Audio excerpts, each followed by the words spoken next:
Well, hello. It is Sunday, July 11th. This is Ration Museum Bulletin number 47. Welcome, everybody. Hope you're having a great weekend. Looks like right this moment, it's just you and me, Corey. So let's get this thing off to a good start. I've been messing around with a camera that Yossi sent, which is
of course, I forgot to set up the sound on that camera. So you guys got a visual representation of what it does, but you didn't hear anything I said about how it's out of sync. Unfortunately, I can't get it into real time. It's about 1 second behind, and it's because of the fact that that is a network cam meant for doing like security, and it has a server on board itself that's like buffering up the video and then sending it out to an outside streaming source, like your security company or whatever. So I need to get around that second.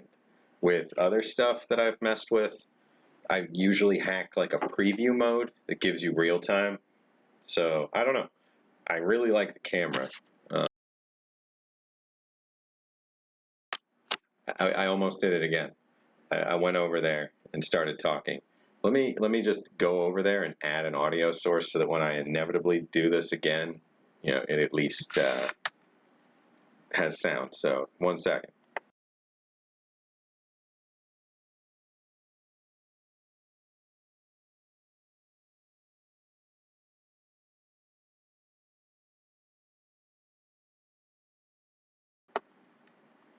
Okay, now there's at least sound on this, but you'll notice that it's not in sync with me.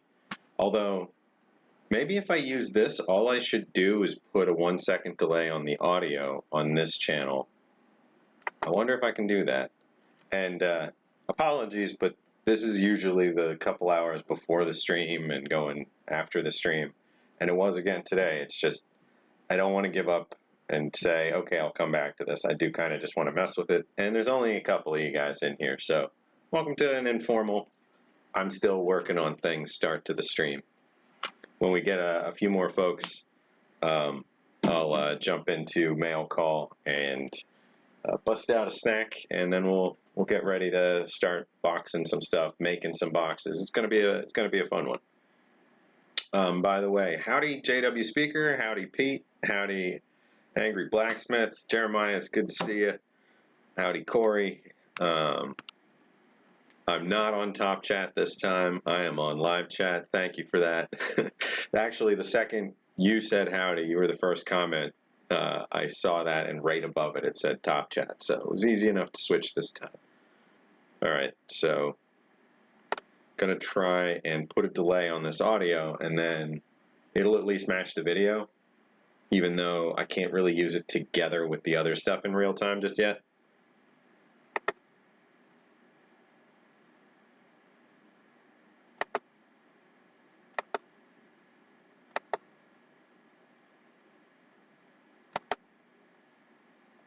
Let's see. Render delay on the audio. Let's put a render delay of 1 second and give that a try for now. Okay, we got a 1 second render delay. I'm going to talk and face the camera.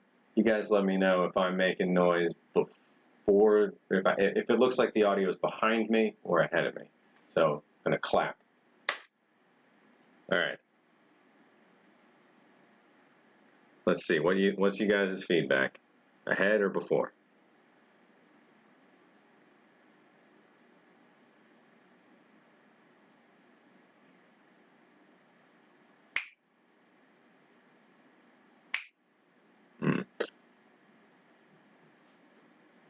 Is it still? Did it change at all? Because I'm wondering if I did that right. If maybe it just doesn't care about the audio coming through.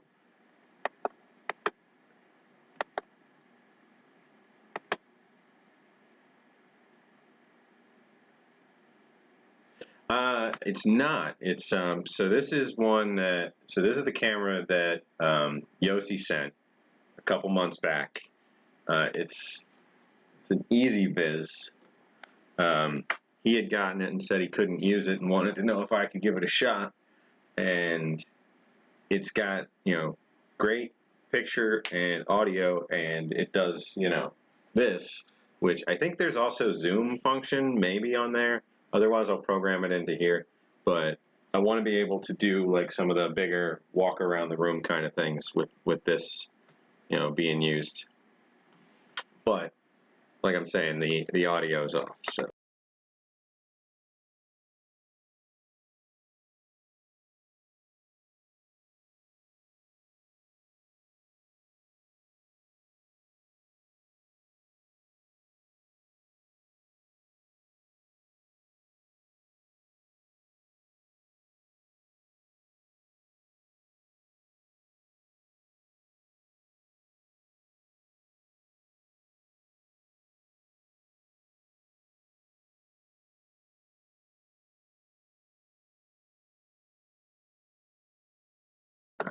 Wait, I swapped channels at some point. Sorry about that. I think I put an even bigger delay on the video instead of putting a delay on the audio. That's what I did. Okay, let's see if I can do this right this time. Opening up the audio, filters, adding, render delay. 1 second. Render delay. It doesn't, oh. I don't know. So, let's see. I'm going to talk at the camera again, and you guys let me know if it's still way off, if it changed at all, or if it's gotten closer.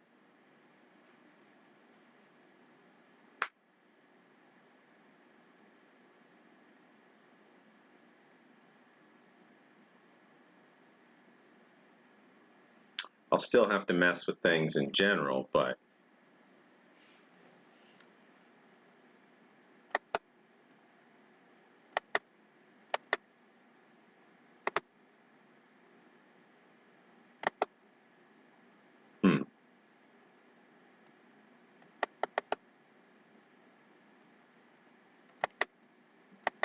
I just jumping around. Anybody able to let me know? Actually, I'm just going to go to the video for a second, and sorry again for the rough start, but it happens. I'm an amateur at all this.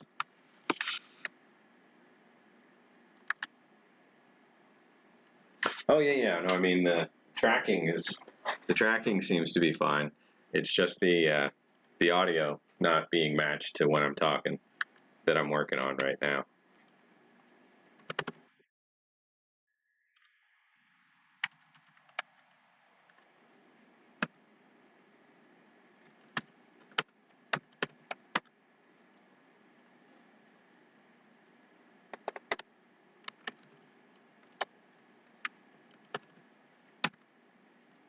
Huh. Is YouTube down? No, that doesn't make any sense. We're streaming right now.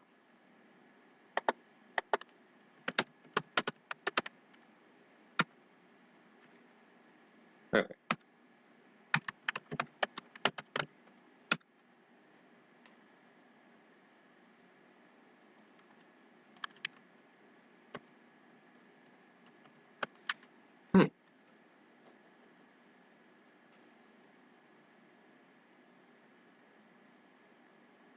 Yeah, this is one of those things where I would have recorded a couple clips and then played them back to myself, but didn't get a chance. I'd very much like to get this to work. So, all right, one more time. I'm going to talk at the camera, and if somebody could tell me if it seems any different or if I seem to be in sync. So, does the audio come after my mouth moves or before my mouth moves? And if so, try and give me a vague idea of the timing. It moves a lot when I'm up close.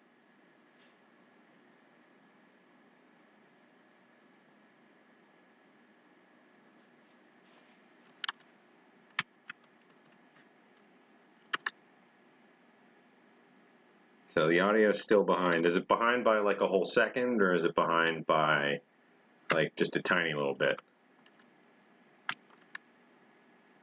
And I'll clap again.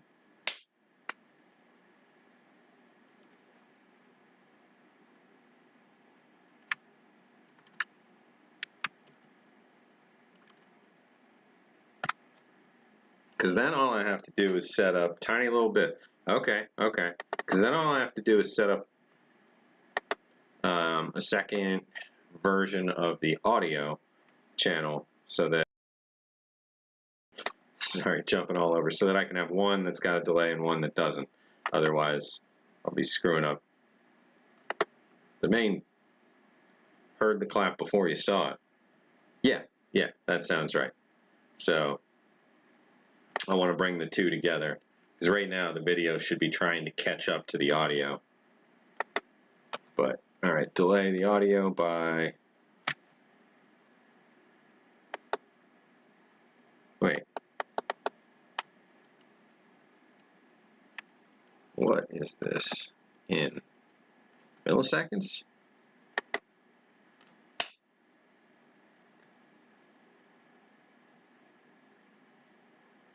Well, when I switched, it should have been totally fine on the other one. But now I think if it's milliseconds, then I was only testing by a millisecond, which wouldn't have done a darn thing. Sorry. But if I was testing by, well, no, I can move this too. It doesn't need to. Oh wait, no, I can't. It's plugged in. It's wired. Just wired so it takes out that much more of the latency. Hey, Aletha, how's it going? Work watching. Sorry you're working on a Sunday night.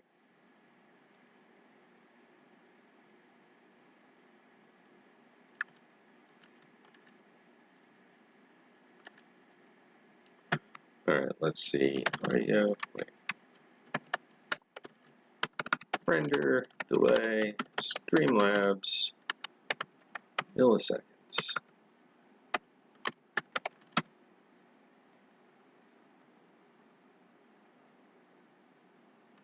Okay, it is in milliseconds. So I am gonna duplicate the audio channel. I'm gonna hop over there. There won't be any visual, but you should still hear me. I'm gonna duplicate this.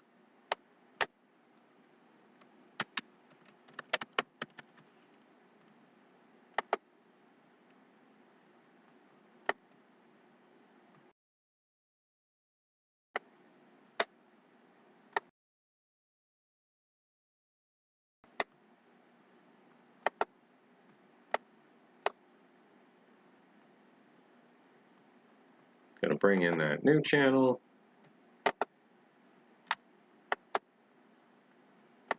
Super exciting. Audio delayed, adding source.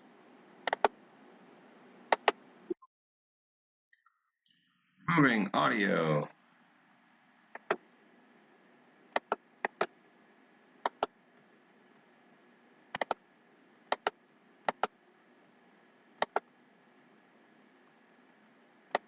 Okay, almost. And I can do it like this so that I'm not completely facing away. There we go. And delayed audio should have fallen back worse out of sync for a second there, or I mean for right now while I'm still talking, but let's see if we can get it closer to sync this time with 750 milliseconds. Wait, 500 or less. Okay, 500 it is. Okay.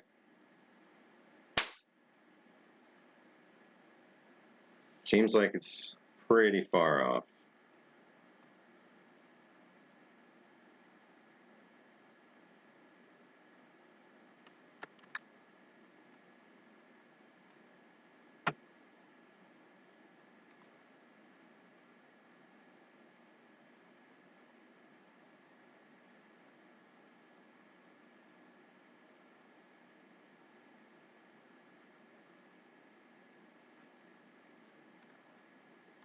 The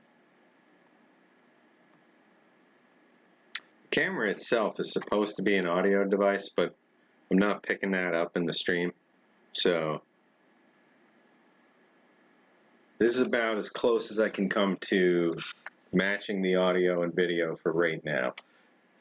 Does that seem any better, or does it still seem kind of janky when I'm talking directly to the camera?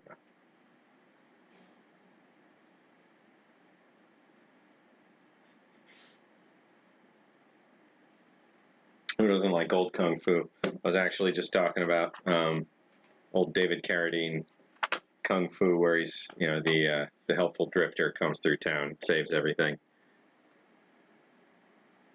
However many of those there are. All right, so kind of janky.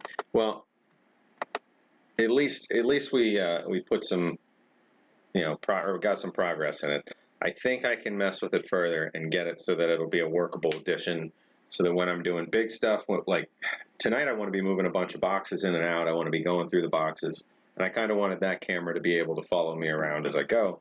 So I might still do it while I'm in those parts and just not have audio sync perfectly.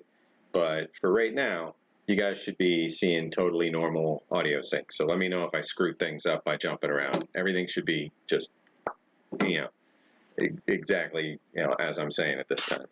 So let's see. Here we go. Didn't finish some of the setup. Toss some stuff over here. But this is the first mail call, well, the first and only mail call item for this week. So, does anybody want to guess what this is? And if I told you specifically what it is already, don't guess. That's not, you know, that's not in the spirit of things.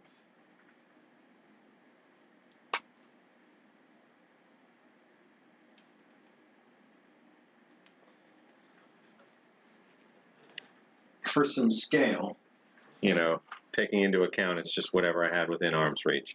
Here's a roll of paper towels. So, it's a pretty large item.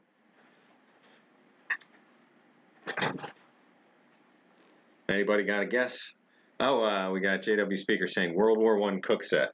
Nope. That's a little too far back in time. Though I could tell what you'd be thinking with this type of canvas and, you know, that kind of approach. It is a light tan canvas, which was a lot more common with World War I uniform and mess gear. Galen's guessing a stack of trays. Nope.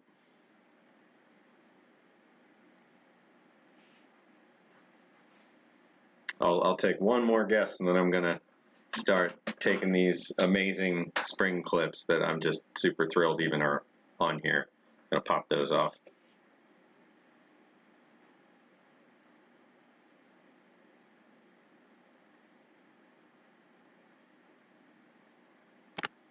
Oh, hey, and thank you, Kaylin, for letting folks know what was going on there. Just bouncing all over the place with the clips and everything. Like I said, I work here on Sundays, so usually I get in early. I work before the stream, trying to get some stuff set up, trying to you know, see exactly what we're going to do for the day, and then sometimes I'm still just trying to tweak things just as everything goes live, and I screw something up. So, all right, last guess was civil defense stuff. I'm happy to tell you guys you were all wrong. What this actually is a made in 1943, kit, comma, galley, comma, aircraft. So this is a B-17 Flying Fortress galley, the entire thing. And we're going to open it up and take a look inside. So the rough number I got on this was that there were about 12,000 of these made. Let's see, just going to do this one solo for now. Ow. So hopefully it's not an insanely rare item out there. It is large, and I do see it showing up on some collector sites now and then, but yeah, I'm sure a lot of them have been destroyed, lost. I mean, we did lose a number of planes. There's only, less than 10 surviving operable B-17s at present. So hopefully each of them and their local, in their museums have one of these. So there was a wooden layer directly under that fabric layer. And then you take the wood panel off, and here we are. We've got ourselves the cooking setup that you would see in use for a larger bomber. So this whole thing would be plugged in. This space isn't missing any equipment. It's actually where you would store the food itself, sandwiches, fruit, etc. That was loaded up before the flight. So this box would come off of the plane, get serviced, get cleaned, get prepped with more food, and then packed all up, carried on, and attached and used in flight. So part of the reason for this was if the plane needed to shed weight due to engine trouble, due to taking a hit, due to turbulence tearing apart part of the plane, whatever it happens to be, that they're starting to lose altitude and lose the ability to keep themselves in the air. These planes were designed to break apart internally so that you could go from order of least to most importance, separating pieces of your aircraft and jettisoning them. So the aircraft galley was jettisoned from a number of planes. So there are a number of them that are lost to time as a result of that.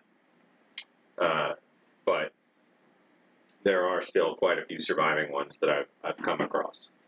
So if you're looking inside here, we've got it broken into a couple segments. The whole unit would be powered. And you have your primary controls up here and another set down and around the side here. So for this hot plate section, you've just got on and off. And let me tell you, there's few switches as satisfying as these great big heavy toggle switches. This hot plate has a little drip tray that can be separated, and it consists of just a big old heating coil underneath this, slightly lipped cooking surface.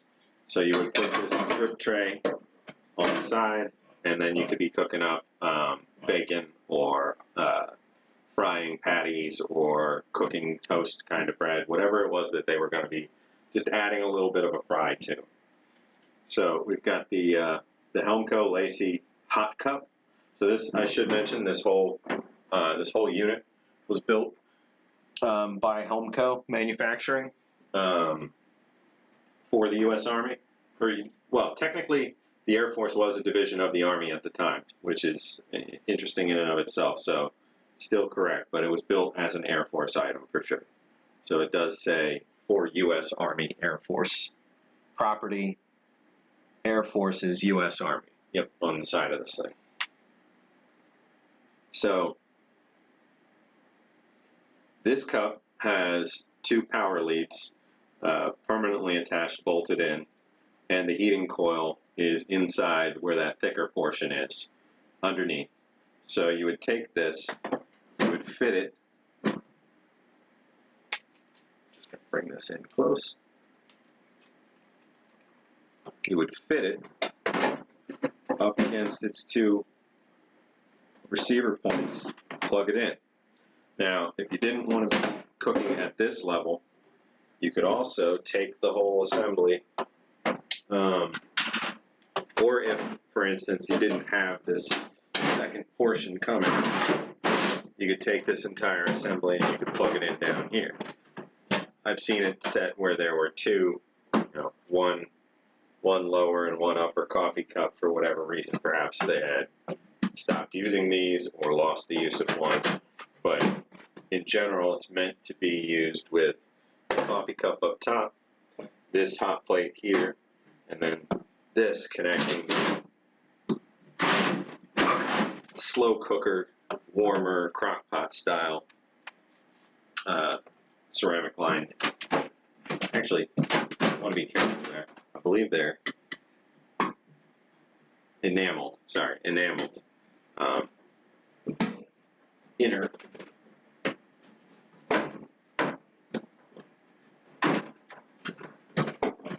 They don't want to come out. I'm not going to make them come out right now. But just so you can see inside of them, I'm going to detach the camera and take a closer look. They have a light kind of purplish tint to them inside. It probably is coming across as gray, but there is a little violet to that. I noticed that this lid has its inner clip. This lid doesn't. There's just a little metal loop missing there. The only other missing piece of this entire kit was the cap that goes on this, and I believe this might have been for storing cups. I'm not 100% certain. I've seen an original that has cups in it. Another little tiny part of this that sometimes, where is the camera? There we go. That sometimes goes missing are these salt and pepper shakers. So these are very interesting little caps on the backs of these. It's not plastic. None of this is exactly plastic because it predates plastic. And it's not all Bakelite either. So it's something I want to look up and add to just the general info surrounding this whole thing. Oh, there we go. Just going to zoom out so you can take a look at the whole thing again. Oh, sorry. Forgot one fun part. We've got this toggle switch for the hot plate itself. For the warmer tanks up above. So we've got left, center, and right positions on this. I assume it's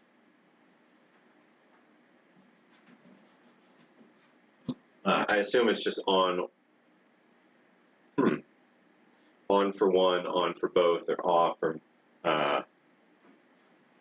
there is no up or down. I'll have to double check what that all means. Unless we can see in there. Let's see. I'm going to try and get around to where I can look. No, it just says food warmer. So I'll double check what I can find. I have the manual for this somewhere. And the last switch was just the hot cup, for this internal plug here. On the side, we've got the plate describing the build order and inventory number and all that.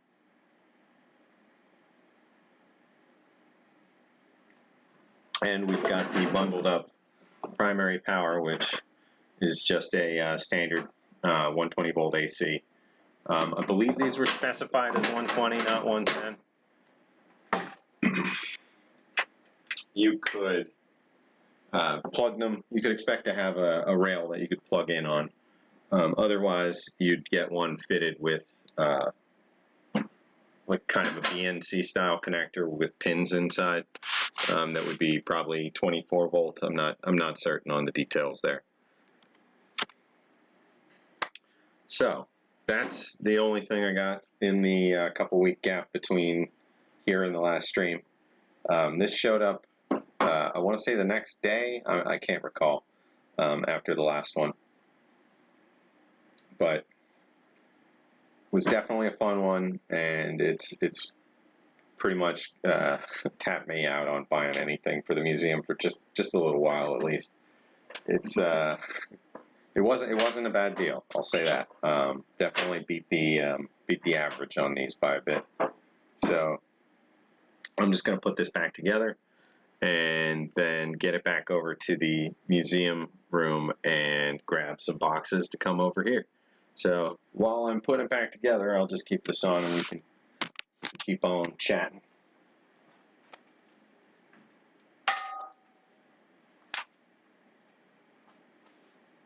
Oh, hey, Puppy Breath, thank you so much for that donation between streams. I really appreciate that. Just wanted to say thank you on the stream in person. I appreciate that.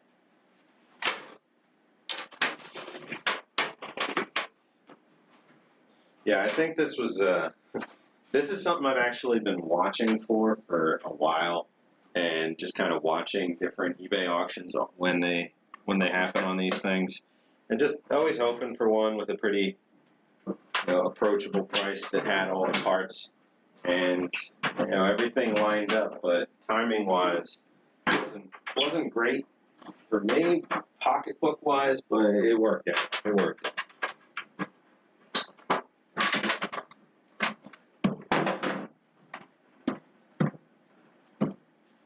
All right, so all packaged back up. Let me carry this over and come right back, and we will start talking through what I plan to get through today. Going to be making some boxes, so I hope that doesn't make a ton of noise, but is what it is. All right, I'll be back in just a few.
Alright, back. Got some stuff. Okay, so got a mountain of stuff that's poorly sorted. So I want to, in terms of like, we were getting it out of the bigger boxes, we were kind of making catch-alls. So some of this stuff may end up staying where it's at. Some of it I kind of want to reduce what's in there so that it can mesh with other things that are already not making sense out on the floor. And then make some new boxes where some of this gets better distributed.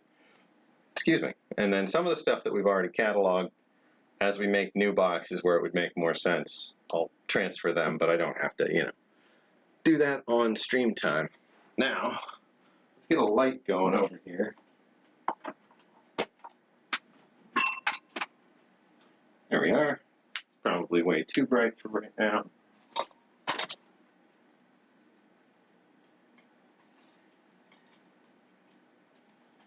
Just want to make sure that when we're, when we're actually pulling stuff out of the boxes, that you guys can see it. And I just got to run some power to this camera up here. There we go. Okay. James, howdy. I must have missed when you came in. Booger butt and booger butt, welcome, welcome, welcome.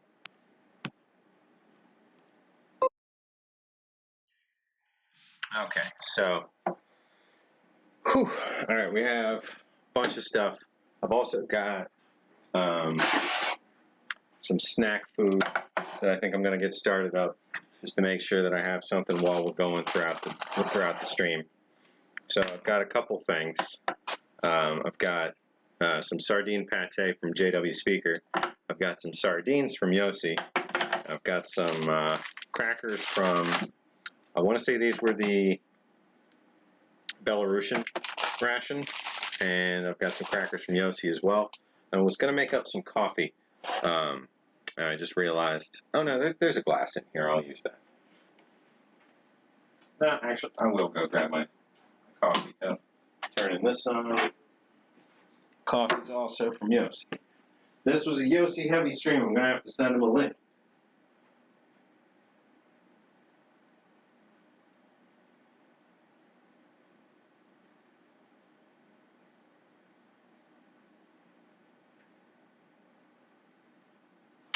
Camera trials, coffee, sardines, crackers, all that fun stuff. All right, water's heating up. Gonna put a nice chunk of coffee in there. Oh. And we can get this going.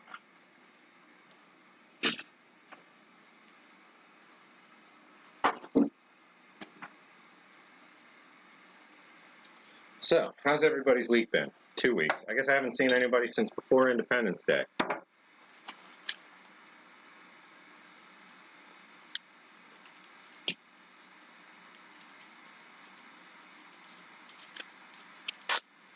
Done with dishes, time for shenanigans. That's, I guess, the adult order for things. All right, so starting out with this pate. Sardine pate. Now, I've had a bunch of types of pate and a couple types of fish pate, but I've never had sardine pate to date. So I am interested to see how this goes. This is JW Speaker. Let's see. So swap that. So a little darkening on the very top, but that looks totally normal. Smells good. I'm going to start with that on one of these Belarusian crackers. Looks like the water is almost boiled already. So I think there's, or at least I hope there's some spices or something in here, pepper, because I do see little black flecks, and I would hope that just means there's pepper or something Though sometimes you just get some discoloration when you got a metal seal. It doesn't look like that's at all what's going on though.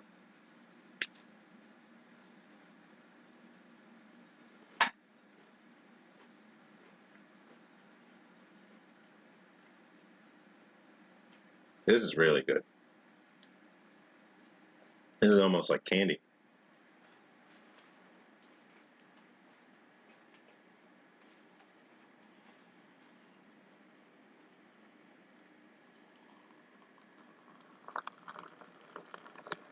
All right, doing a tall pour so I don't have to mix too much. Or I mean, I pour from up high on the coffee. In case you guys were wondering what that sound was.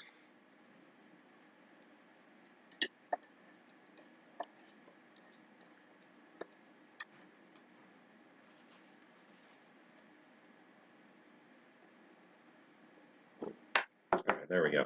Just gonna let the coffee cool down for a minute. It's gonna be ridiculous. And we'll dive back into the pate.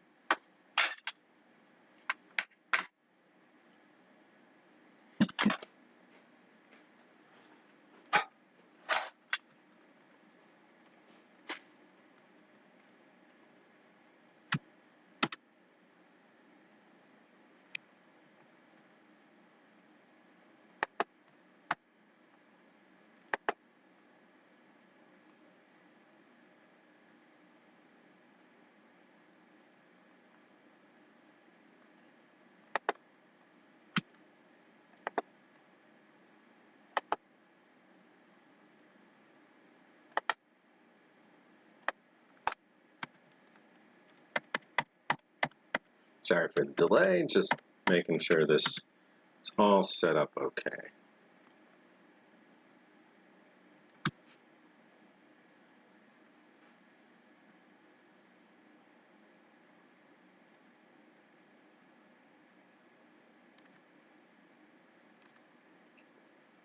Okay. Just gonna tuck in a little bit more on this.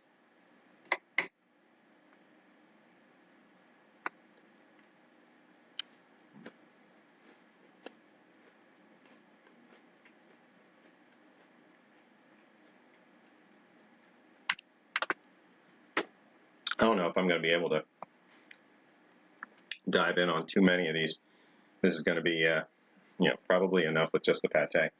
So, in here, this mountain off to the left here, we've got B units just assorted. There's probably another box or two in the museum of these. We've got just a couple boxes marked canned survival rations and missed canned rations. So rather than they just stay completely anonymous, unknown, rando, we want to know what each of them are and get a quick record of it, and consolidate them if possible a little bit, or spread them out if things are too consolidated. There's also a box that I had kept to the side for a while that was mostly stuff that Steve 1989's donated to the museum. So I want to start distributing that back into the rest of the collection, and just make sure I note as everything goes back in, things that have originated with him, because he's definitely kicked in quite a few really nice items that the museum needed over the years.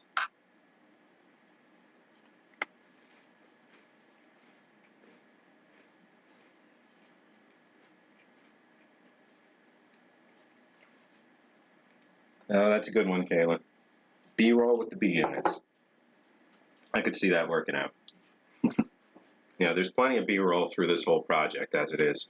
I think at this point there's like 140 hours of these weeklies. I'm sure there's some gems in there that would make a good highlight roll, but I just need I need more time, or I need somebody that says, "Hey, I've got all the time in the world and I love chopping up videos." So I just need, I need to just keep moving at this one little piece at a time, and some of those pieces are making it easier for other people to jump in and help, and this will just keep on rolling, one little step at a time. Coffee is still insanely too hot. Gonna give that some time. All right. So while we're waiting on the coffee, I'm gonna grab a couple of these empty boxes and start busting these up. Now, opposite of that, putting them together.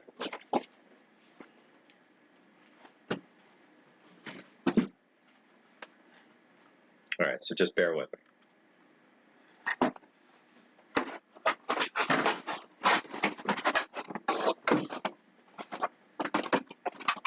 All right, there was a science to this. I just got to remember what it was. So you would bust the sides out, push them through. All right, let's see. Now, step one, you would fold this top flap in. Got it. Step 2 and 3, fold the sides in, then you fold the side flat. Step -1, I should have removed this top piece. So then, from the inside, fold these sleeves up, fold this base down, pop these in, and I should have swapped cameras to one that puts a lot more focus on this. God, guys, I'm sorry. There we go. So, back to that. So then we pop these little flaps there, fold this around that. So last time around, I think I made 64 of these, or just 60 of these. So, you know, it'd be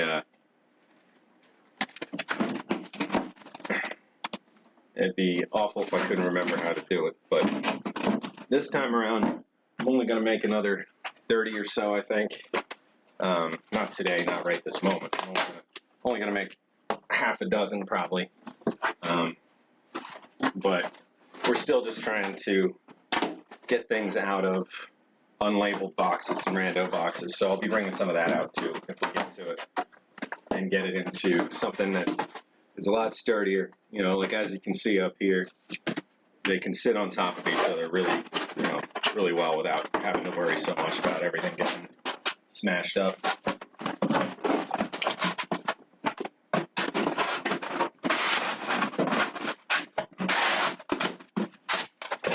A lot of noise, I'm sure.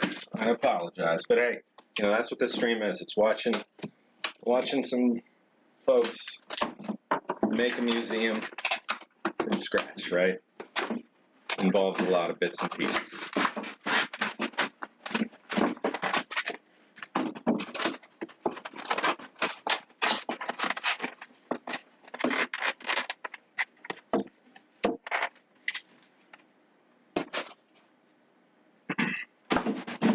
All right, we got 2.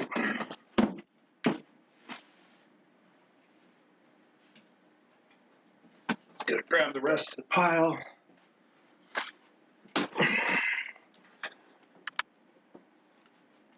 I need a pizza worker. Yeah, that's you know, that's a good call. You get pretty used to building boxes, don't you?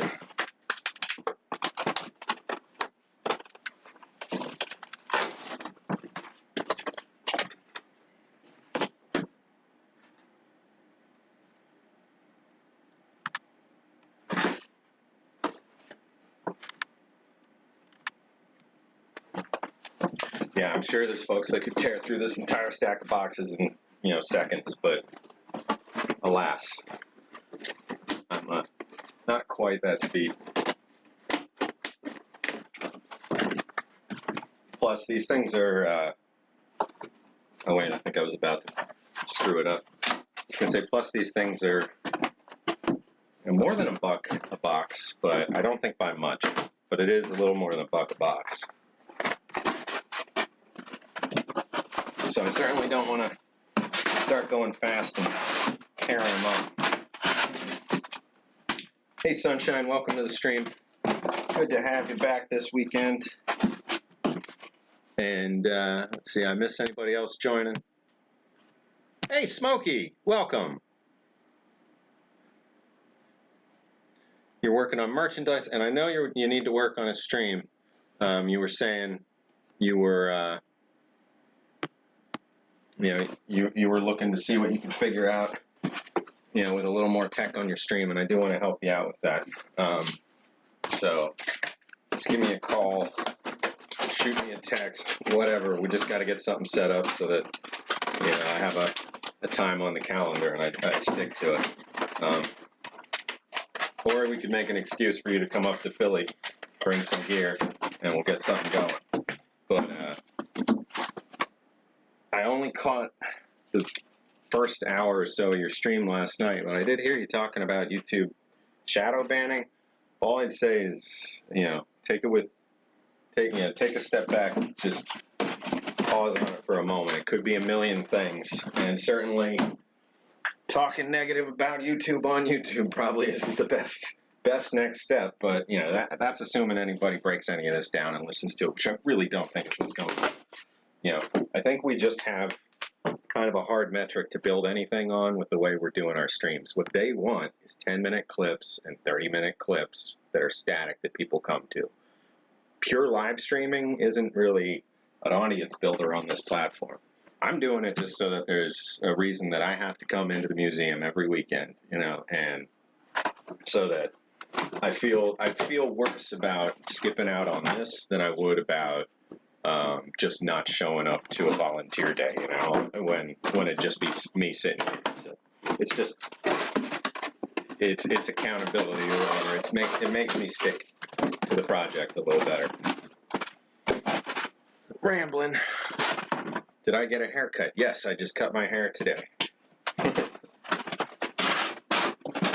Best investment for me in probably my whole life was a $19.95 Conair haircutting kit. I've taken it apart once, like down to the very last little nut and bolt, and cleaned everything up, oiled everything up, put it back together. And that was maybe 2 years ago. Other than that, it's never, ever needed any full-on maintenance. And I cut my hair a couple times a year, and we're good to go. It's just one of those skills you got to check off on the apocalypse list. Can you stay presentable when all the hairdressers are dead? But either way, I don't want to make light of anything. It's probably really frustrating, Smokey, and I want to help you out. So, just stay on me, and we'll get something on the books, and see where we can get going. We both need to make content, though. We're not. We can talk about it separately, but in general, just want you to know, my goal isn't to build up a subscriber base right now. It's just to work on the museum. And then when there's a lot of content for the museum, then hopefully that'll happen.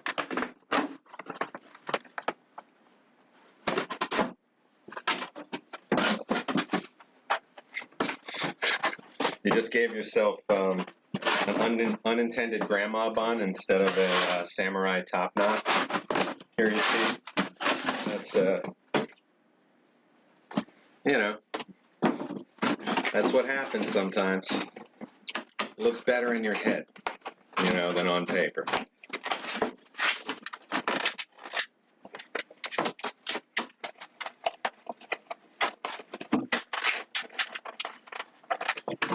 Okay. Two more and I'll stop making boxes and start putting stuff in. Ooh, coffee might be ready to go. Burned my throat. Just a little. Oh, that's good. I really like this stuff. This is the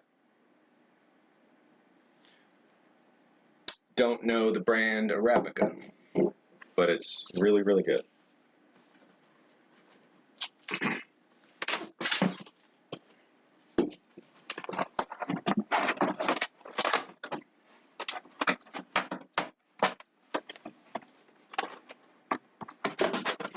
I thought I was going to be pretty beat today, but I'm feeling pretty good.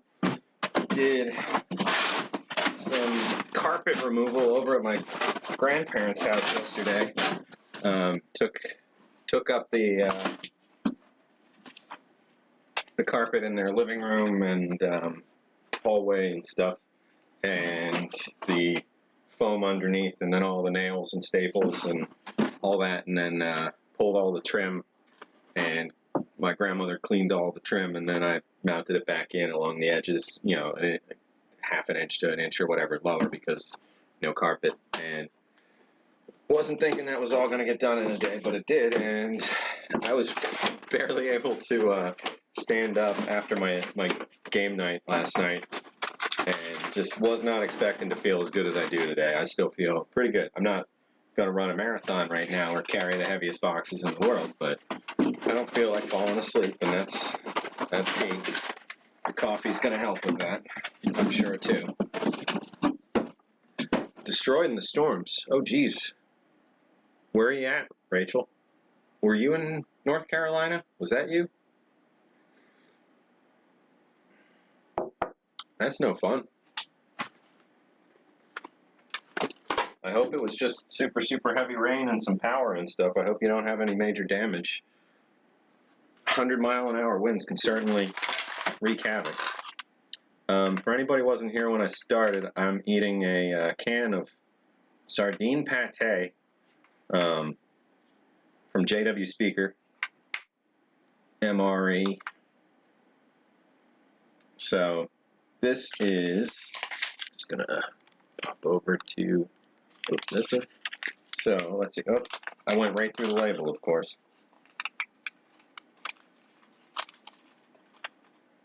Well, here's the actual sardine pate.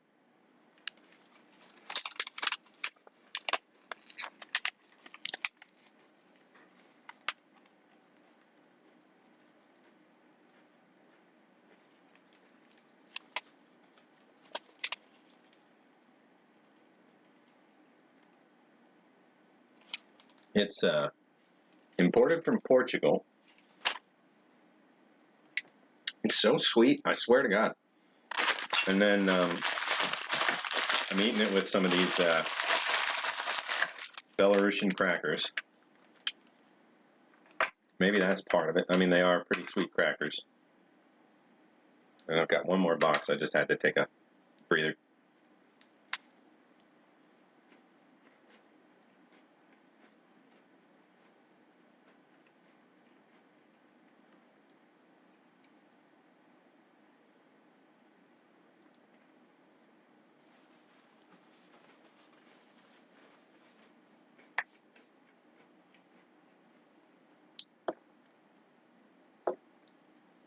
Two feet of water in the basement. Ooh. I hope that dries out safely. Just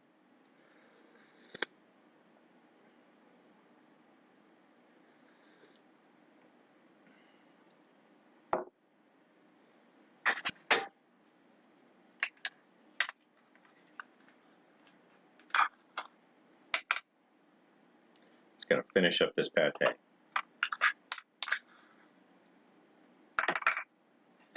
Oh, okay.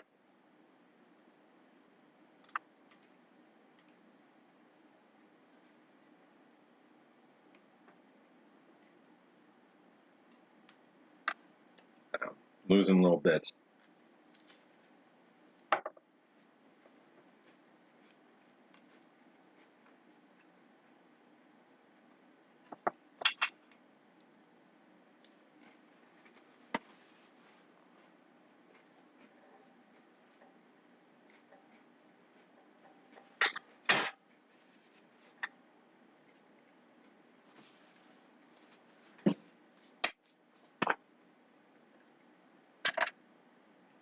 All right, pretty much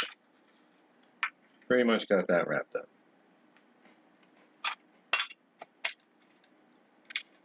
So it's got, you know, ever so slight sweetness to it.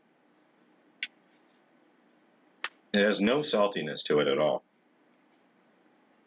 I should have definitely specified that. Especially with sardines. Yeah, right there, betraying what I'm thinking. Especially with sardines, I assume everybody's thinking, you know, how salty this must be. And it really isn't even slightly salty. You know, I'm sure it's not sodium free, but it does not in any way remind me of the somewhat extreme saltiness of like a can of sardines. So, you know, we'll have that as a comparison a little later.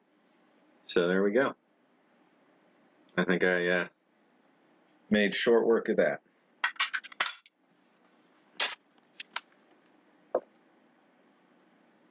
Show the camera that's standing on its own the cup of coffee.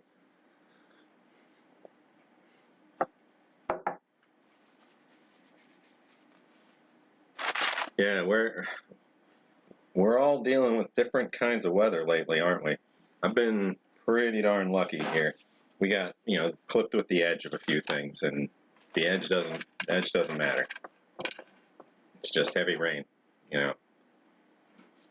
I'm sure it matters to folks that, you know, had some like basement flooding and stuff here in Philly, but none of that's going to be as bad as folks along the coast. Although overall, doesn't seem like the storm was, you know, end of the world. It just definitely had some fast wind.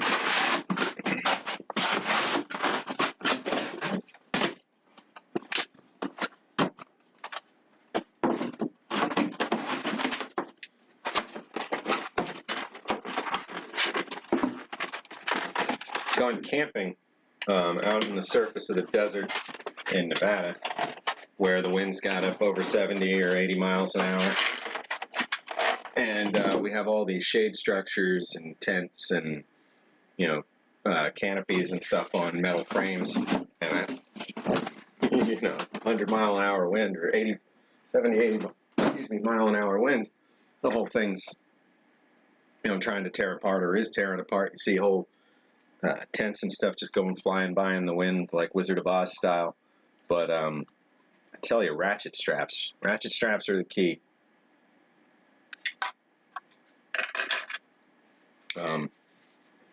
Just holding everything down to the ground. All right, so frappe. No, I don't have Nick here with his gear to turn some instant coffee into foamy, wonderful froth. Although it does require instant milk, I think, or maybe not instant milk. I think it requires canned milk. I can't recall. Maybe just whole milk, but either way.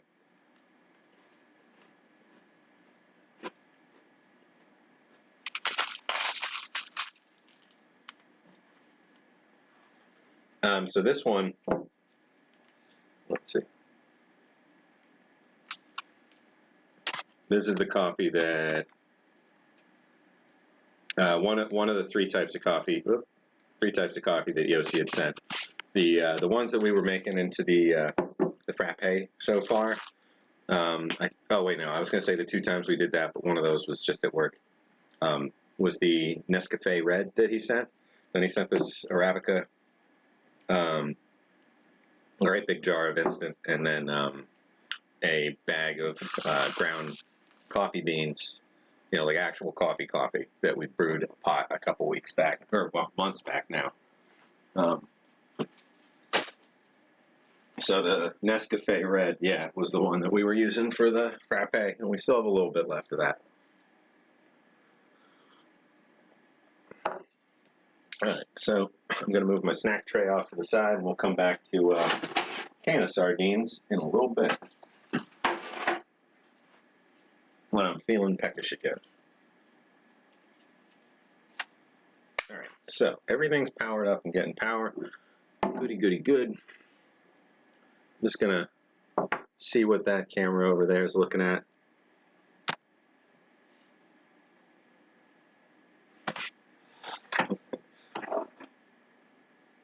Yeah, so even though it is out of sync, just for anybody who wasn't here before, this camera will follow me around, you know, on its own. I will figure out how to make it zoom at some point, but you know, if I like pop out over here, it should eventually find me and say, "Oh, hey, there he is. He's over on the other side of those boxes." You know, but if I come back over here, It's like, hey, oh, there he is. He's over there. There's the guy. So this thing's cool. This thing's cool. I just need to get the audio to sync with the video. The main problem is that it isn't a webcam. It is not built to do what we're doing with it. But I found a guide on how to hack it, and this is how far we got so far.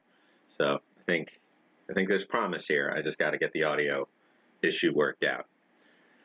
For right now, though, it should only be a little bit off, but too janky to do like the whole stream on here, so I'll figure that out later. But this is the one that Yossi sent. This is the EasyViz, and it's meant to be a security camera that watches your property and finds things to to follow around on its own. So like if you're watching a big empty room and some dude comes in, well, your camera's going to follow that dude around. But yeah, also the artifacting and blocking that you just saw that's because I had to take the buffer all the way off, and look at it trying to follow my hands everywhere. I'll stop. So I had to take the buffer off, and that means the stream's going to get compressed and a little weird. So there's just things I'm going to have to tweak with it, but I spent a little bit too much at the beginning of the stream trying to play with it. All right, back to this setup. This, you can tell the audio is just in sync, off the bat. So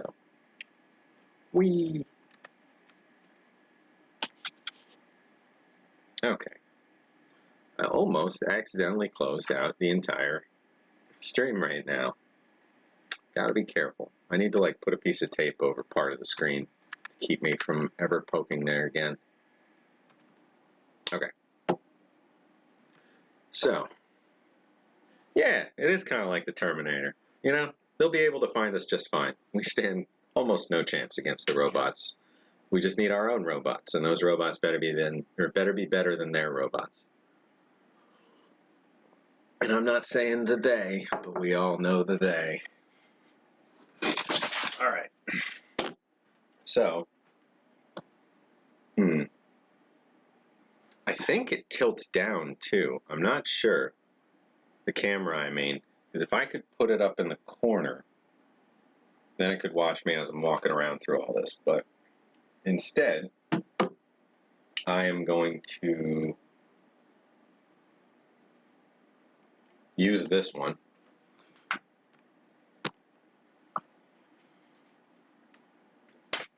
Extend it as best we can.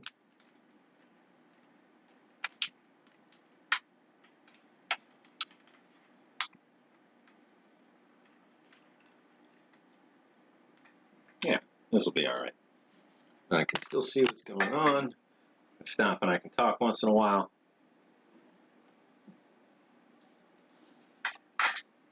Still thinking that they might war with themselves? Well, isn't that a wonderful possibility? I mean, no. Here's hoping this relative, era of global peace is going to continue on.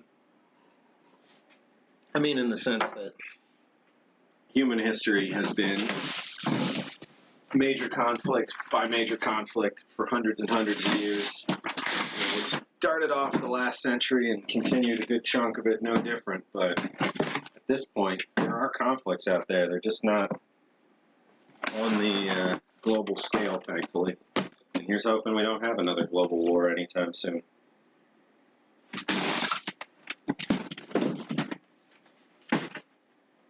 All right.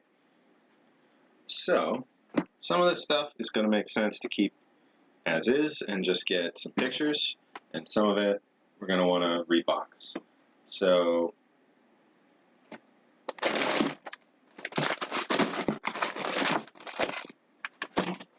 this is just Australian stuff listed as international 10. So I think I'm just going to get a bunch of boxes out on the table, and we're going to see what all shows up among them. I mean, they're labeled, so there's some semblance of idea, but not all labeled the most helpful possible ways.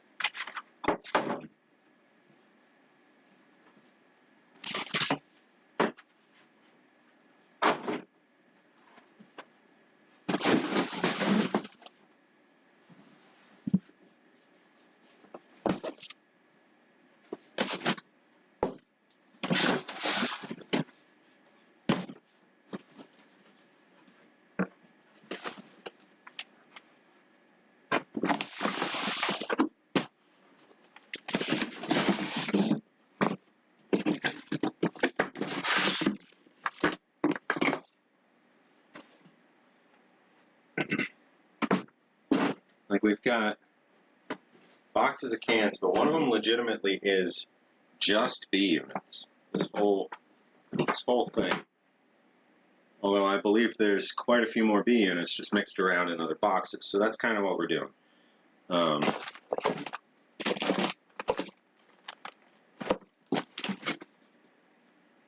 There's a miscellaneous sundries.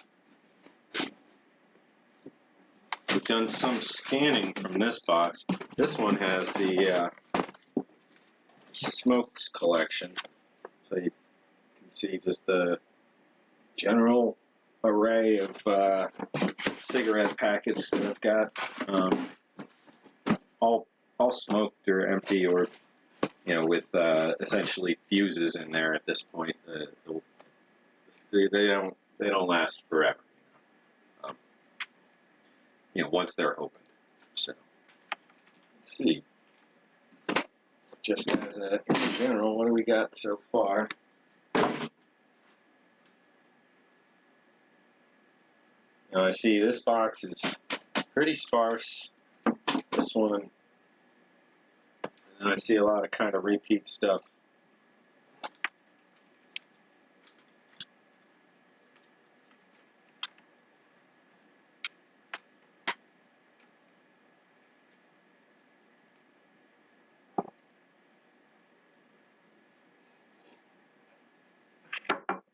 All right, let's get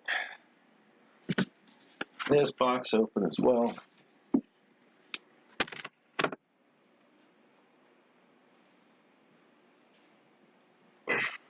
Squeezing all around the cables.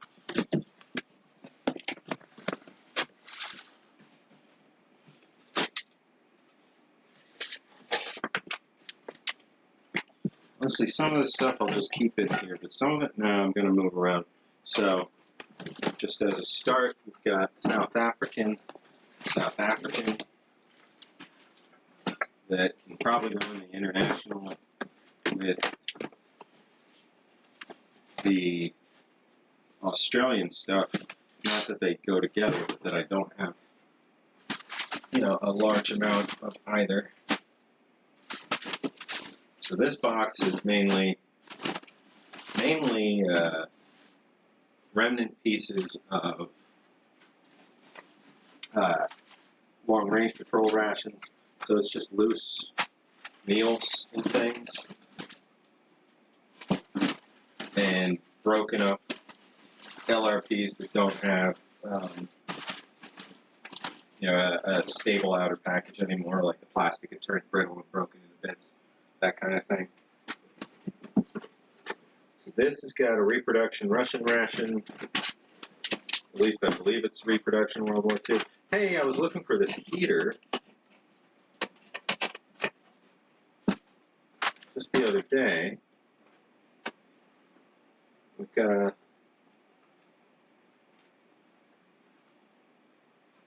random gas mask over here. Let's see. This looks non-military and modern in terms of the instructions.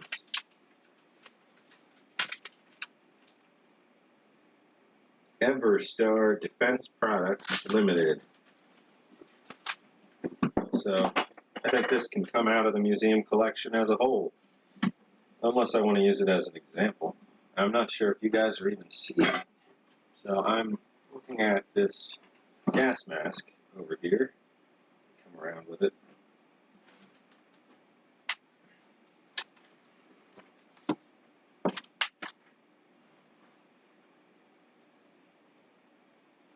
Probably bought it thinking it was old, but this is just modern. Civilian. But can't take a horrifying gas mask out of a box and not put it on, right?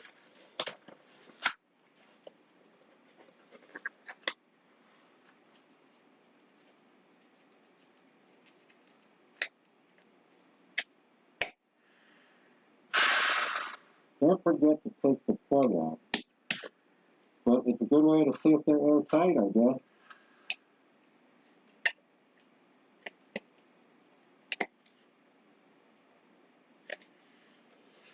Whew, all right. So, I mean, that mask works, but it's not historic. It doesn't belong in here. Don't have an exhibit built around this. So I'm going to just take this out of here.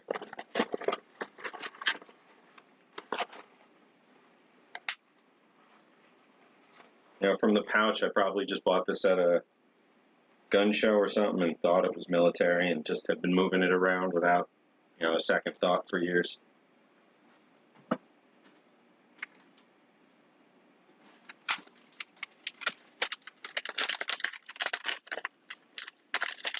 But space is space.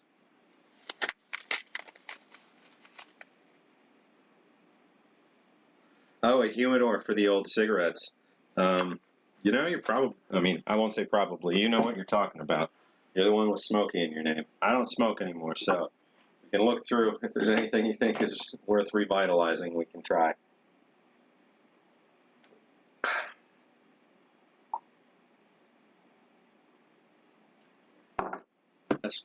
That's good coffee. All right, so some of these boxes are just random empty MCI boxes. One of these is a full MCI, and then got a couple varieties of MCI boxes over here. Switching cameras, forgetting to do that. So, like,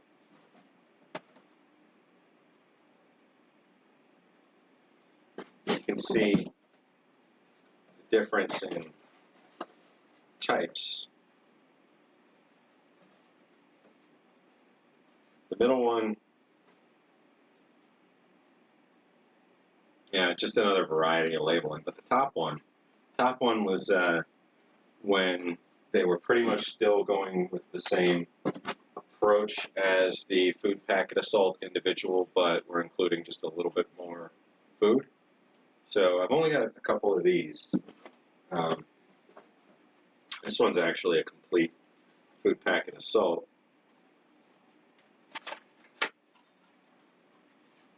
Not in the best shape, but the accessory is, thankfully, in perfect shape. But there's plenty of rust down below, so I'm going to stop there. I think this may even need reconditioning just because of the weight. It does feel like it's quite possible that it's got its content still. So I'm not sure, you know, do I continue to keep, you know, just a handful of boxes in on their own? Why am I even keeping the MCI boxes in here? I could potentially just move them into one of the empty MCI cases. You know, that kind of stuff is what keeps me up at night. I'm joking, no it doesn't. But I'm going to let you guys stare at that pile while I go grab a couple more boxes and come right back.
Alright, alright.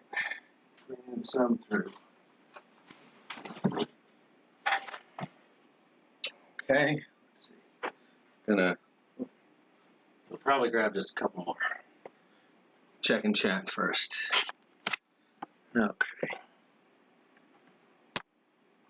Oh, it's everybody else calls it football day again. Hey Dub C, welcome. Hey Quint. Hey Jesse. Didn't get to say howdy to you guys. Sorry, I haven't been taking a gander at chat as much.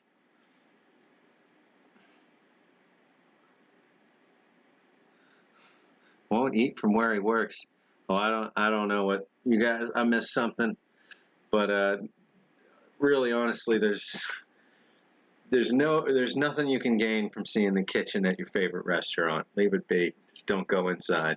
You don't want to know. It's easier. It's better. If they cook it long enough, everything's fine. Just don't look. Yeah, like as you can see, maybe from that last pile I brought in, we've got a lot of boxes that are just like little, priority mail boxes like this that are just, there's some stuff just mixed up all over.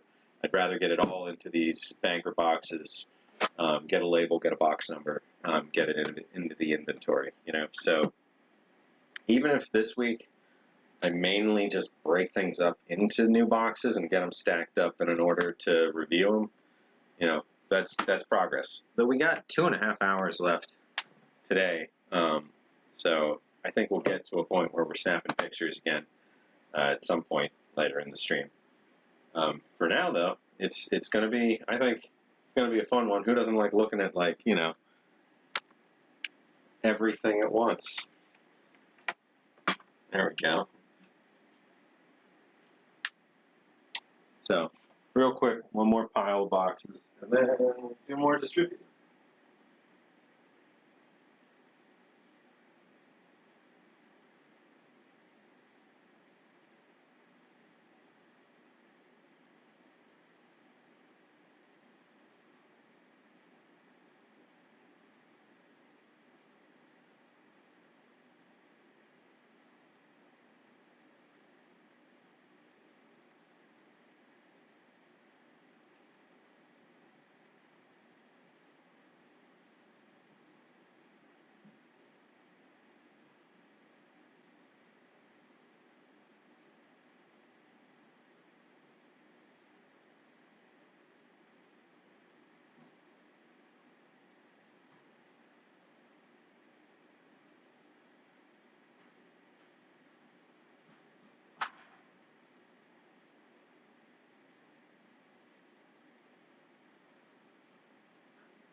Now I do want some more dividers between these things, so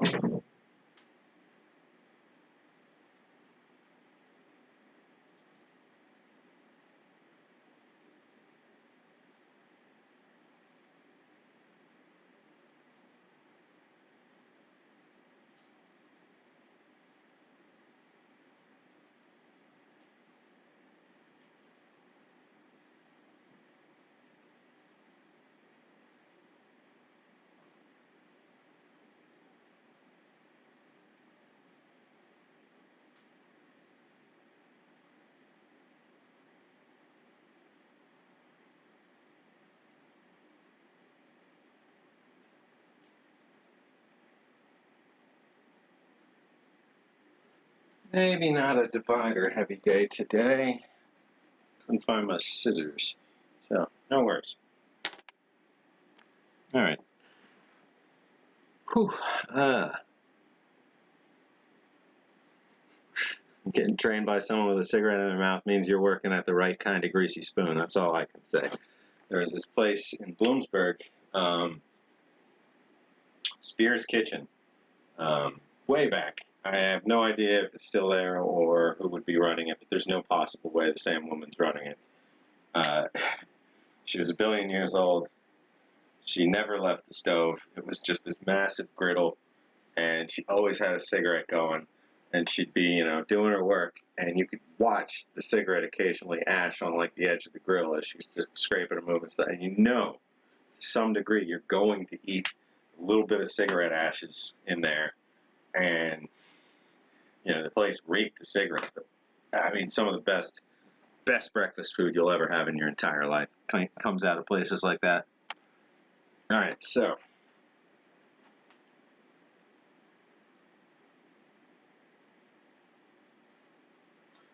we've got this heater can come out for now. Potentially go to a little display getting set up at the beginning of the or in the entryway to the museum room. We can start another international miscellaneous box that's got Australian and in this case just South African as well. I don't believe we have another box where I've specifically got South African rations. And these are partially eaten ones. One sec, I'll be right back.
All right, another tower of boxes. Whew, we just got to get enough stuff out here that there's some actual overlap between all this stuff. Let's see, or does that make more sense? We'll do that one. All right. So we've got miscellaneous sundries. It's just too random. It's too random.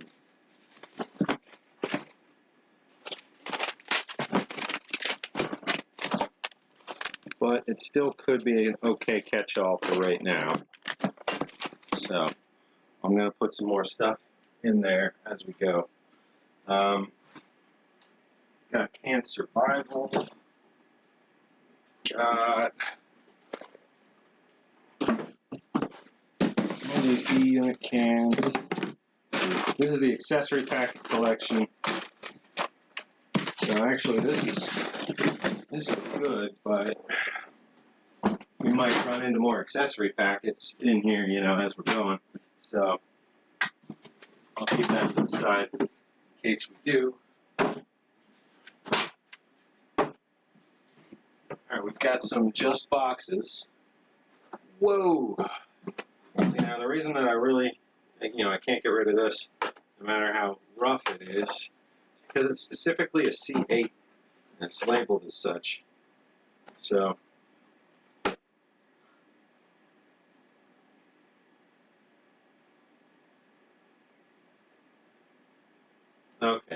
arrow wood on it. I thought it said firewood. So I'm going to put these boxes in with this other empty box over here. That could be an okay consolidation there. What else was I just looking? So we've got, let's see what we do have here. Because it's kind of random. I've got some hardtack in there. Let's see, I've got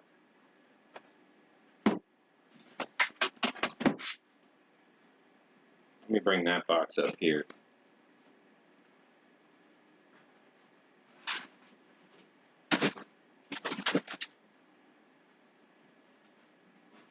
No. Bring it there.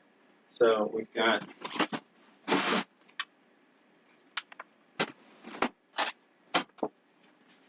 hardtack in here, a couple varieties. This is the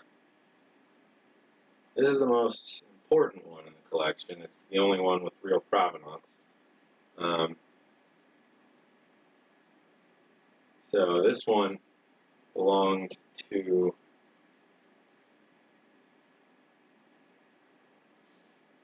a man named Dietrich in Mississippi in 1862. Or was it 64? I'll have to double check. I have that written separate from this, unfortunately. I have the original tag in there.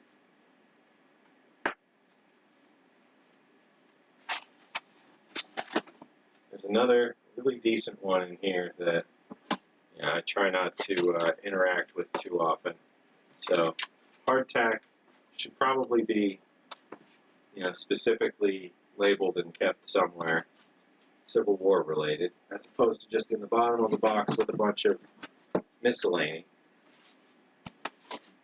So far out of the miscellany box, we've pulled two empty C ration, not C, RCI versions of the C ration. So two empty RCI boxes, two assault rations, that pile of hardtack. This looks like some wood alcohol, which I just recently reacquired because I wasn't sure. So I'm going to put that over here in the miscellany with all the other heating stuff.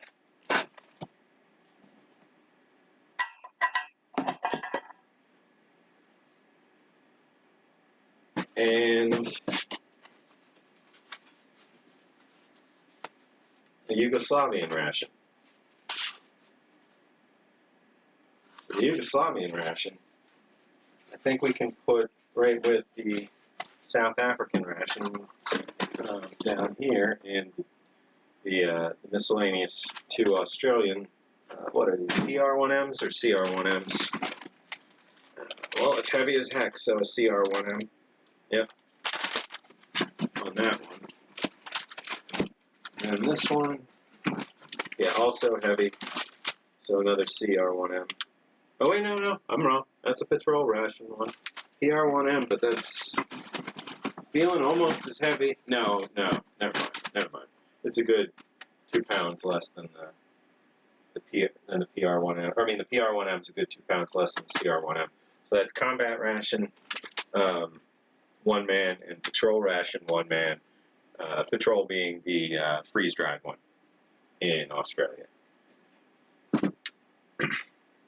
Let me catch up with chat. I've been talking for too long. All right. I do have regular live chat on, so I don't think I'm missing anybody. Just going to hit refresh on that. Anyway.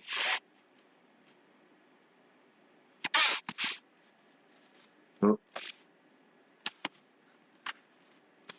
Actually, I was missing a little bit, but it looks like no one's not being able to get a hold of me, so we're good. So yeah, we've spotted something we're not sure where to put, so I'm going to put this off to the side by itself. That's hardtack.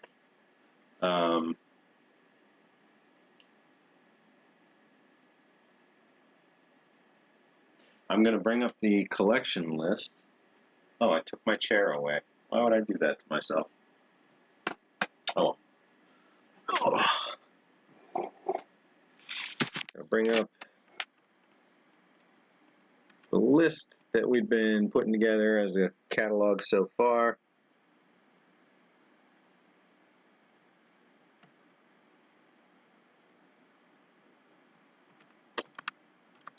And how's everybody feeling? We're almost at the halfway mark for today's stream, so I hope you're having some fun. If there's anything at all anybody wants me to bring out and show to the camera up close that's in, in any of these boxes so far, just let me know. Be happy to pull something out and give you guys a a closer look at some part of the museum pile.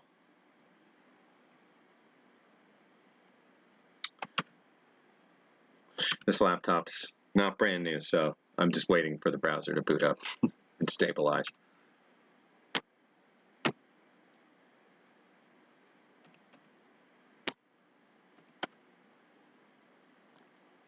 No.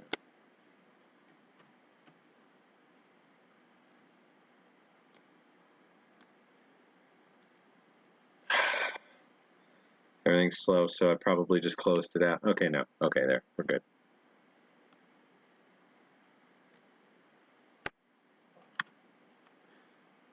Weekly reminder, don't send me anything on eBay for the next few weeks. If you see something wonderful that the museum absolutely needs to have, please don't tell me. Please don't tell me. I need to not spend anything on rations for a while. And you know me, I feel like, oh no, the museum will never ever have it, and that's not a healthy feeling to have. It'll make you do dumb things. It'll make you spend money you shouldn't spend. So it's better to stay calm and focus on spreading the information about the collection at hand. There's a thousand things in this collection, so we'll flesh it out over time. And I'm sure people that otherwise weren't going to list things on eBay or something can find us and help fill in the gaps that we miss now later on. So I'm just checking the list for South Africa, and it looks like we have touched on South Africa before once. Box 26, item 5. So box 26 was an LRP old, an LRP new, an HDR, a Lithuanian, South African, and an MCW. That's a random mix, and that's exactly what I'm talking about. So, yeah, Corey, that's hilarious. Oh, okay. So box 26 has South African ration that should probably be in here. Honestly, box 26 sounds like nonsense. I'm looking at you, 26. It doesn't seem like it's a well thought out collection of things. Just what happened to be maybe in the same display case as each other back in Bozeman, or I don't know, something to that effect maybe. But yeah, Smokey's making a good point. There's not a ton of Civil War hardtack left in the world. They did make a mountain of it, hundreds and hundreds of millions of pieces, but it's bread, and it's bread that's now 170 years old, or 160 years old, almost, just shy of 160 years ago is the start of Civil War. Pete's saying he feels like he shouldn't have eaten those Vienna sausages. It's never a bad decision. I think I've told you guys I have, stacks of them in my cabinet. Every time I grocery shop, I pick up another like 6 or 8 cans of Vienna sausages. They're just, they're high protein, no carb, just a little snack. I don't count carbs or follow carbs. It's just I say that because you generally get a much better ratio of mass to calories without them. You feel like you're eating more and getting more without them. So, I don't follow any diets that say like what specific things to eat. I'm just a by the numbers guy. You know, of course I track it all. I'm going to look at the metrics later and see like what I ate across all the different macros and just make sure I'm not eating 100% protein or something stupid. 11 can collection on eBay. Oh, of what? 11 can collection of what, Smokey?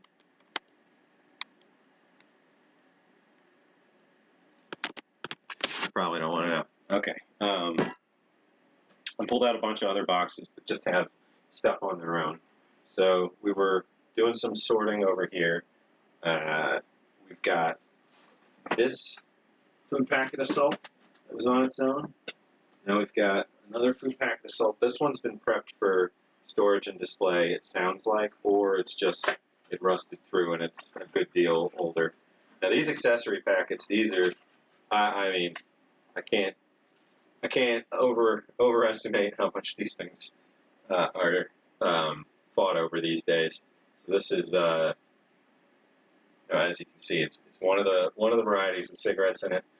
This wouldn't have an entire pack, I don't think, but I doubt these are going to be okay. You can hear quite a bit of rattling. Oh wait, this one's open. That's right. This has been open. This might be the one that Steve reviewed, actually. I'm not 100% certain. I'll have to double check.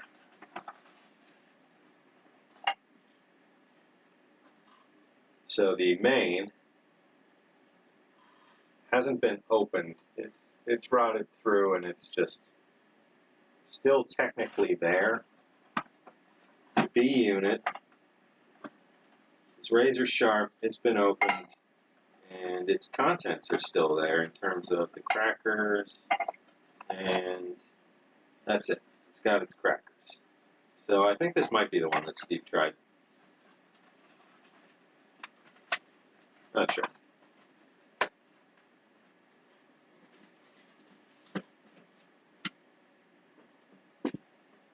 And we've got the much older empty box that we were looking at. So I think we can put those together. Yeah, I'm not sure. So this is one of those boxes that I got folded flat on top of other stuff, which you might see once in a while. And I'm not sure that this ever got any use as an actual MCI box. Just a nice clean example: pork sliced, cooked with juices, ham sliced, cooked with juices. But printing on it, I don't know. Printing almost looks like modern laser. This might have been a repro box or something. But you do find ones, original ones, that look a little strange. So we've got, see, another meal combat individual.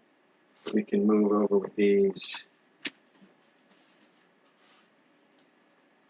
We've got this other food packet assault individual, menu 6.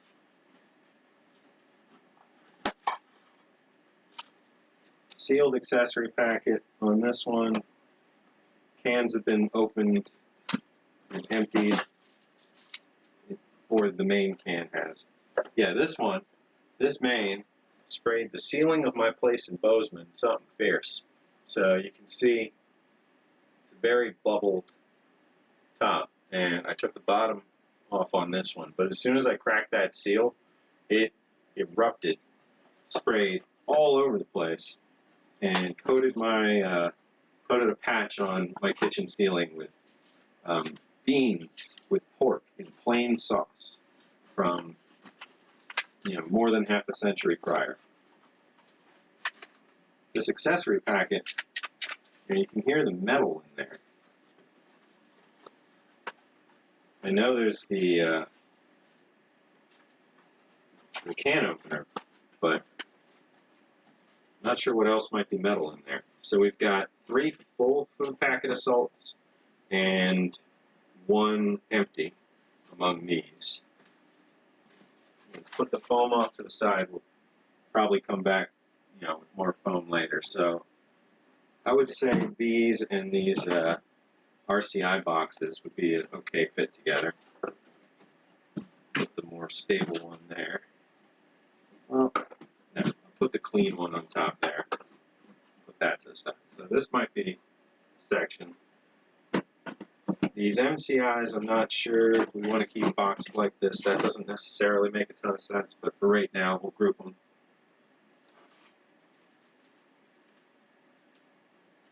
This is just the photo collection. I got an idea for these, actually. It's not really tenable for me to keep trying to pick these up at $10 a piece. You know, and I haven't been able to find any really good collections over the years. So I've got some thoughts.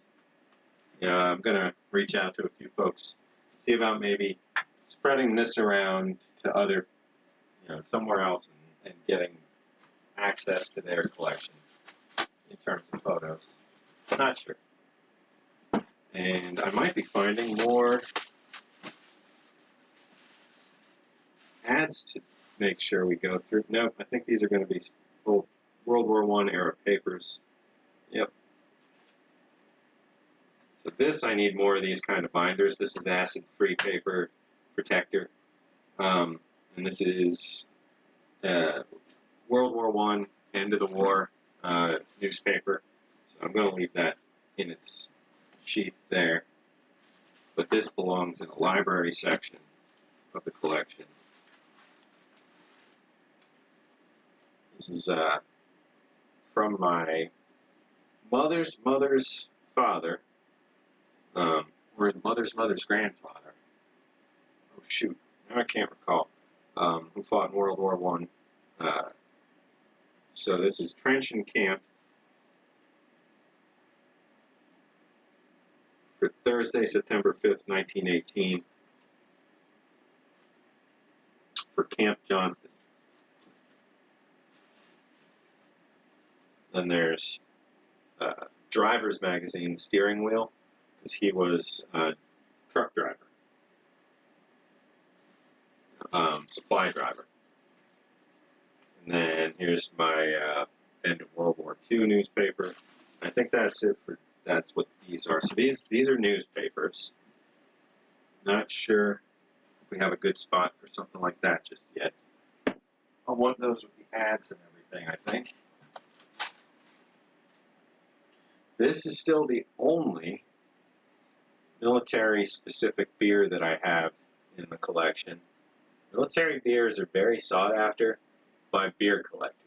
So we, as I've mentioned before, you know, and this is punched on the bottom, as I mentioned before, we are amateurs in the collecting world monetarily, even after all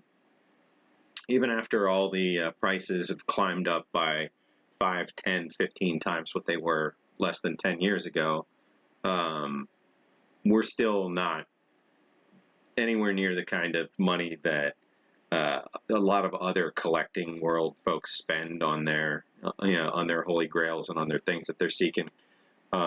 Space collectors being a great example. There are people who will pay $6,000 or $7,000 for a spoon, and we're not in that range. And I don't think the museum's ever going to be able to say it's a good rational choice to spend $7,000 of museum money on one artifact when there's potentially dozens and dozens, if not more, for that same amount of money that could tell a much broader story than having some elusive specific thing, But beer collectors on average pay $400 to $600 from what I've seen for anything from the 80s back that's a specific military beer. There are tons of them. Schlitz made them, Budweiser made them, all kinds of companies made military-specific beers. Some of them are just stamped for military use only, but a lot of them are in olive drab containers and in olive drab styling.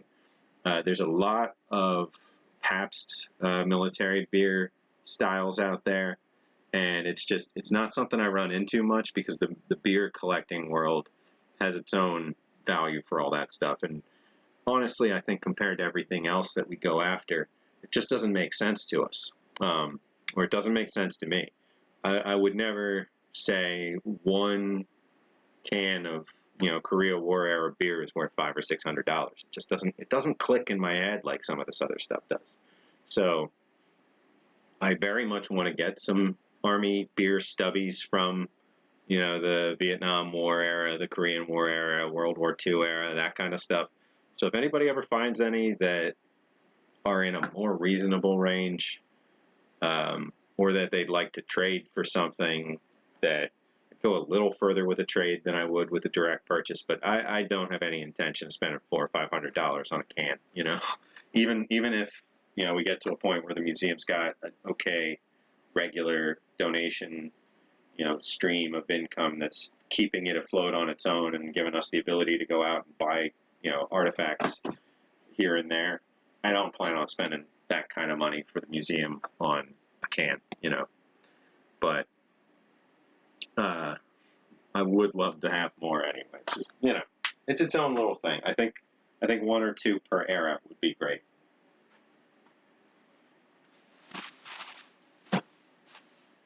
Let's see. So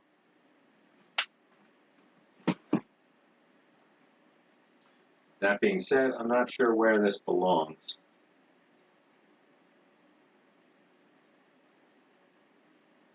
It's got to stay, you know, wrapped up. It's, like I just said, it's, you know, it's worth more than I think is reasonable for it, unfortunately. But that being said, we certainly don't want to get crushed. So I'm not sure where this is going to go. It's an advertising kind of thing, so I'm going to keep it with that for now.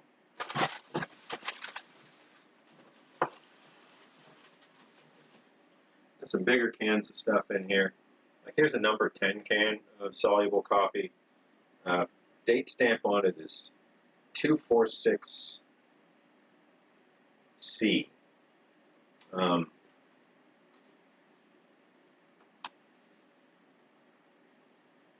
Packed in Flushing, New York.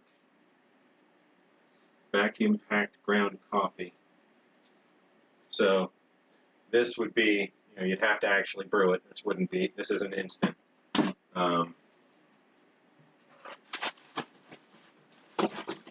246C. I wonder. Here's some cornmeal. Cornmeal D-germ type 2. So this is from a Japanese internment camp in the U.S. This was a camp in California, part of the kitchen, part of the kitchen loadout. So they would get military style food for doing B unit style cooking in the cafeteria. Not necessarily all the time, but they would have dry goods and stuff in military style more often than civilian.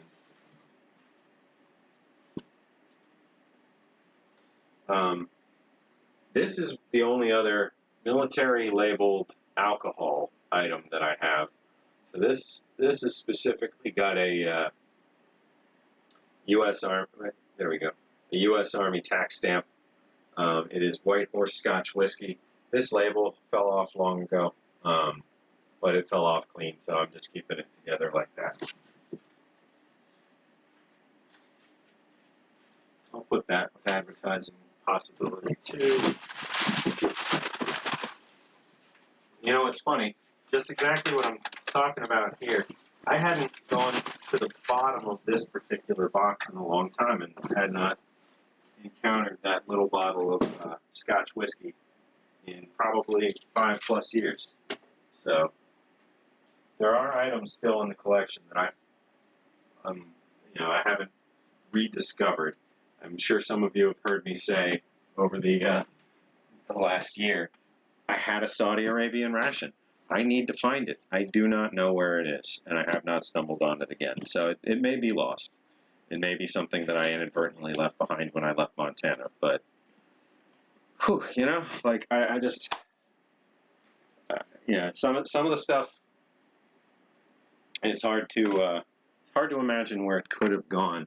But there are little pockets here and there in the collection that I haven't gotten to, and all this unboxing and reboxing and shifting and cataloging. And that's the point of all these cataloging streams. It's just to get an idea, to get a list, to make sure we know what's what, to properly put things together with other items of the same kind, and to to start thinking about what we can do with all that stuff in terms of traveling collections and getting details for people.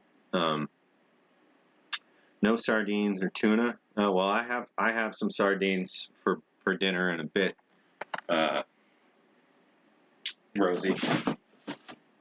So, wait, Rosie or Rose? Now I screwed it up. I'm sorry, but puppy breath. But yeah, I have some sardines for myself and for dinner in a little bit. But now that we've got all that going, let's see. We've got a bunch more of these food packet survival general purpose that I want to get figured out where they can go.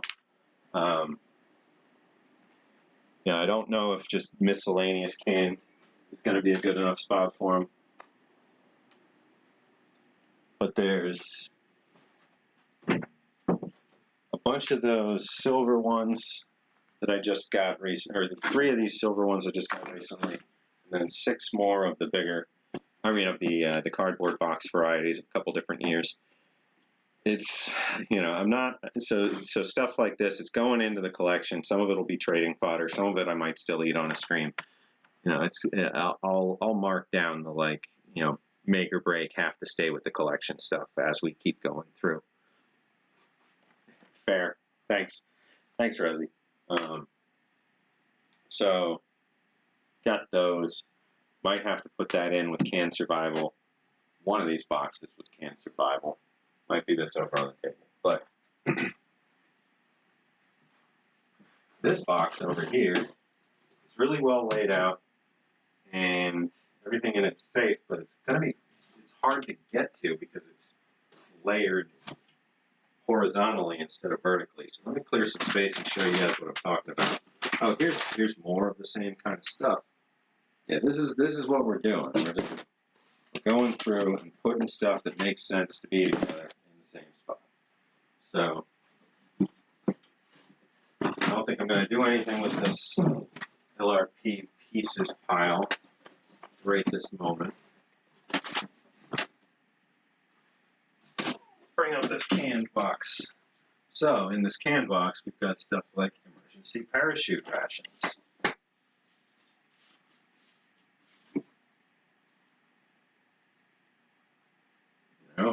These are pretty darn hard to come by these days.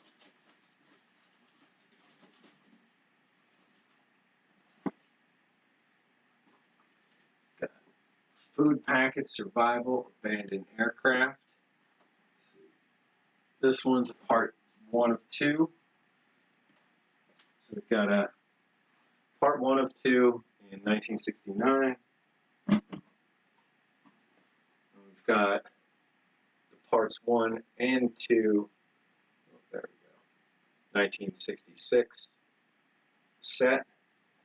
These are all sealed. Everything I'm picking up right now is sealed, by the way. So, got 3 cans of pemmican. And then a little further down, we've got, just bring you over here. Might be easier.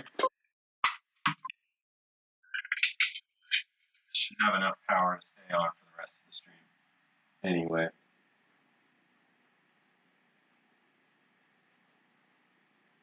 Alright. So, you can see in here we've got still sealed food packet survival or individual survival SA3. We've got an ST4, we've got an ST5, and we've got an SA5 down in here. So this stuff I've got packed about the level that I'd like to see for things of this this level of rarity and value. Let's see. I think we have more along this line in among some of these boxes.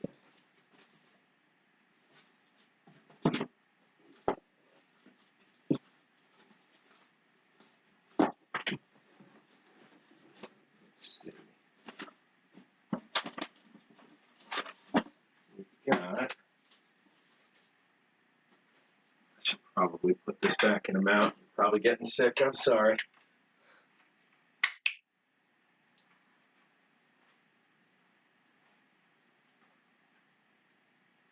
So we've got, let's see,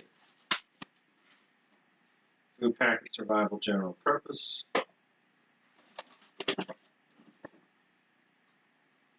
Food packet survival general purpose, same style. Both Cincinnati Association for the Blind. Both look to be about the same era. One's just in much better shape than the other. So got those. Got another silver can one that I had in here. Got some shelf-stable bread. With that. We've got these 3 food packet cardboard box varieties that are new generation. So let's see, these 2 are new generation. This is a 9 stamped regular.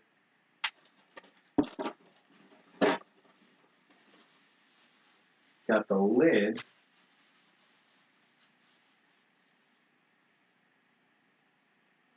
from an ST. Oh, underneath is way easier. Got the lid from an ST4. And, you know, these will help with dating and everything too, even if it is just partial. So the ST4 was 1956.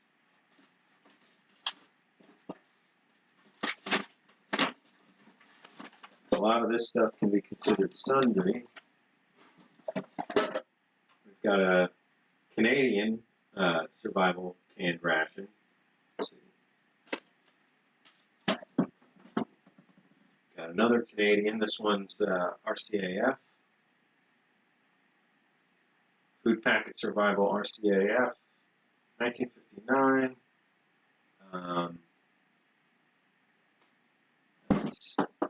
That's in excellent shape. We've got these malted milk survival ration tins. These 24-hour malted milk ration tablets, Horlicks. These are commercial items you would send to someone in the Army. But we got a random B3 unit that can go in the B units box. We have an opened accessory packet can that can go in the accessory packet collection that I didn't bring out. Oh, wait, no, I did. It's right here. So I'll put that in the accessory packet collection.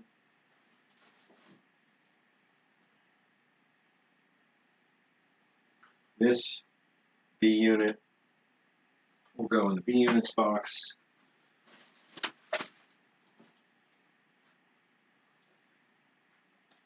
Actually, you know, some of these canned rations, like these are B units, but they're a little harder to come by. Like this is a U.S. Army Field Ration C B unit, biscuit, confection, and beverage, gold can style, World War II. This is a 1943. Has coffee in it, stamped coffee. Oh wait, actually no, I'm not sure. Stamped COFFE. That may mean it's got coffee in there. But, you know, does that count as an accessory packet or not? I don't think so specifically. You know, accessory packets, at least the canned ones, would have all the extras. You know, in this case, we've got the Halazone tablets in a can. I mean, in a bottle in there. We've got toilet paper, can opener, matches, cigarettes, all that kind of stuff. So I have looks like at least 2 canned, sealed canned accessory packet kits. Got a sealed storm kit.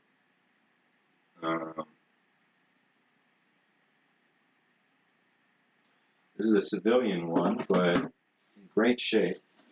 So let's see, I'll keep this other civilian stuff right there. Got another pemmican. I'm going to put that with the rest of the pemmican.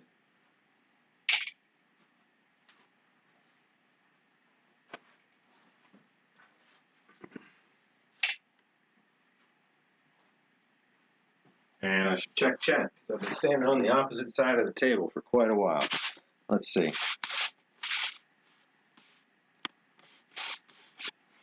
Oh man, sorry guys. I've been away from the chat for a while, it looks like. Let me move some stuff and bring the chair over.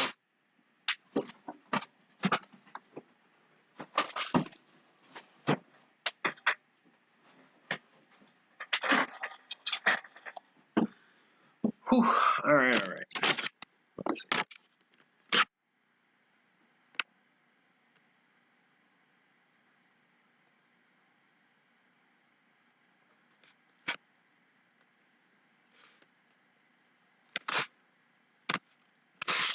Okay, that's when you guys were talking about military beer. Yeah, MASH. They had the beer. They had to punch the top of the cans. That was probably pretty common. Yeah, I wouldn't pay $600 for a can of beer unless it was on the moon either. Let's see.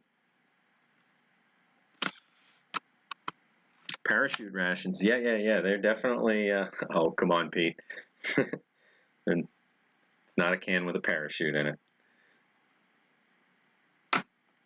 But these things are.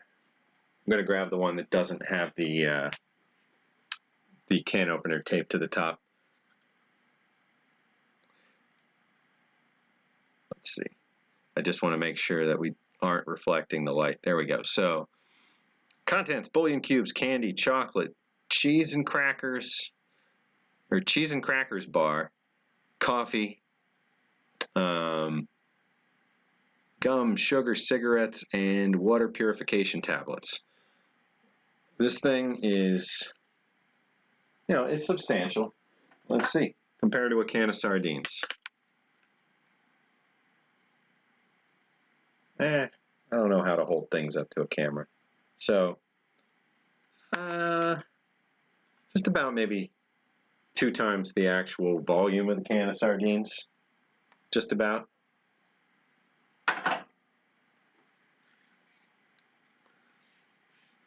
Very rough on the sides in terms of texture. And that's just the coating seemingly breaking down a little bit. There's that goldish can sealing coating.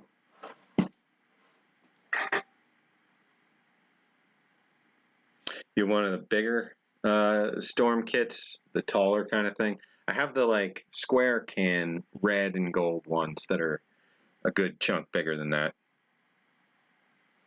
No worries, Corey. Don't drop anything electrical in there. So I'll move these cans over to that area as well. Then let's see if we can get some space and eat some sardines.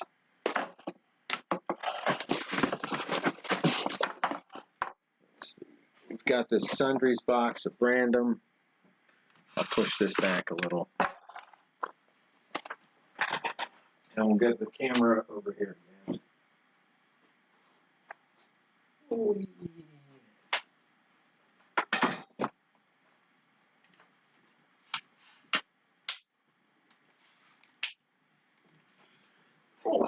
all right. A lot of activity in here for a Sunday. Just sorry if sound quality or anything changed. I had to close myself in here. All right, so these were a gift from Yossi. I want to say these are just sardines and oil, but we'll find out in a second. Oh yeah, that looks like just oil, which means I'm gonna have some oil spilling out here. Gonna have to be very careful with this tray from that point.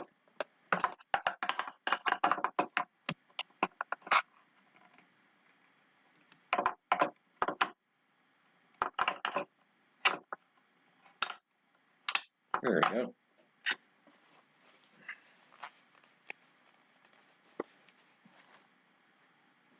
Phone just made a noise. I wasn't watching it and I didn't turn the noise off, so let's see. Oh, something from Smokey. Let's take a look. Hopefully he's not saying audio's busted. Oh, he sent a picture of the survival kit. You have one of those big, like flat round cans, huh? I don't have one of those, I don't believe. So they're like a good, inch thick, big, fat, round can, right? Kind of like those Fray Bentos pies in size. Oh man, Fray Bentos pies. Those were good. Oh, let's see. Yossi had also sent crackers with this stuff, so I'm going to pull out the rest of those. They're probably a little stale because I opened these a few months back, but I bagged them up, so hopefully they didn't get too bad. All right. So this is sardines and oil all the way from Israel.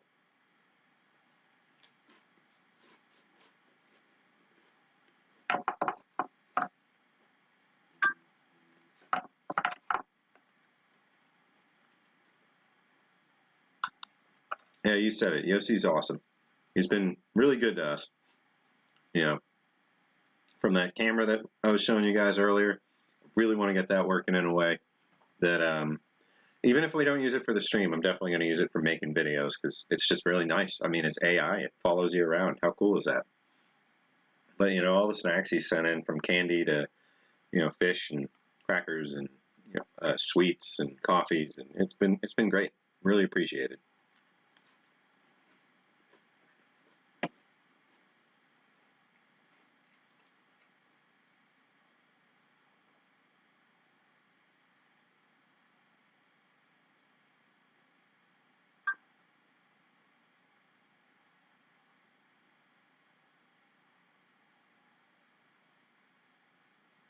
Got a penny sealed into the tape, huh? I wonder.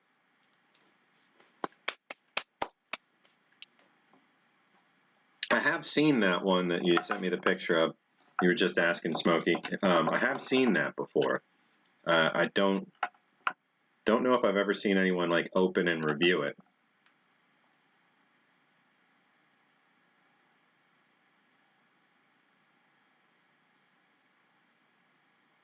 Very shiny sardines.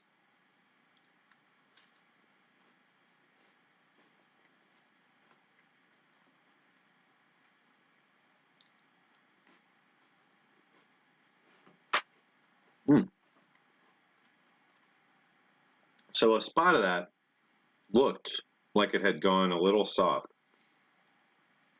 And I was worried. And it did. And it was really good. Now I'm starting to wonder, all the times I've heard about people leaving canned fish go for a very long time and thinking they're crazy. I'm trying this with the Belarusian cracker this time. I've been wondering, what would draw them to it. That was really good. Maybe there's a spot in the middle, a sweet spot where, aged fish in a can gets really good. But when it's fermenting, it just seems kind of crazy, to eat it.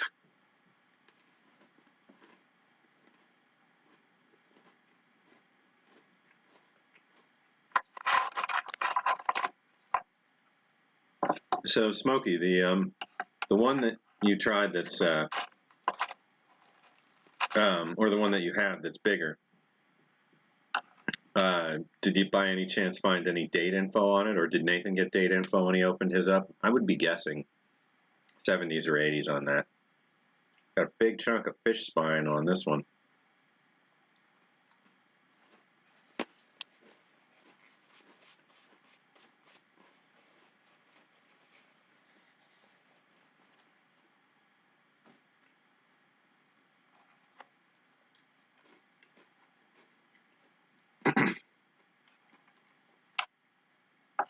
Yeah, the Fray Bentos pies were great. They puffed up, in the oven, so looked like a regular pie puffed up over the edge.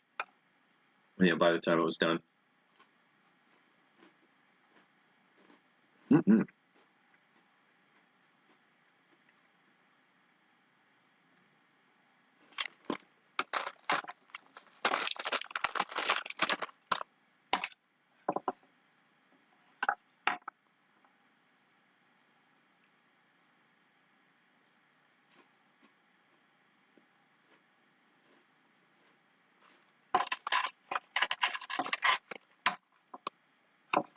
I'll definitely be trying more Fray Bentos pies down the road.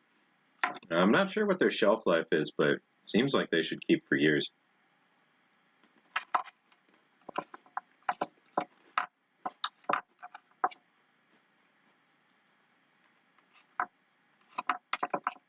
All right, almost done with this.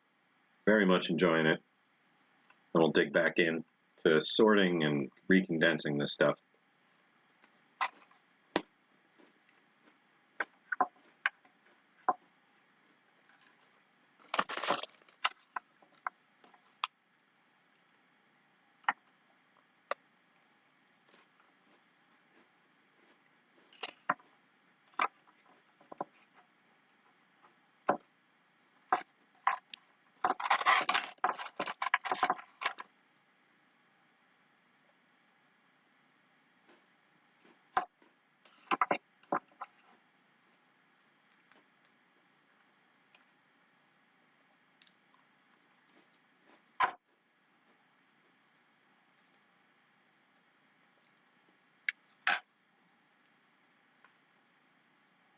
You know, I drive in and out of work, and just driving in Philadelphia kind of like makes you feel like you live side by side with Philadelphia instead of in it. Because there's so much that, you know, if you took a train into work or you took a bus into work, at the end of the day, you feel like you've got more ability to kind of shift your going around plans, and you could stop somewhere on the way home or make a detour and you know, go check something out, or you could start a little earlier and stop somewhere on the way, like Pete's talking about checking Reading Terminal Market to see if they've got a good British food store. Well, I'm never going to do that on a normal work day because I drove here and I'm going to drive back. I've got a parking garage here and a parking space at home. Well, not really, but one that's usually empty for me. And in between, I don't have to hunt for a parking space, pay for it, and end up inevitably getting a ticket for something that I didn't expect to get a ticket for. You know, that kind of stuff. So, you know, by adding the car for convenience, you kind of take away the ability to quickly do simple stuff like just stop over and check on something without ending up spending half your day there, you know, trying to find parking, dealing with whatever. And I can't tell you how many times I've had, you know, a cheap interaction with something turn into $100 because I parked a little over a line, or I parked, you know, outside of the time on the sign and didn't realize it, or the sign said it was for a certain type of vehicle and I didn't fit the vehicle type, or, you know, the sign had rules for permit number 34, but I had permit number 33 and just spaced it, you know, whatever it happens to be. It was always a pain. So one of these days I need to just take, you know, transit in and then go over to the market or, you know, see a museum after work or something. But, you know, when you're driving around, you just kind of break away from that.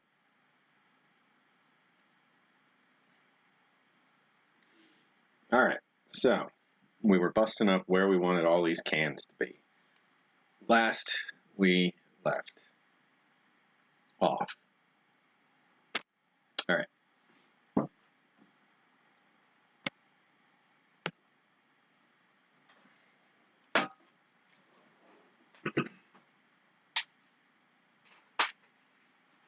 This back up.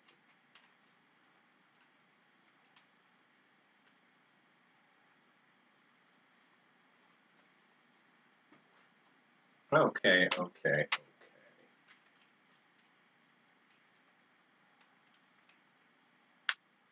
So try to remember that the seemingly best space to show a thing is right about here.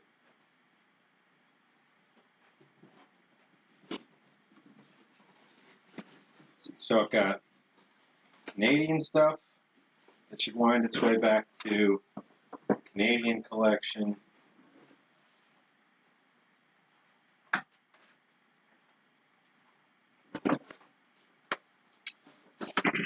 The elusive beefsteak MRE. That's one, I don't know if you guys will be able to see the actual label on it. So this is menu number 9. This was from Steve. This will stay out on its own, I think. We've got the packaging from, well, I think this was Thai. This might have been a Thai ration, or this might have been, I'm not, I think this was Thai. I'm going to put this in the international miscellany.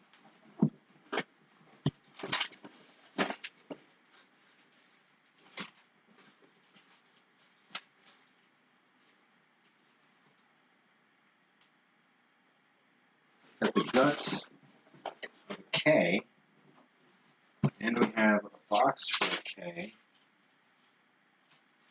So some of this stuff is the pieces of one of Steve's reviews, so I want to keep those on their own, I think. So we've got the K review, we've got the survival ration review early on. Let's see. Beef steak. Put all that up there.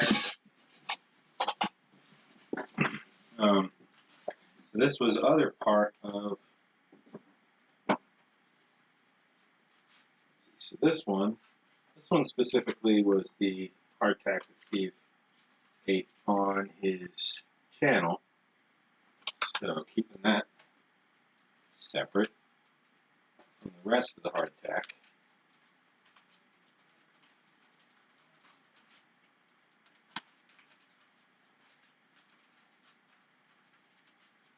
Actually, you know, it's distinct enough, it's going in with the rest of the hardtack. And then got a bunch of examples of dug hardtack.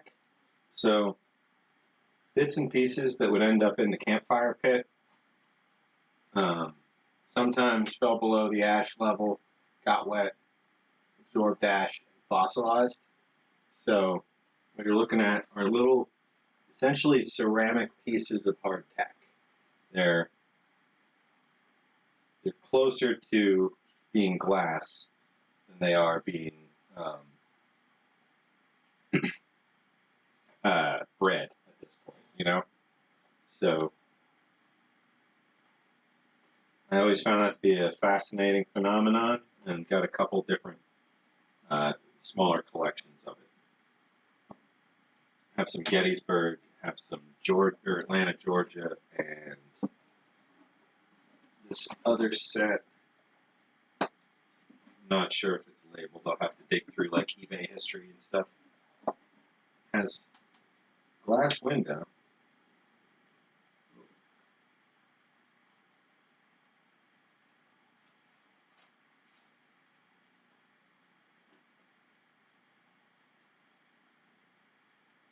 I like this style storage. These boxes with these pins in it, and the spongy kind of foam. So it lets you do a display. It's a little more freeform.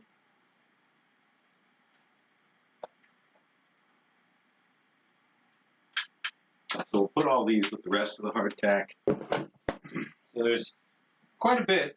You know, there's 1, 2, 3, 4 pieces of hardtack and 3 dug remnant collections.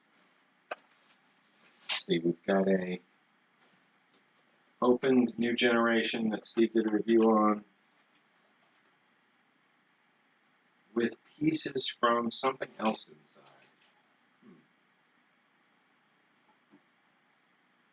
Pieces from another survival ration. So I'm going to do the same thing with this and put this in the pieces that he's sent from reviews he's done.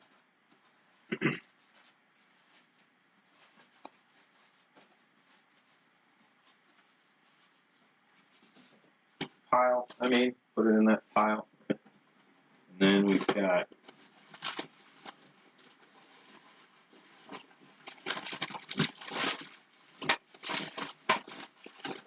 food packet SA3. Same situation. So this is currently being housed in a box for a Dutch ration, which I would like to have separated. So I'm going to look for a small box that I can shift these contents to.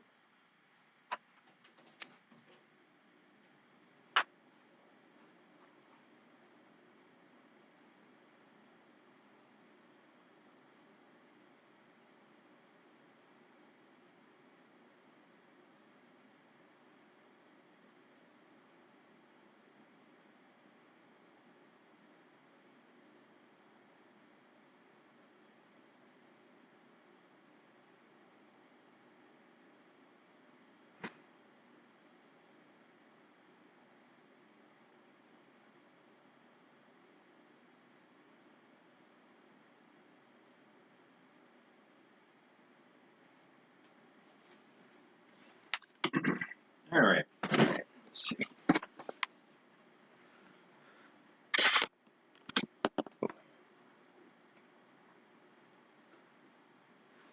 Eating history still is your stuff.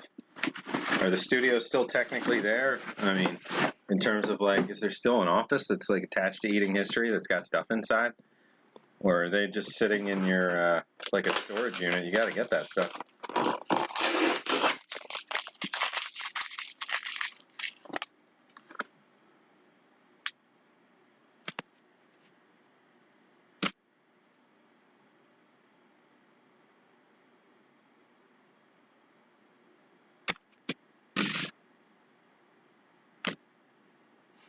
Well, 30 blocks instead of catching a cab, Pete? Wow, no. I'll take an Uber. No, I don't know. All right, so got a box, going to do some transfer on that.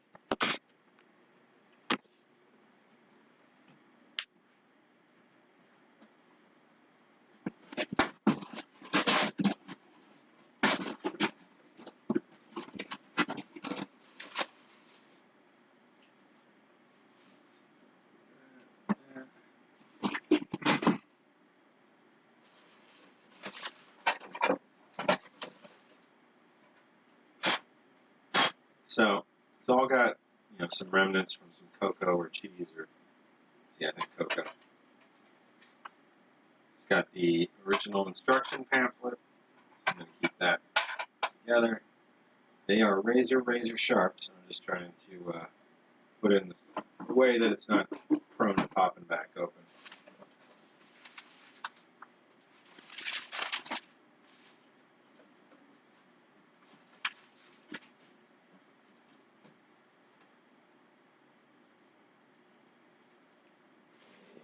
These parts could probably use some careful wrapping. So we've got sweet chocolate bar, another sweet chocolate bar, a coconut cookie bar with an A in coconut, cocoa nut, cocoa nut. Interesting. Got a date cookie bar. This one's a little mangled. Another cocoa nut cookie bar. And another date cookie bar. These are a little dusty with cocoa, it looks like, and or, depending on the thing, cheese, but this one, no, this one didn't have cheese. So, good date cookie bar.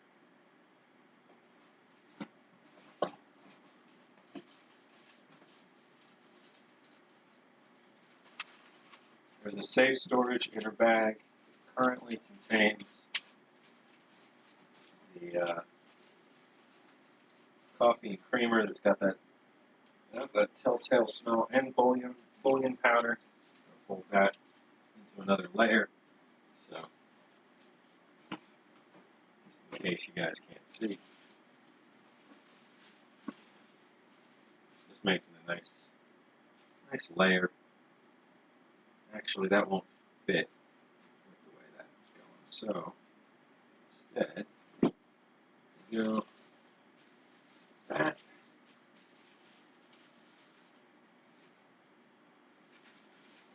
that.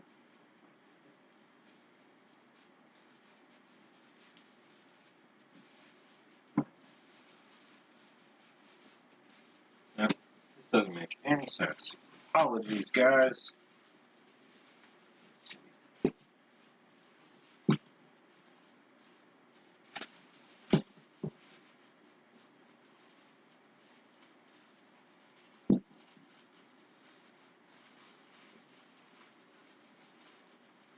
Why is this wide enough?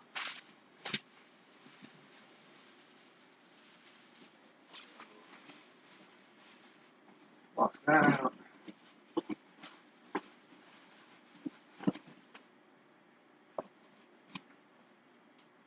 I believe I have some bags. I'll be right back.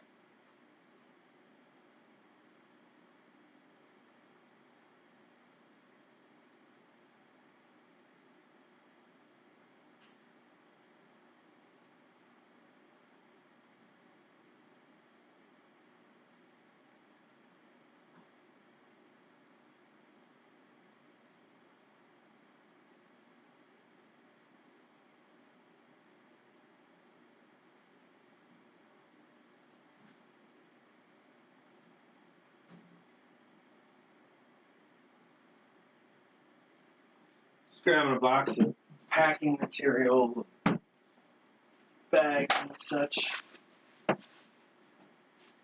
So now I can transfer things over.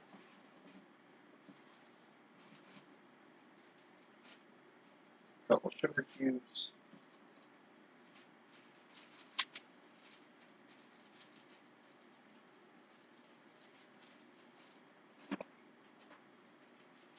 Bubble gum. Matches.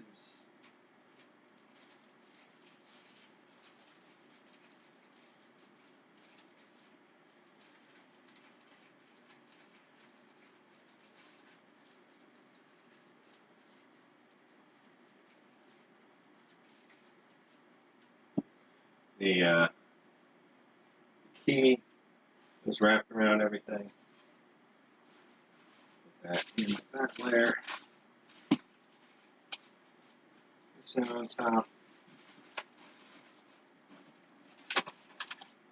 Oh, okay. This is the actual menu sheet from the Dutch one that was here. So, powdered chocolate drink all over this.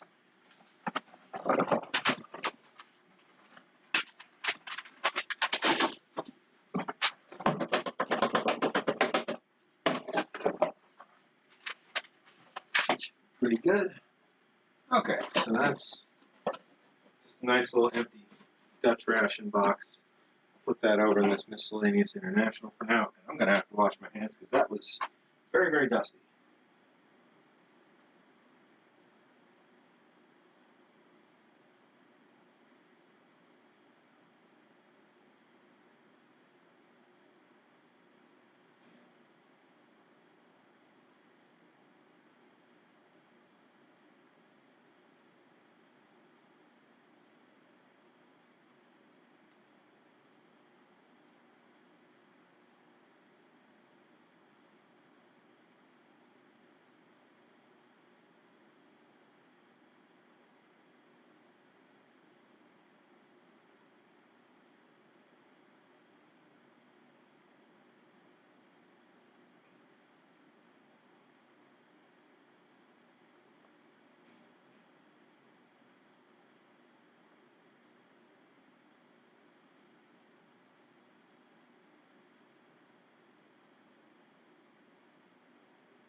Okay, back.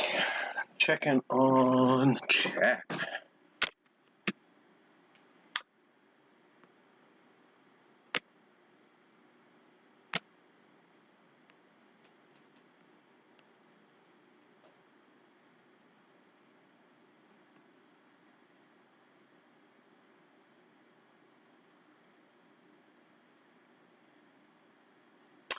Oh man, Smokey, that's terrible. I mean, did they say it's just gone, or did they just, dragging their feet on giving you access? Like, they can't say, oh well, it's part of the set or something, unless they plan on doing another series or they need filming or something. Hey, G Schultz, welcome. We're just doing a lot of reboxing, moving, breaking down still as yet unsorted boxes that weren't moved into the banker's box future that we're surrounded with. All right, back to walking around. So we just sorted this Fruit Packet Survival SA3 contents. So I'm just gonna close this and label it as such.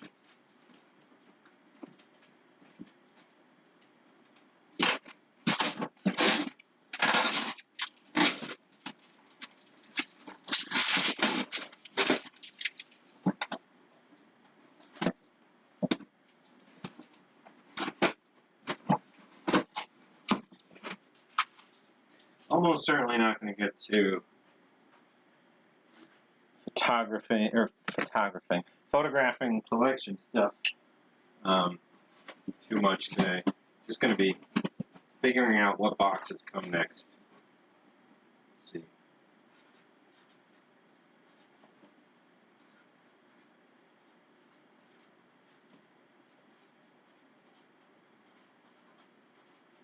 SA3 opened and reviewed. Going back into, well, actually, no, not going to go back into that box. Going to get a new box. Because that box itself is a nice ration crate case to utilize.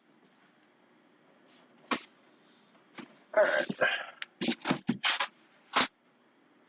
Boxes, boxes, boxes. Let me close this. There are quite a few fans out there. Apologies if those have been making it hard to hear me. Alright, so this is an open decay.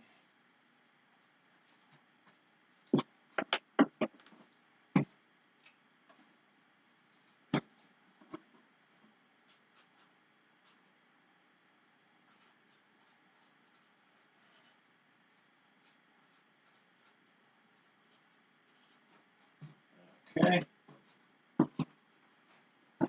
Open decay ration.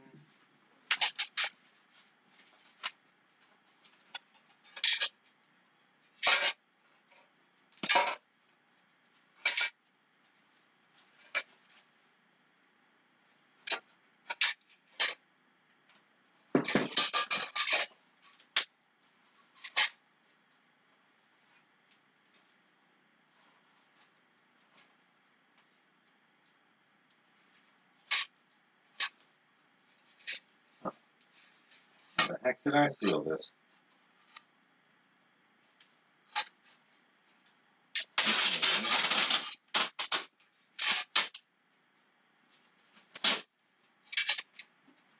This is like a survival ration, candy chewing vitamin. Okay, charmed survival ration can.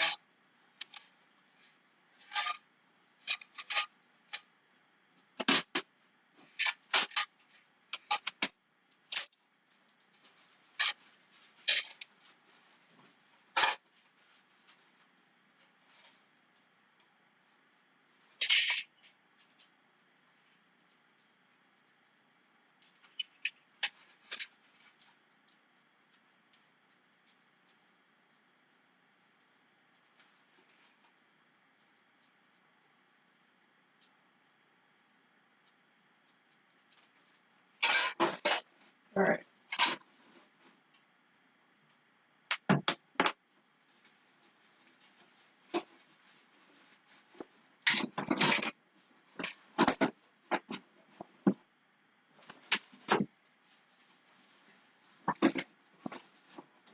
Okay.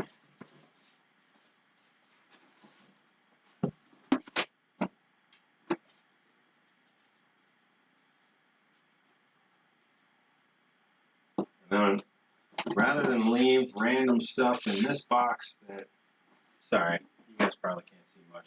Apologies throughout this one for that, but these contents I'm going to put in the bag. Don't know what all they go to specifically. Just things that came along.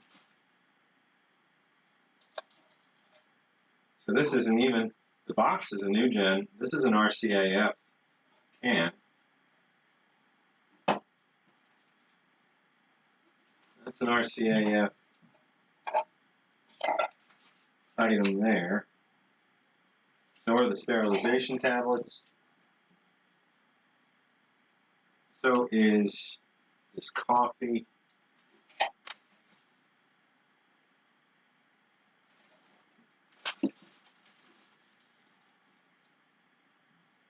But I don't know about this Lantic sugar or these beverage powders.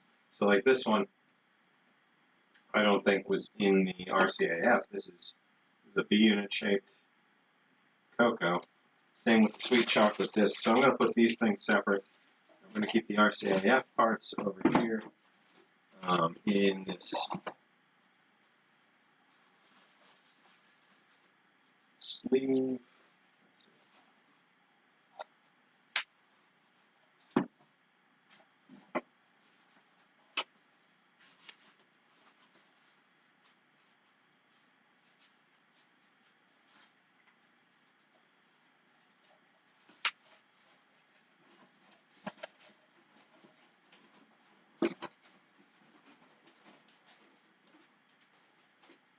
And then the Ration survival box. We can put over here. These random bits. Okay, Civil War stuff. And this beefsteak. I'm just going to keep with the rest of the Steve reviewed ones.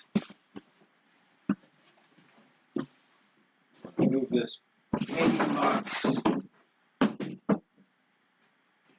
Put this down here.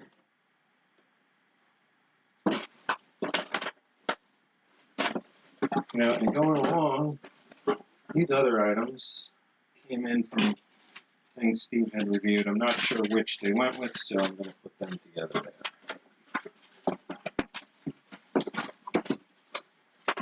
And then there's that Hershey, or that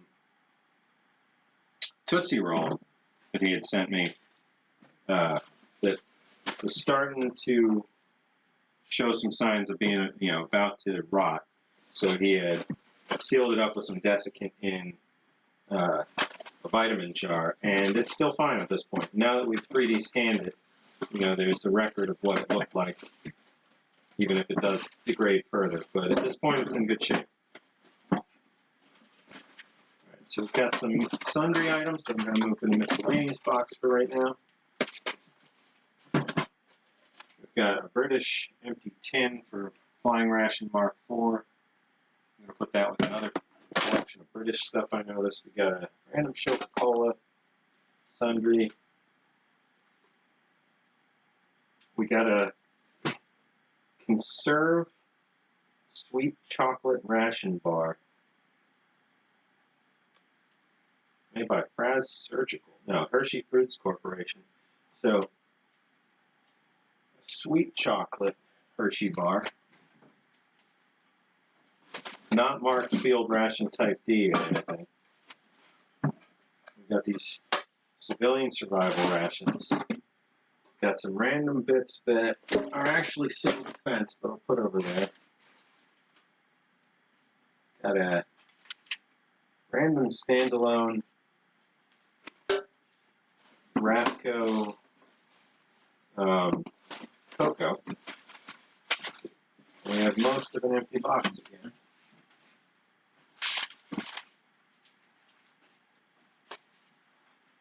Can survival. But random. I don't know.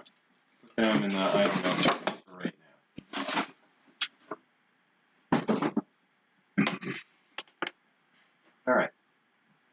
guys around over here. So, let's start putting all this back.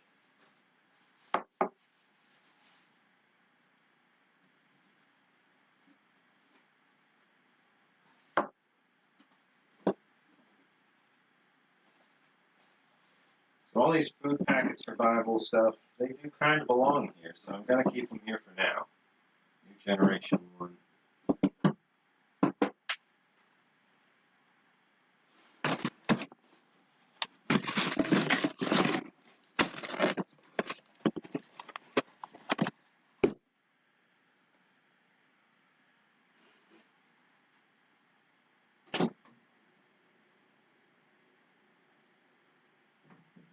Oh, I heard something.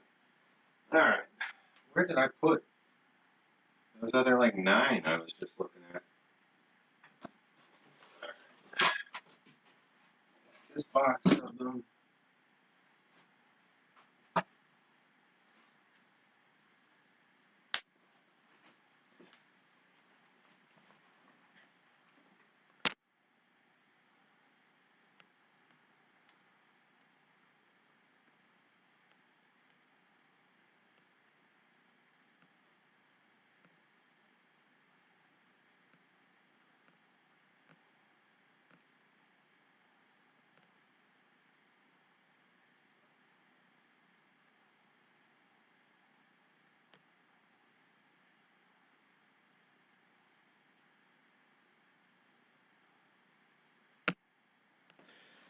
Alright. Smokey, that's at least they keep a paper trail. Email them, get them to email back that they acknowledge that they've got your stuff and that they just can't get it to you at the moment. At least that way you've got a written record, if at all possible. So I've got, this is the one that I already had, and I picked up 3 new ones. This one has 0792 stamped on the bottom. The new ones have 290 stamped on the back, but nothing stamped on the bottom. Other than that, the labeling style changed for sure, but they're both Oklahoma League for the Blind. And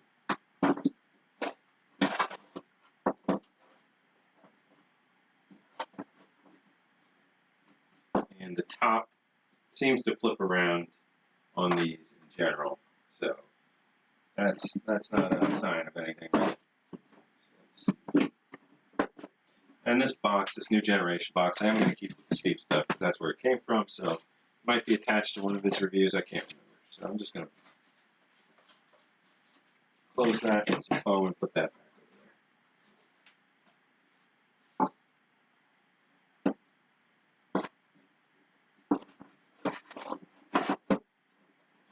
there. Got a lot,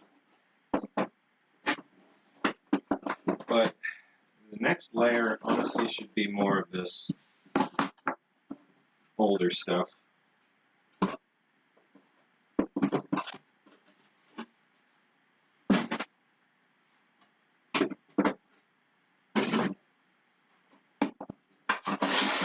Does feel like it should have another little lattice work around it though.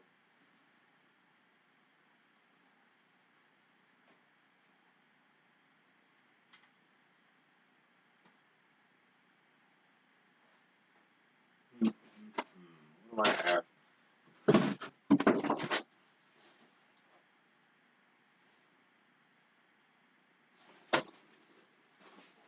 Gluten-free pancake mix. Yeah, no, I don't need that box, but can I cut it up? This is the stream of me leaving and coming back. All right, one more minute.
found scissors. I am back. So I'm gonna make some cardboard lattice work. Let me move the laptop so I can occasionally at least look up at it.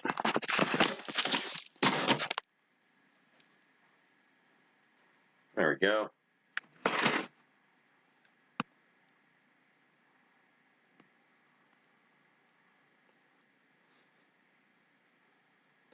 Oh man, G Shells, if there's anything you want me to stop and pause on, I absolutely will.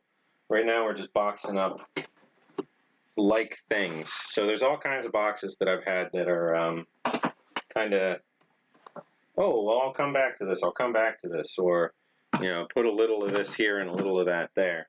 So this one, if you missed earlier, starts out with these survival, the SAs and STs. Just an SA4, an SA5, an ST4, and an ST5 on the first layer. And then I was just saying, I think I want to make a nice lattice work crisscross there for the next layer. Oh, I had all that cardboard. Ah, losing track.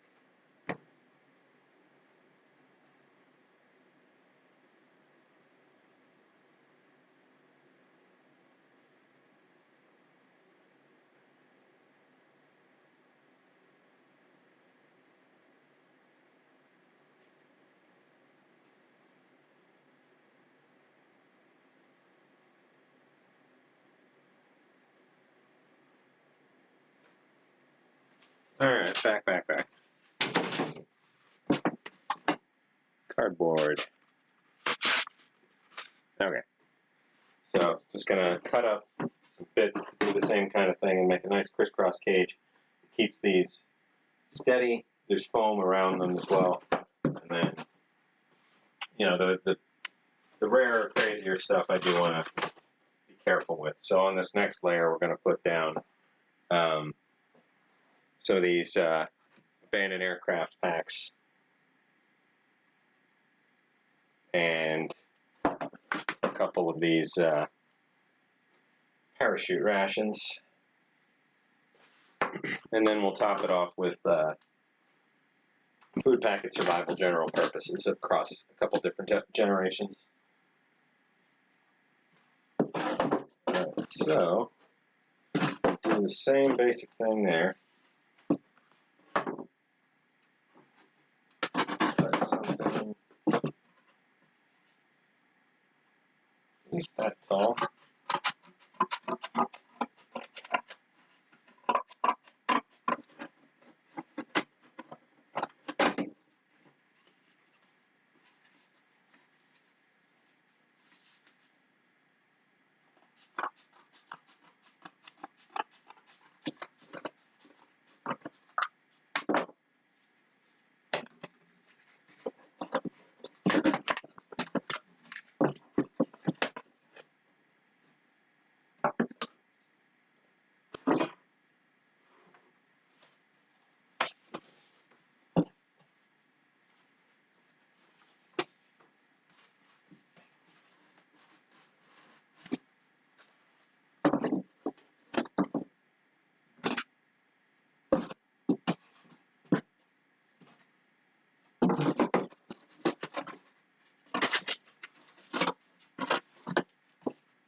Well, it's almost 6 o'clock. I'll probably go a little past 7 if I'm making progress. We'll see. I hope this is at least a little bit entertaining for you guys.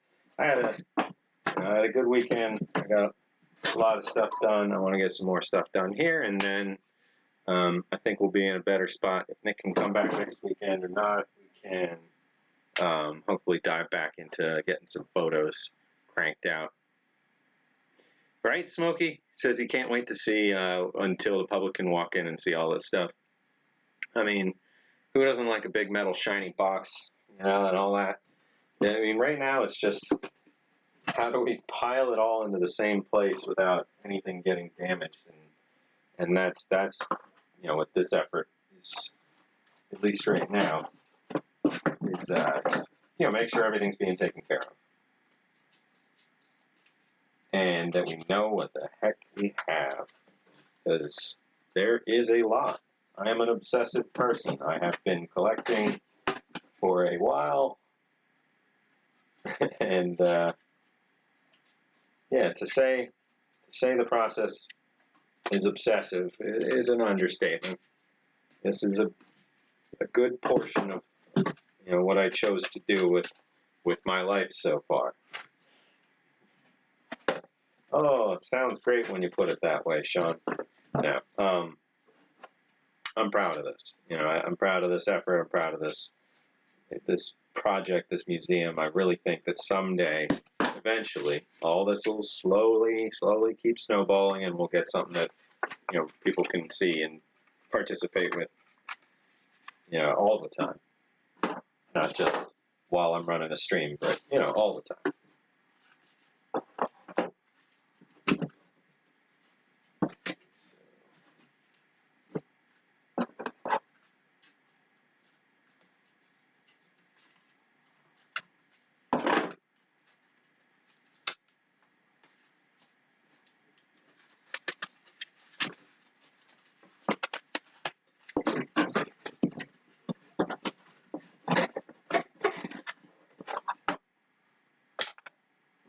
Of course, a little too tight.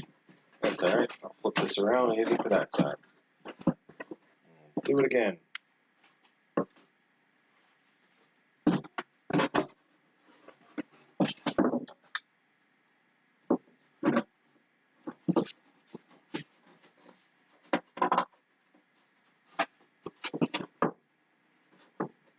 How much you want to bet there's some vague federal law that says I can't do this?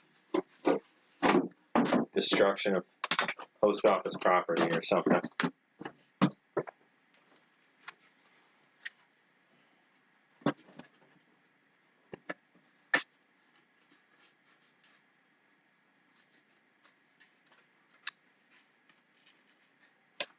Oh, yeah. Smokey, I think you're the one who pointed me to check out Dragon Man. Oh, my God. Oh, my God. Now, that's a collector. That is a collector. Holy heck. And a sad story for sure with his wife. And for anybody not familiar, Dragon Man's this guy out west that has, I mean, to say a military collection, it doesn't even begin to do it justice. A living museum of equipment and guns and vehicles and all kinds of things.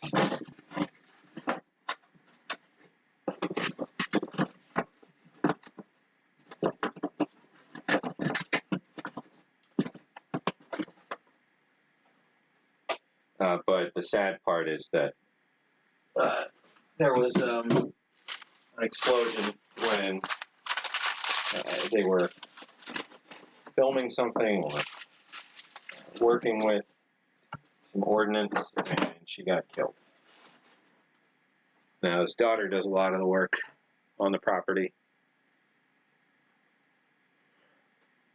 So who's playing who in soccer today? I am in the dark. I do not know.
Just putting a little extra wrapping on the parachute rations just because they're getting to be less likely to be found.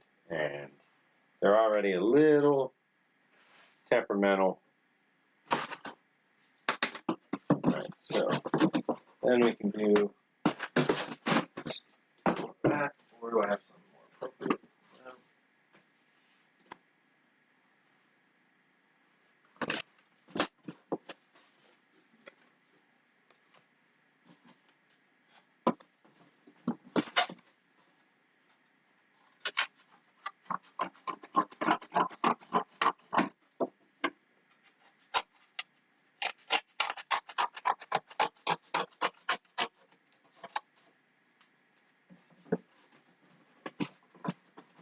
Alright, and then we'll put GPs up top. So we do have the second part from this one down here. Actually, can I fit both of these in a layer?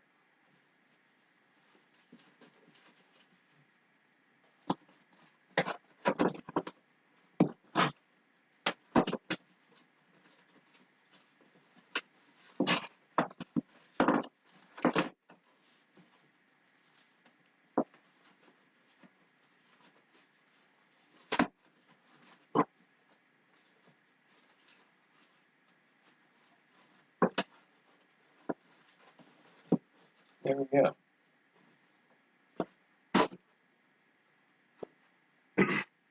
So, bring you guys down into this layer.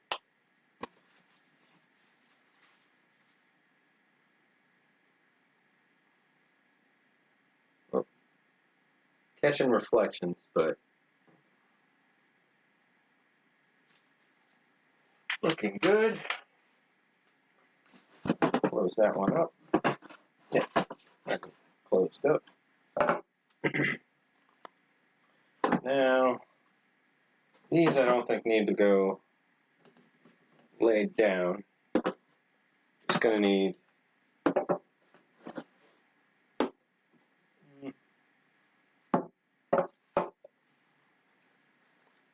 honestly, I think these should probably still go to their own box. The food packet survival general purpose stuff.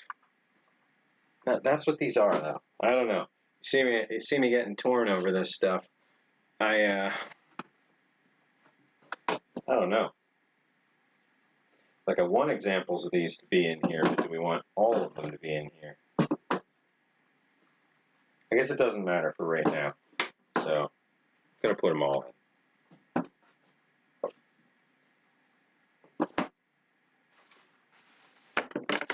This can go with the open stuff.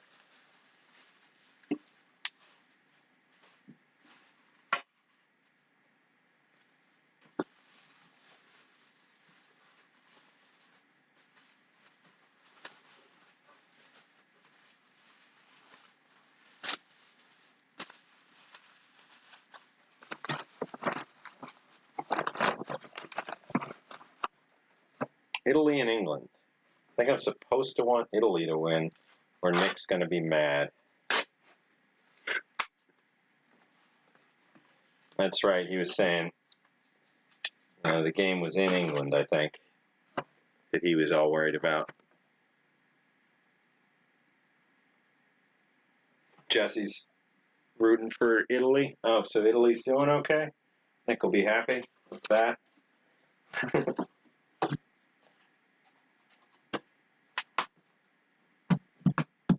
So then I've got these other types up here. So I've got the Food Packet Survival General Purpose Interim, which came before the new generation one. So Interim, that's what I'm saying. I do have quite a few of these, and then I've got that whole other case of them. I don't know. I feel like I should leave one in these and then take the... I just get torn over the dumbest things.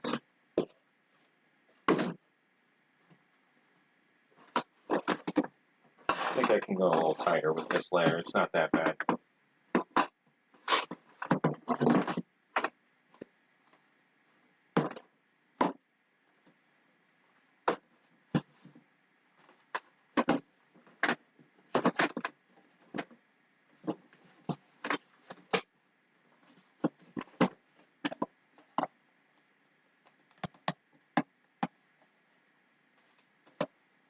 with an empty box. These are still in good shape.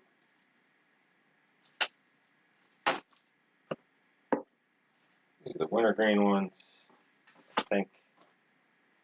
No, the interim ones are. Aren't they?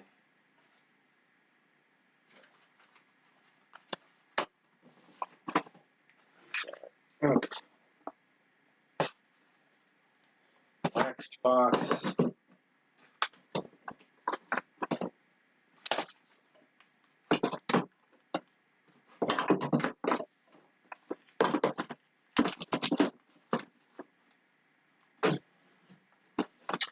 Quite the layer of food packets.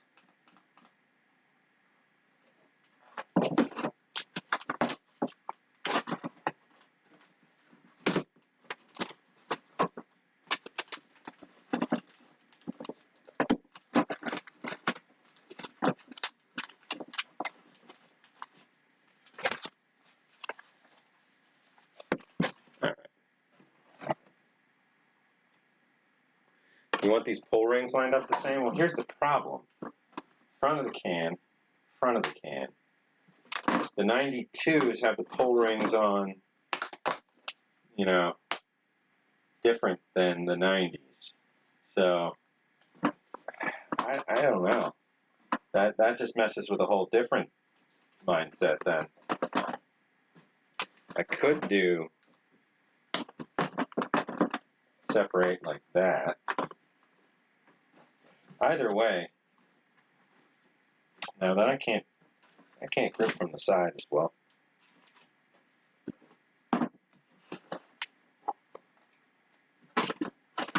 I feel like these regular ones should just be somewhere else, especially since they're training fodder. I am going to separate. Okay, so they're not trading fodder. So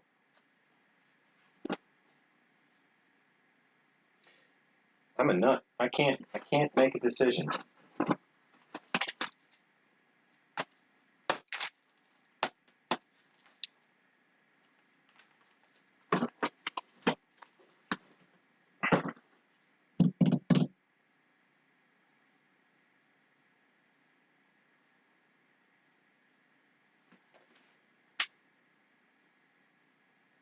I mean, I have like 15, 20 more of these things in another box.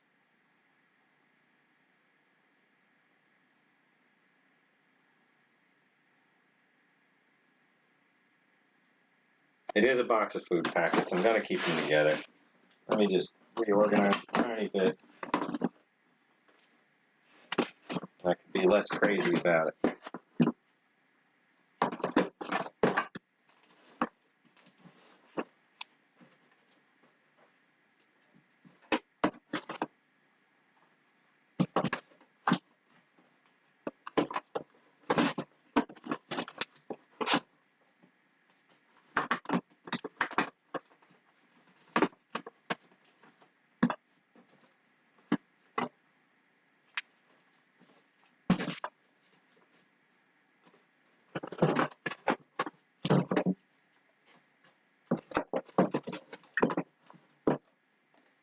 Empty one. No, I do still want it.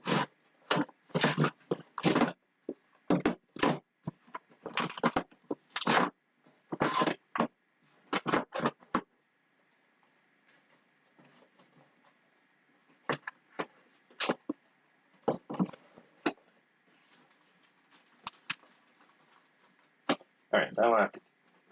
Okay. And I hope that's alright. Put it. Label's not the right direction, but that don't matter. And we'll see this whole box again very soon when I catalog it. Because this is not a session where we actually get to write everything down that's in there. Whew. Ooh, trying to pop my back, not working. Okay.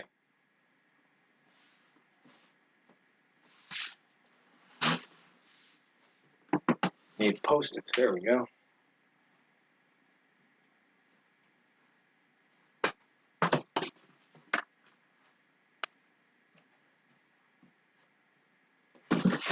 it's just labeling cans. Here we go, here we go.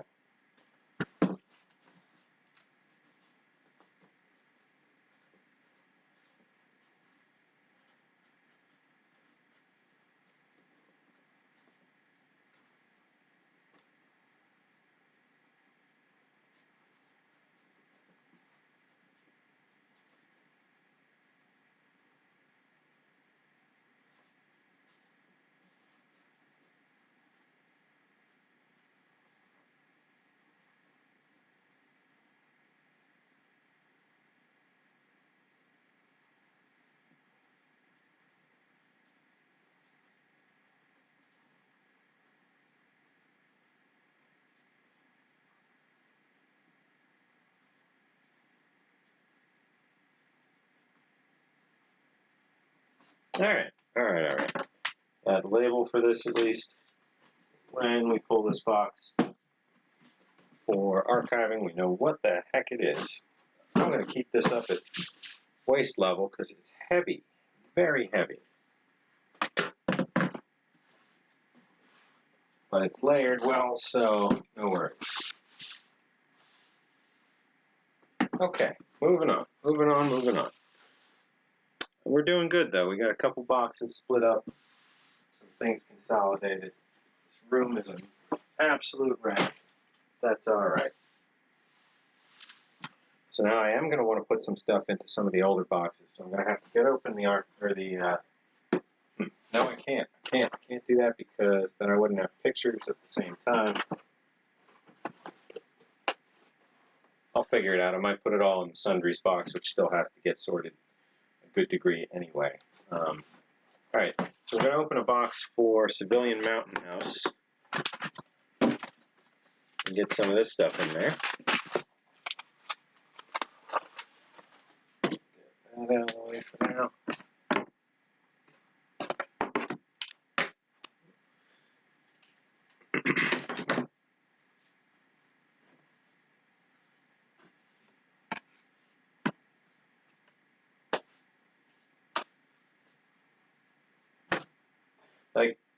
Yeah, Dragon Man may not focus on rations, but he probably by accident has one of the top 10 or 20 ration collections in the world. You know, if I were just making a completely rough guess based on the little stuff I've seen so far, but across everything else, hundreds of fully automatic weapons and vehicles and pieces of equipment, all kinds of stuff. All right, so these.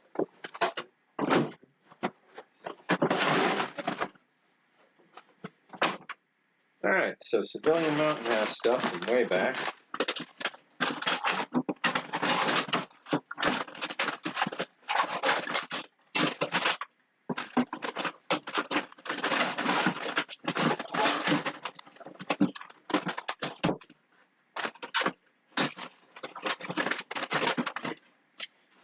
The red ones are entrees, or are like, you know, main meal kind of entrees.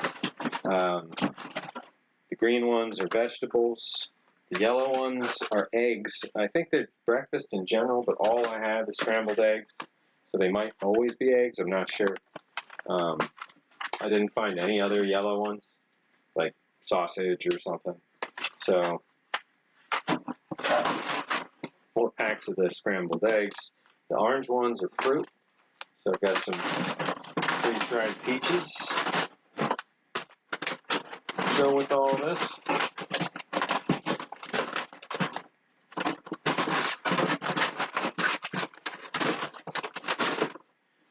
No lasagna, Corey? No, I know.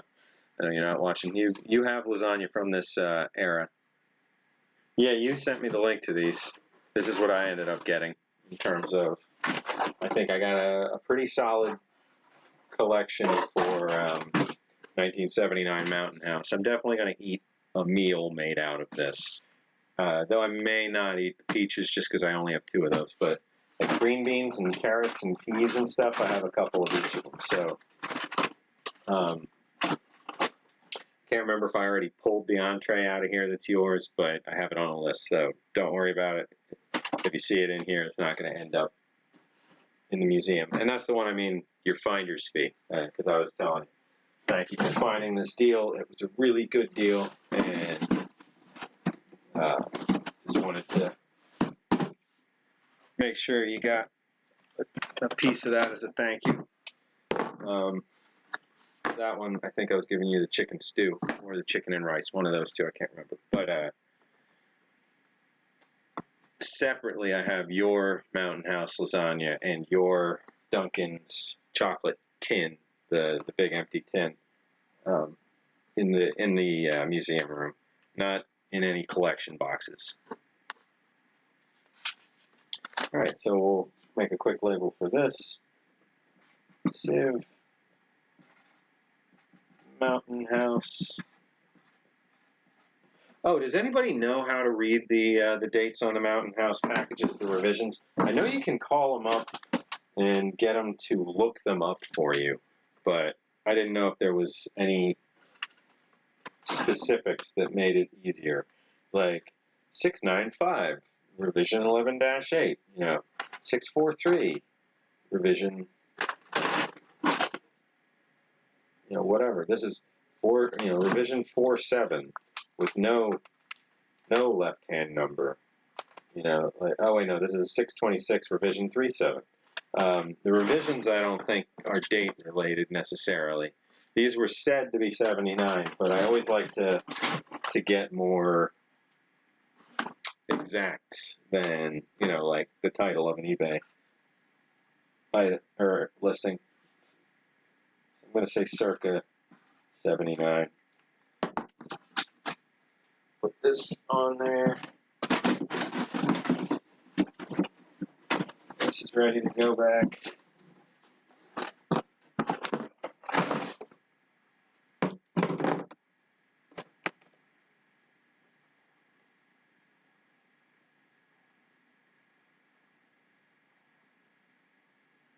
I mean, some of them just seem super, super well packed, and then the vegetable ones all seem kind of full of air. So I don't know if they'll be good or if there's just an inner pouch or something.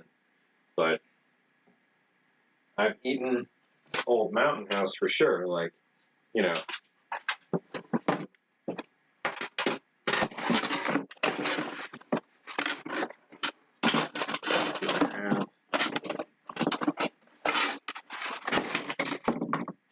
so like,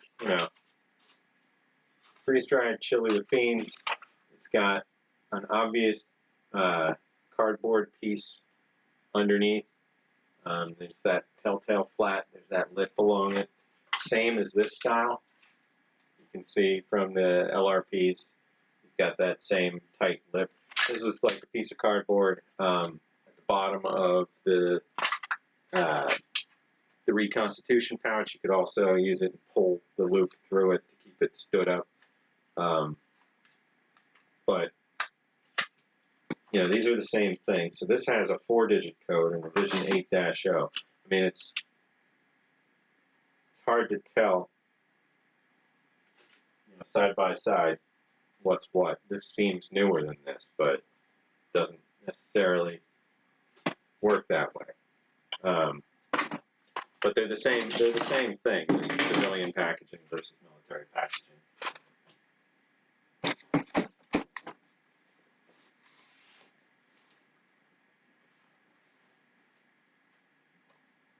Let's see. Haven't come across any more empty boxes for rare stuff.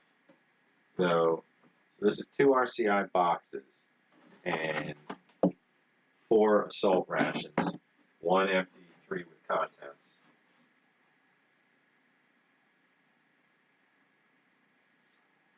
So I'm going to mark that for now as 2X RCI box, 3X food packet, individual assault, and 1X FPIA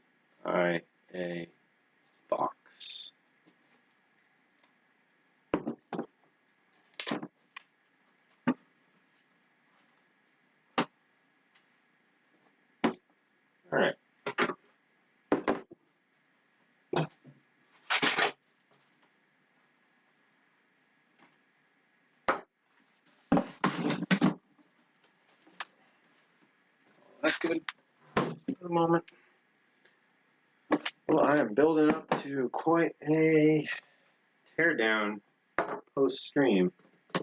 That's all right. That's all right. So we've got all these random C's back there, or MCIs, but I don't think I'm going to do anything with them right this moment. Ah, I didn't put all the pemmican back in. Doesn't need to go back in.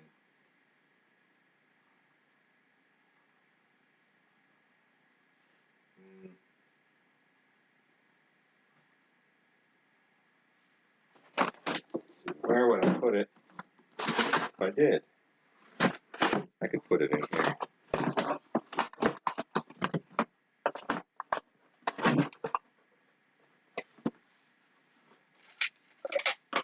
Pemmican. 4 cans of pemmican.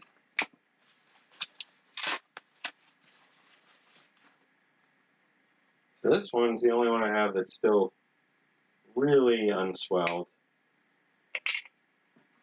Actually, I'm not sure. They've all swelled to some degree. I've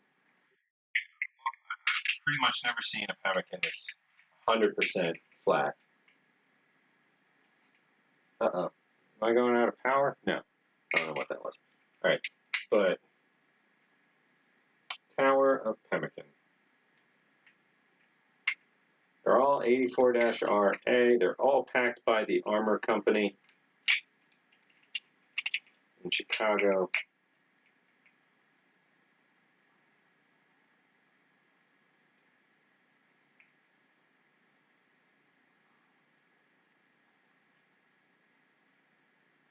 They all have a 51 stamp on them there, and they have P1, 5B, and 5X, and 5T.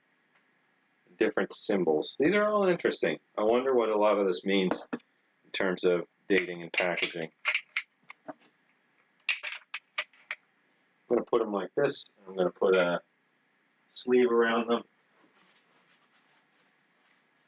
just so they don't rub up against the boxes on either sides, and they'll fit just fine.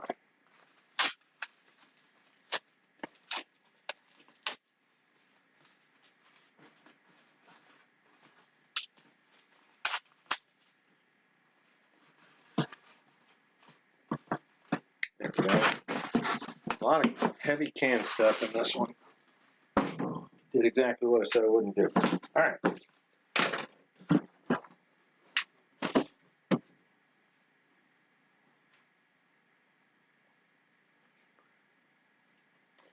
Let's see. So all these B units, we consolidated just a couple more into there.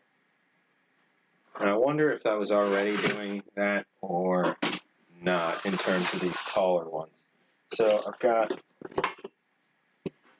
some of these Korean War era, like extremely dark print. Almost certain you're not going to be able to. Oh, there we go.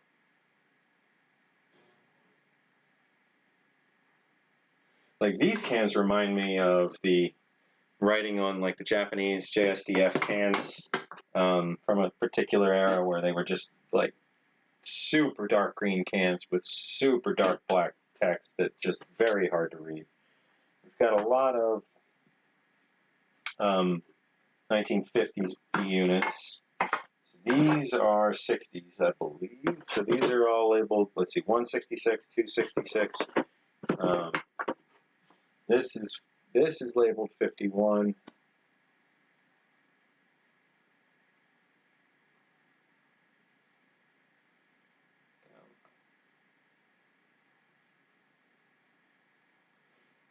This one's 51.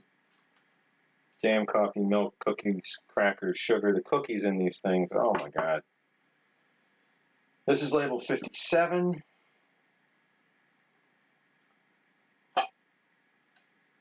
This is 46. I think, no, that might just be L6. This is 43, the gold one. And then these regular ones get into the 70s, 74, 76, 79. This is an awkward one. 966.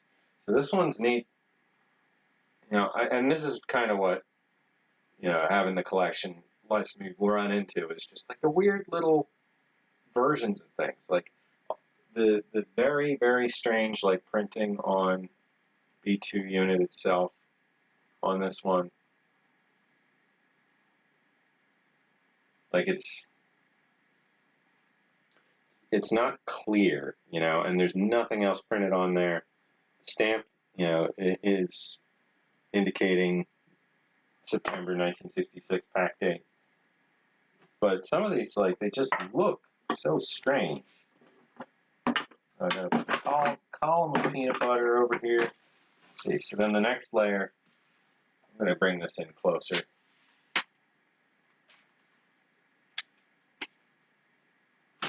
Down in the next layer, let's see, under these we've got 71, non-conforming date, going to be hard to track, 01224. 1969, wait, yeah, 1969, non-conforming peanut butters, various, all current foods, all different eras.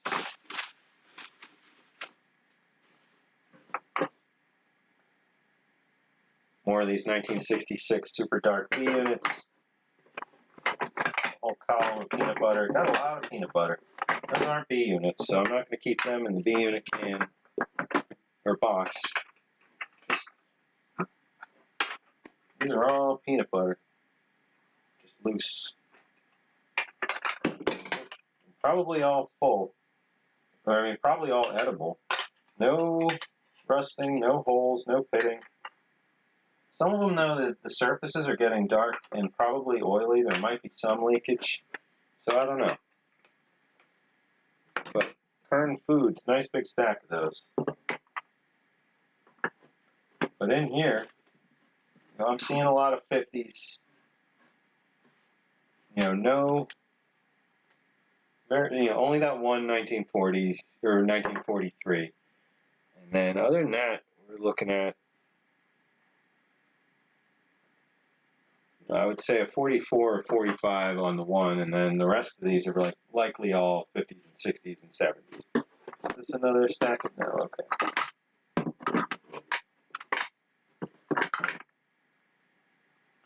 Here's another one of those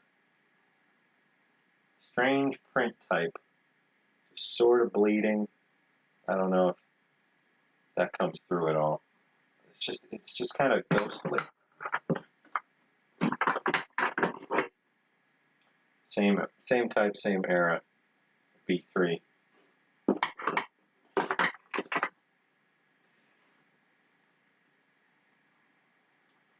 '57, '55, '51. Here's an older style.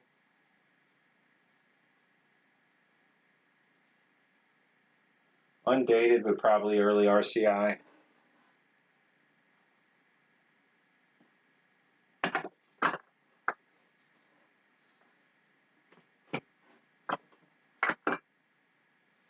Yeah, it'll be nice to get all of these photographed and all those photographs up so that people can, thanks, Pete. So that people can, take a look through these things and, see what they can add to the conversation around them. So I'll put this B3 down here, this B2 down here. We'll put the big ones on the bottom layer and spread the small ones out on top a little more.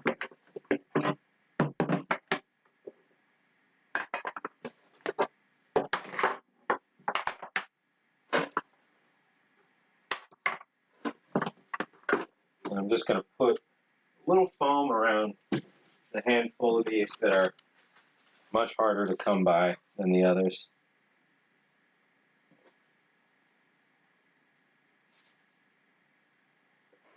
Oh, excuse me. That must have looked very weird. Apologies.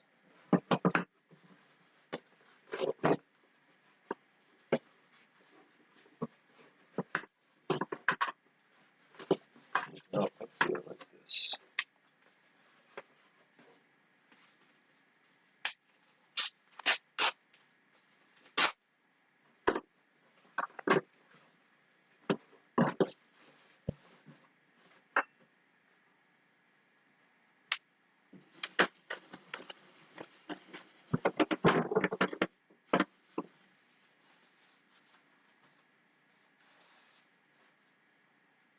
Might want to wrap the peanut butter cans.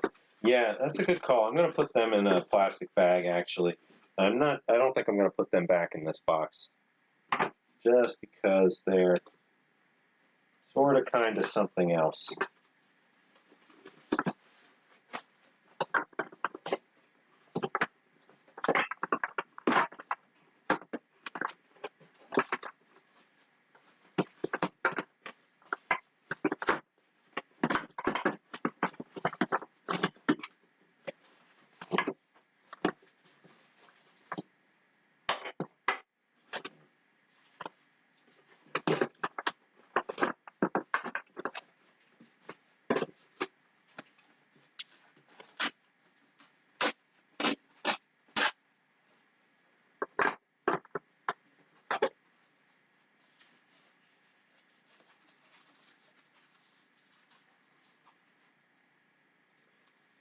Oh, tape out here. Okay.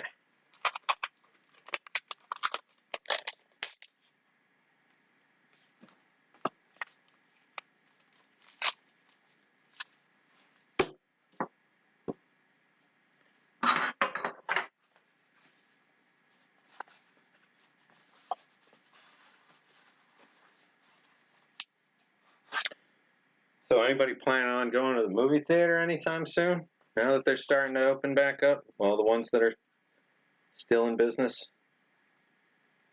Nothing I'm really looking forward to seeing, to be honest.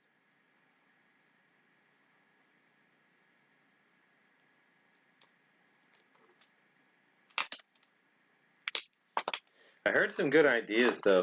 People were saying, why have we always had, movie theaters just stuck in the present? It's not so much about seeing something when it comes out, especially in this era where streaming's way better for that. Streaming's way better for most movies in general. Even seeing them for the first time. Most people have an okay enough home theater experience that they're happy enough watching something on their TV. And if it's not something with huge effects or something with amazing sound, like why would you necessarily feel like it'd be better, in a theater?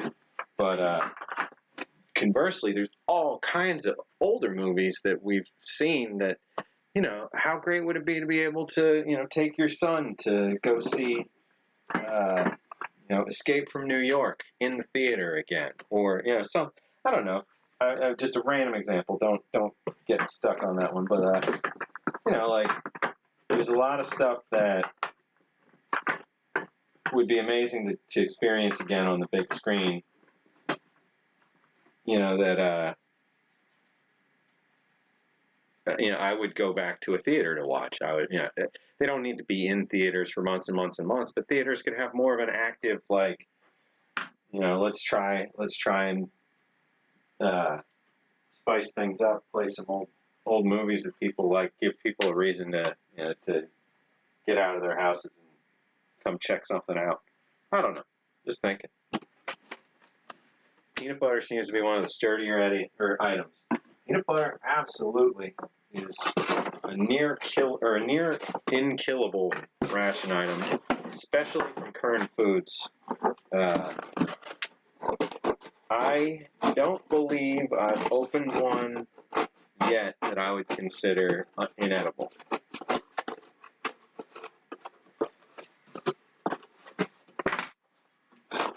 In general, it seems like the kind of thing that, in 100 years, peanut butter is still going to be peanut butter. You smash it all up, you mix it around, it gets smooth, it tastes normal, you eat it.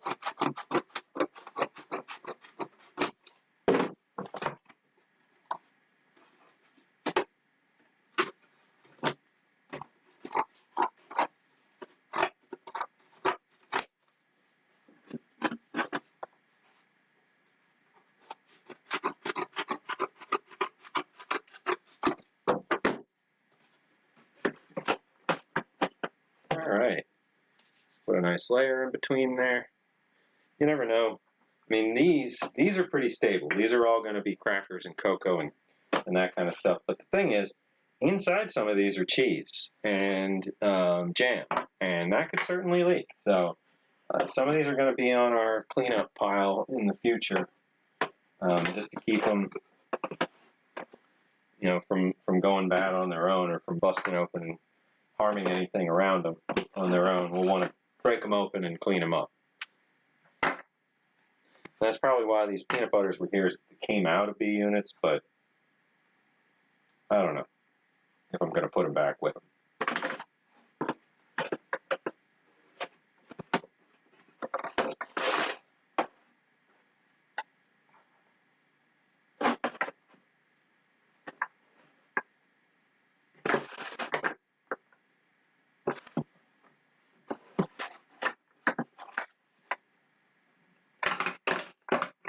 You know, for convenience sake for right now, I'm going to. Look at how hard that was to figure out. Let's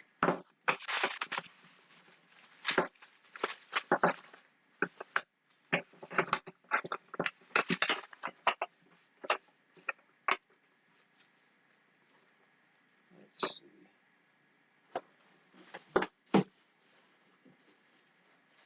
Grab one of these Ziplocs.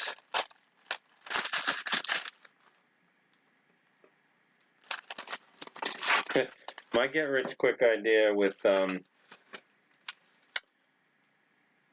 movies actually seems like it ended up happening all over the place in the apocalypse. I was thinking like drive-in theaters where you would camp, where you would, you know, run a campground as a theater. So people would set up their cars and tents and etc., and there'd maybe be 2 or 3 screens, and you could tune your radio to whichever one you wanted to watch with your family, with your friends, with whoever was camping with you, and it'd be a joint camping drive-in experience. But I heard that might be a thing. Maybe I'm wrong. Maybe it was only like someone was doing events like that, in which case, hey, steal that idea, make it happen. I promise I won't sue you. I just want to see it. I want to go to one. So run with it, make that happen, and come back to me. All right, just going to put all the peanut butter in a bag. Just, you never know.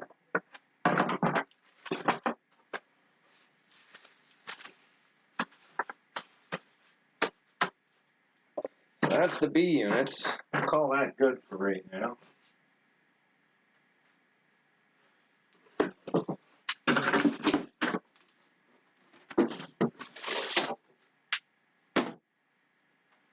Okay, let's see.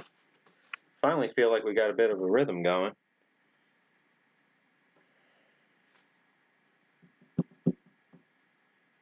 So I've got all these other miscellaneous cans right here, but it's just one layer, and it's almost certainly all food packet in-flight stuff now that I've had a food packet in flight to bust open and go through the whole case. So looking at this stuff, the timing of it, the labeling of it, the contents of it, I pretty much believe I had the guts of a food packet in-flight individual case from potentially early 70s or late 60s looking at this stuff. So actually like 67 it looks like maybe. But I bought a bunch of stuff in a big lot and was always intrigued by what was there because there was a lot of weird stuff. And then there's stuff that looked British that now I'm pretty sure, is. I'm not sure. There we go. I'm sure it is. I'm not sure. Some of these were really neat. This labeling wise, this feels British. But it was in with everything else. So this is instant dried skimmed milk. These are crackers. That feels American writing wise, but it's just a neat to just have just crackers. These tunas I think I've seen in the in-flight. Just tuna. That's still wet.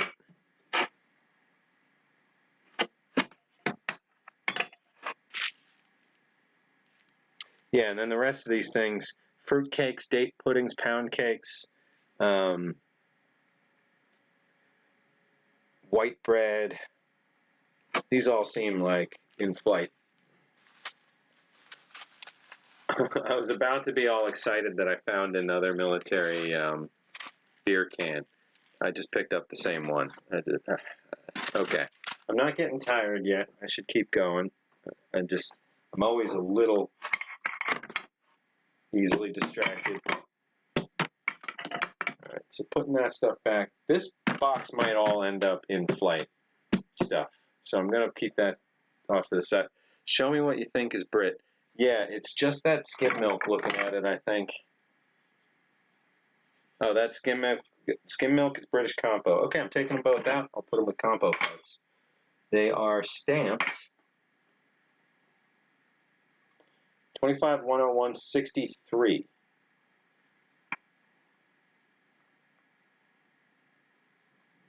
Yeah, both of them. And then up top is CF109. I don't know if you can figure anything out from that, Corey, but if you can, that'd be awesome. Maybe they're 1960s Compo bits.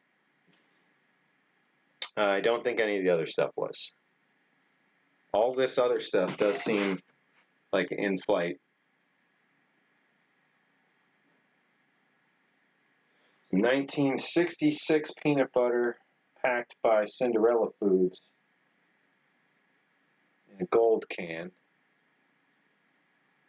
You know, these are, I'm going to have a room with like the right kind of muted light to take photos of this kind of stuff eventually. There we go. But I don't know. I'll keep that with these.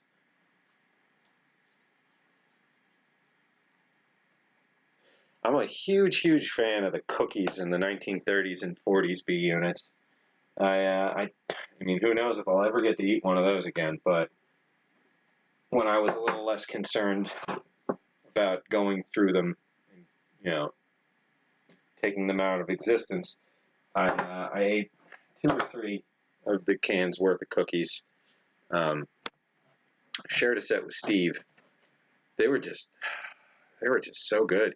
They're like soft old Oreos, but big. I don't know. Really sweet. Earliest canned Compo was 76. It's probably just a different dating or numbering scheme then. They don't look much different than the stuff I've got from the 90s, you know. DM some pics of the code. Will do. Sorry. A little tired for sure. Oh, yeah, the peanut butter is definitely U.S., Caleb. Everything in that box, other than that skim milk, I think is U.S. now that I look through it. What else can we consolidate, go through, or rebox? We can rebox this in a real box, for sure. This is a Ration small detachment 5 persons.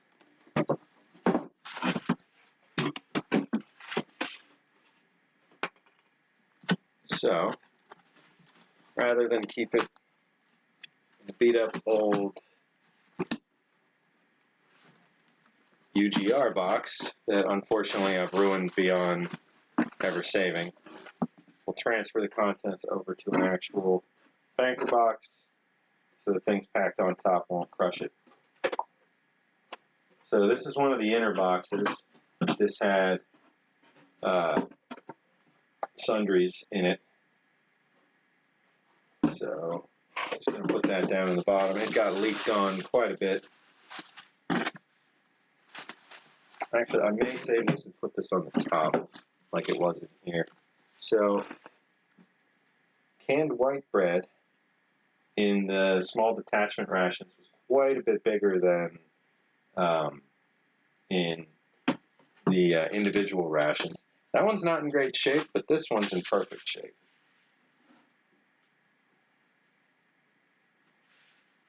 So just, you know, just as a size, I mean, this is pretty big. It's a fair to moderately sized can of bread there. And I know we've walked through this one together before, so I'll spare the normal. Oh my God, look at this. So we've got dry cream powder. I mean, with the cigarettes is what I meant. But this is always exciting to me. It's a can of creamer. You know, that's a little rarer at least. Xenosaga, good to see you. Doing well. Thank you very much for asking. This is one that I definitely want to get inside of to preserve because of damage. To see what comes out. This is a can of M&Ms. This is a can of M&Ms from 1958. Or sorry, wait, yeah, 1958. Chocolate-coated discs. GG Green can opener. Made in Warren, Pennsylvania. We've got one of these unknown, probably sausage patty or something, I think, cans that I saved to go through at a later date in time.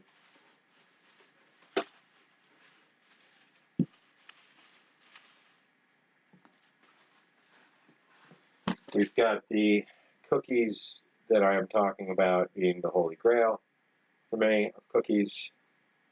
7 of them in here. Not going to touch them. Never going to get to eat those. I don't think. This is dry. This, you know, there's a little hole there, but this just dried out. It didn't rot or eat its way out, so that's nice. But peach jam, whole can, and you know, just as a comparison to like the normal jam can size, that's the 5-person version. So all of these are meant for one, or for a group of 5 men for one day.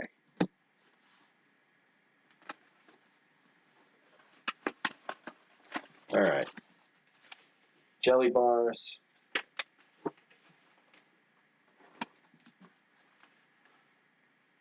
Salt, sugar, chewing gum. Quite a bit of sugar came with these, quite a bit of salt, and then quite a bit of gum. Cocoa beverage powder and toilet paper. I'm going to put a layer of plastic in between each of these, actually. 5 20-packs of cigarettes and 5 matchbooks. And the towels. A very, very big package, long, full-size paper towel package. I am going to place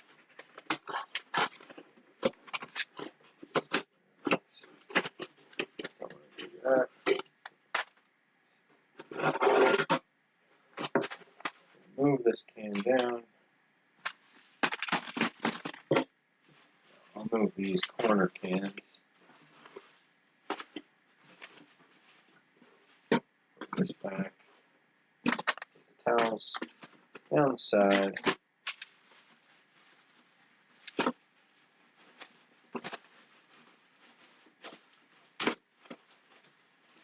This can's in there.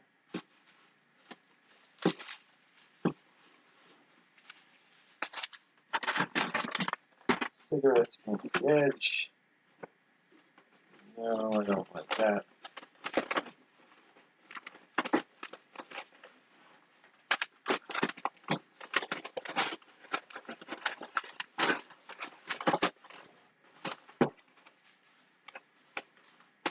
Cigarettes against that. I just didn't like that I'd be reaching in through here and jamming into the side of them or anything, you know? And we can put that empty box back on top. And we're good. This one's transferred to a real box where nothing will sit on top of it anymore. You know, when something's pressing here, it's not pressing on the ration anymore. That's what I'm trying to do. That's what I'm trying to do. Chocolate Oreos. Oh, man. So there's the the ones with chocolate filling and like vanilla cookies, and then the ones with the white cream filling and the chocolate cookies. They make both types in the old Army cookies, and they're just good. They're good, and they don't. I won't say they don't go bad, but I haven't had bad ones yet. They're soft. They're awesome. They dip. They're great. I still want to try the really old chocolate chip cookies, like the 1930s chocolate chip cookies. Let's see. So we've got.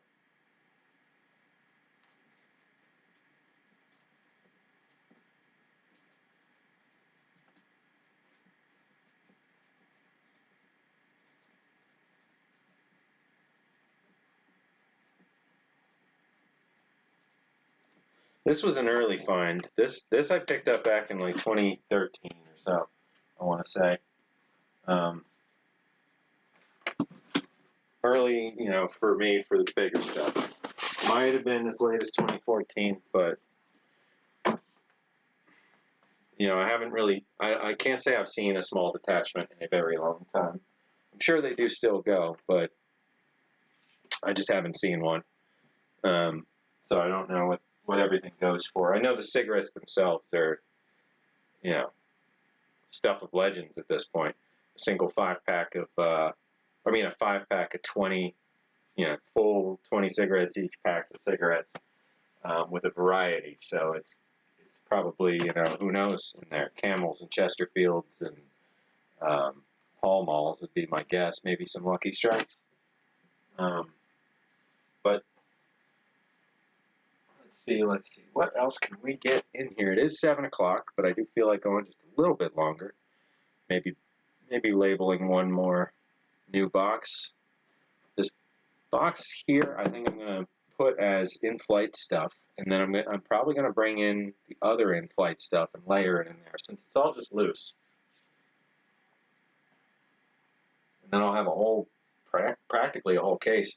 The thing is, in that other in-flight, I've got a whole bunch of actual juice and fruit in their cans. I've got 2 cans of tomato juice that are liquid and moving around inside. I would very much like to open them up back at my house in the restoration space, because it's easier to clean up those sorts of things when they inevitably need it. But, man, oh man, I'm curious as to what that tomato juice is going to look like. If it's red, if it's actually red, I might try some. But if it's just jet black, nah. We'll see. If it feels like it's still tomato juice, I'll give it the tiniest taste, even though it's going to be metal. It's just going to taste like metal. Bloody, weird metal. Right? It sounds great. I'm going to start a new box for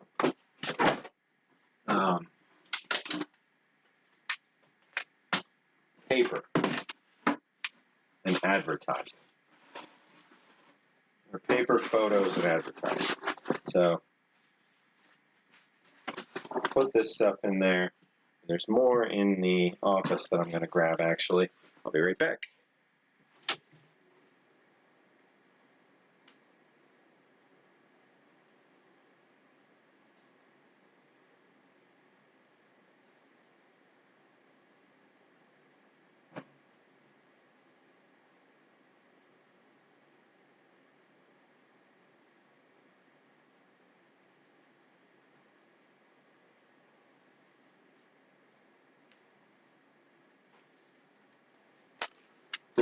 So I've got the door closed here. Let's see. And, for the last chunk, because there were some other folks coming through the building. And, I ate a can of sardines and the can of sardine pate. Well, just leaving for even just a moment there and coming back in, it is pretty heavily smelling sardines in this room. So I'm going to have to take that trash with me, I think. Otherwise, this place might reek of sardines come Monday morning. All right, so I'm putting all kinds of paper goods in there. I realized after I did all that scanning that a couple things from JW Speaker that had come in more recently weren't in with all the rest of the paper stuff. So I still have to scan some of these. This issue of Yank magazine is still one of the coolest things I've ever seen, you know, in terms of paperwork, or I mean paper goods, you know, from the era with all that advertising, you know, that wartime feel, but with in this case it's just unique, you know. It's a paper meant for soldiers stationed in the UK during World War II, and it's an issue that talks about rationing, or I mean not rationing, talks about rations and cooking and that kind of stuff.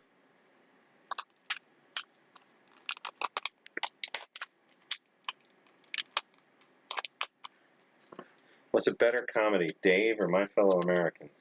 I don't think I've seen either. Why does Dave feel familiar? When is that from?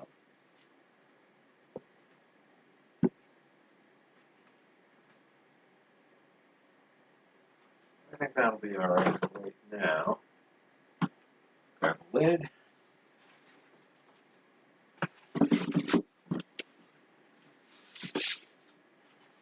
Throw a new Post-it on here.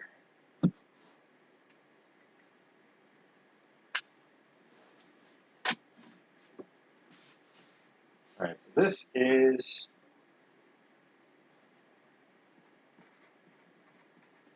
newspapers, magazines, print, ads, mill, alcohol. Alright. Slap that one on there. Put that to the bottom. And this is exactly what I'm talking about. I have no fear that the stuff on the bottom of that stack is getting crushed. Because it's not. Because there's an air gap of like 3 inches above the top of the stuff that's in there. Kevin Klein? Who the heck is that? Why do I know that? Anyway, let's see. What next? What next? What next? These are weird. I'm still not sure what to do with this box of MCI stuff that doesn't really seem to be necessary. It's International box. I'm going to go ahead and label up Miscellaneous International still.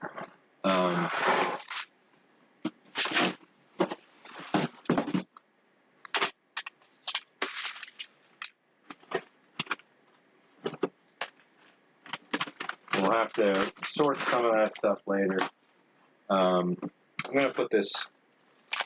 Oh no, I do want the international thing to stay with it, even though this is a Steve one. Same with the South Africans, just because it'll be easier to keep it with the other international ration stuff in the long run. Yeah, some of these over here, I don't know if we want to do something themed around his reviews specifically at some point, because I mean it's probably it's part of ration history at this point, the whole surge in attention and everything. But for now, let's do so. 2x OS CR1. Wait, no, there was one CR1M and one PR1M. That's right.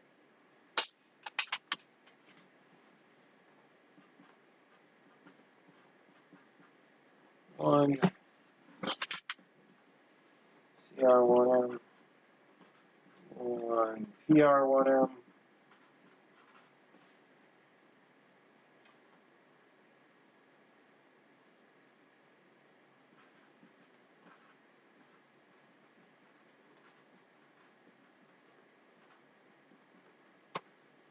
Two South African.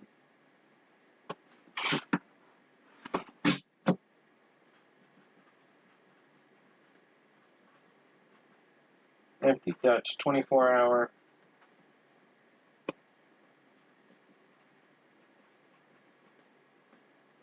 Not empty, but reviewed.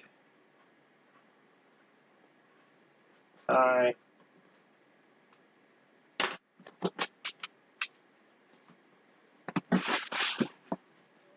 Alright. Okay. What else can we consider boxed. I didn't get through a lot. I mean, I guess it's still good. I wanted to open a bunch so that we could combine stuff, and it did happen.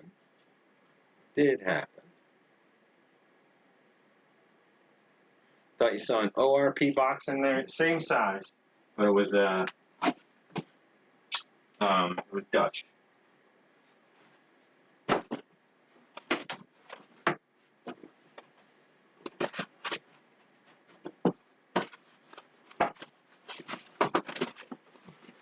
So here's the guts of an Italian. Some more food packet survival general purpose.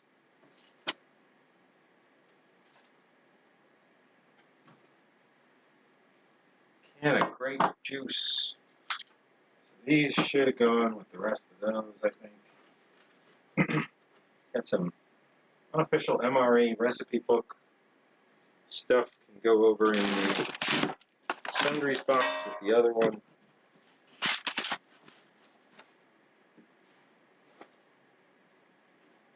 No, I'm going to put these in here too for now. That just doesn't feel right. Now, alright. I'll dig out that box again. And then that's another box that we can get rid of here.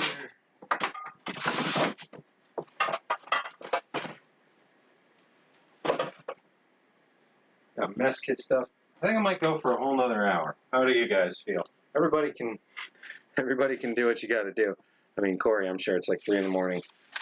Wait, no, it's like midnight. But summer now. Shouldn't be going to school.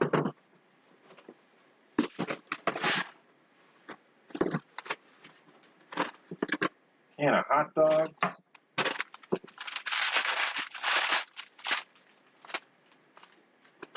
Paper. Got 2 kosher for Passover meals.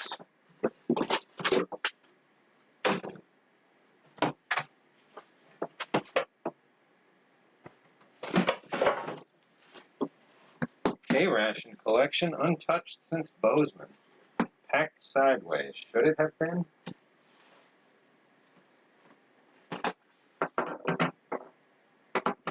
This was one of my first displays, so probably not great.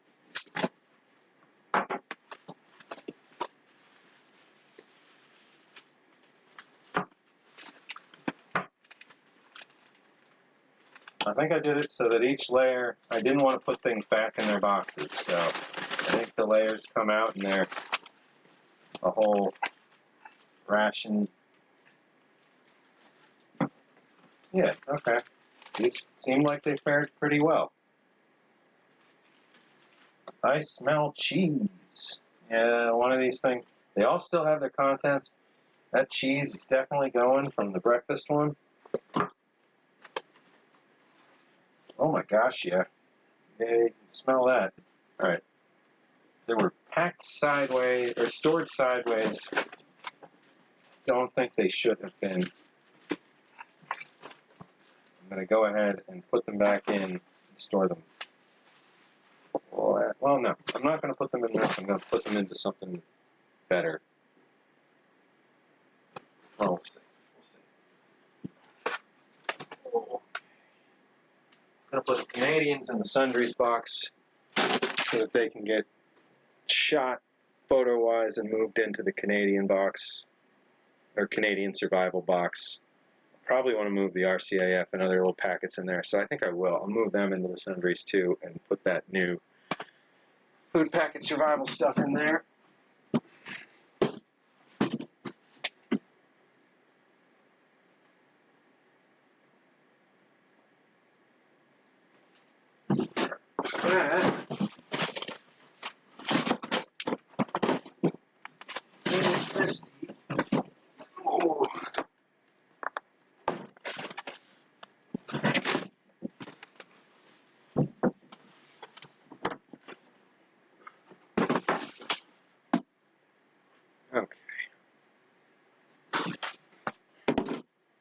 Alright, so I'm going to take this Canadian one out, and this Canadian one out.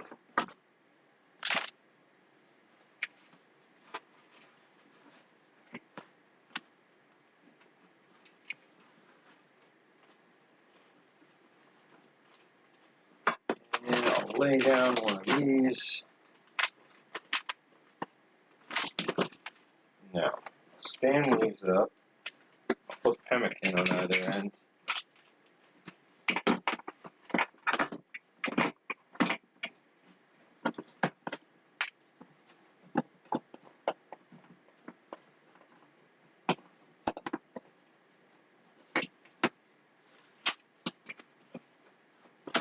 Go. Then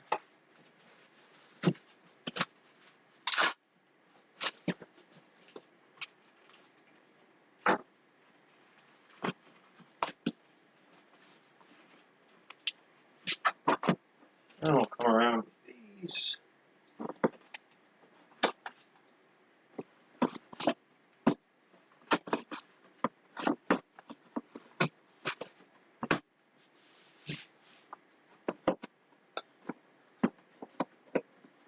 Somehow, some way, oh, sideways. Somehow, some way. Alright, do that. Leave a little gap because something will inevitably come up. So I'm going to just stuff a piece of paper in there for now. Oh my gosh, look at that. Too much. Too much.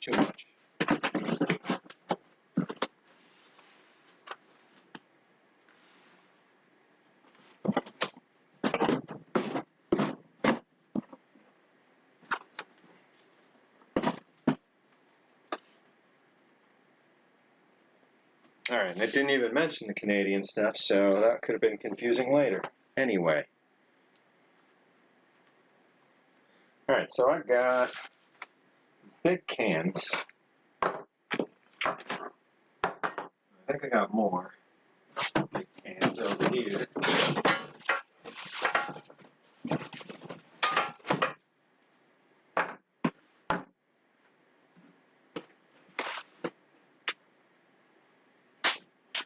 Probably too many for a box, but let's see.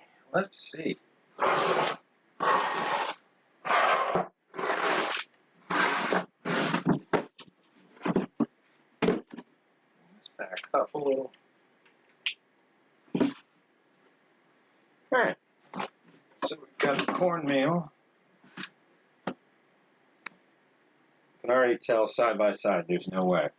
So sideways, maybe.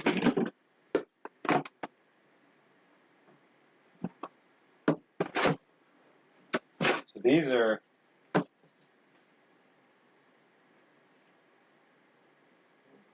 you guys can see.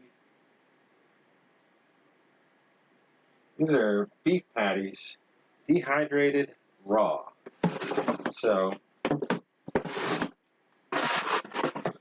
these puppies are ready to cook up, and there are 32 patties per can, pre-formed, of raw beef. So you rehydrate, the whole can. Once it's all come back, you should be sitting there with raw beef patties that you can add spices to. You can do whatever you'd like and throw them on the grill and cook up some hamburgers. So this is 64 hamburgers from way back in the day. I want to say these are 1971. These are not dated. Oh no, the cans are stamped 71, but the date line in them is not filled out. The cans are stamped 28571, going with the 285th day of 1971. So let's see. We'll put the coffee in here. I have a whole case of these Frankfurters. I'm not sure if this can came from them or not, but I think I'm just going to put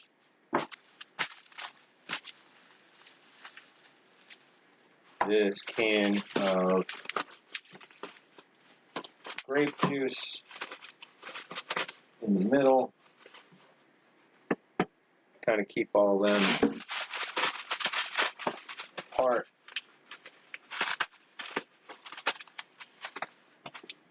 And I'm not going to put this can of hot dogs in there. It's bulging a little. I've been wanting to eat this, but I don't know that I would with a bulge. I have, like I said, I have a case of them, so I think I have a case plus one. But, all right, so we've got number 10 cans plus grape juice.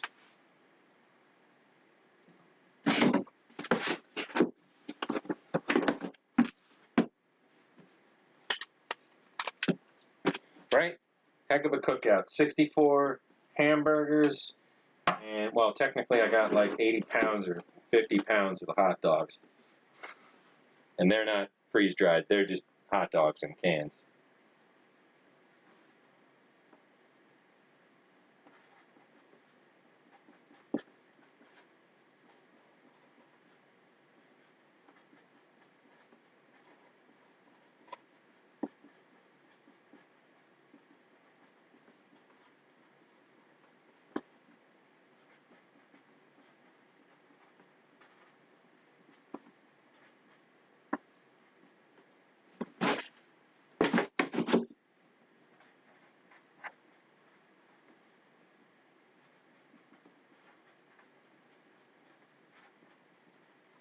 All right. None of these have box numbers yet. None of these are indexed yet. These are just so that when we get there, because I was starting to get this feeling where, like, I'm going to pull a box. I'm like, this box is just nonsense. I don't want to index this and put it into the catalog as like, well, I have no idea why this stuff goes together. This way, we've got at least the next 10 boxes right here of things that are, wait, no, 8 boxes right here of things that are sorted and ready to go through and catalog that make sense and go together. And we're getting closer on these other ones. I think we can definitely get a few things together beyond what we've got so far. So this, oh, I just realized on that international box there was also the old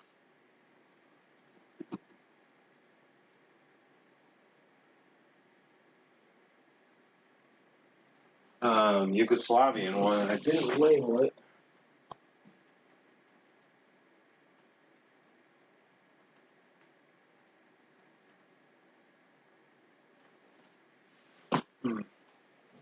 Well, I'll get back. I mean, it'll pop back up when I get that scanned in.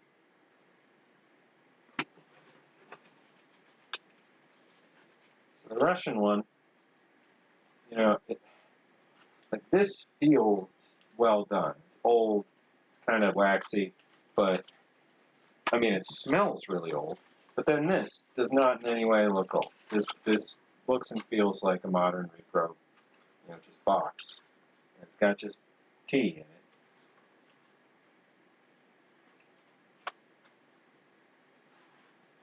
In a plastic pouch, you know. So I think this is just a reproduction. The boiled groats, you know, that aren't boiled yet. And then big old can of something.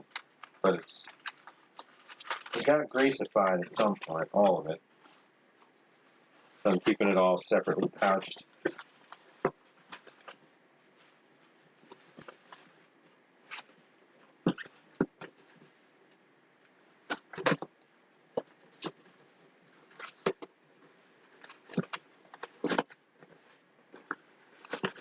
There. I don't know how to fold boxes. There.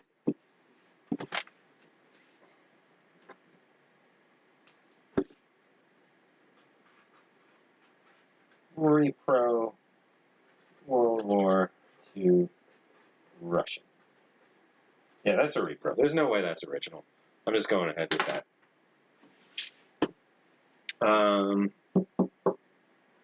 We had some other rando stuff. This, I was thinking, oh, I had some other, you know, regional meals. No, what I have, this is civilian, but this, yeah, I wish I could eat this thing. But I think it's the last one I have. I'm keeping it as just a example of one of the civilian MREs that has happened. One of my favorites ever. The original Black Dog Survival School ones. Just good. Just good stuff.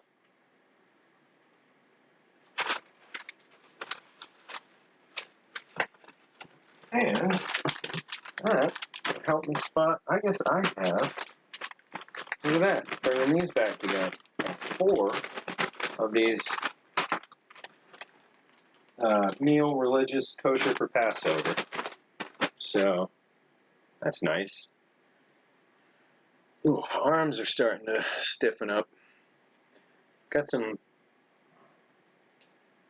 UGR heaters, in case anybody wasn't here for that stream.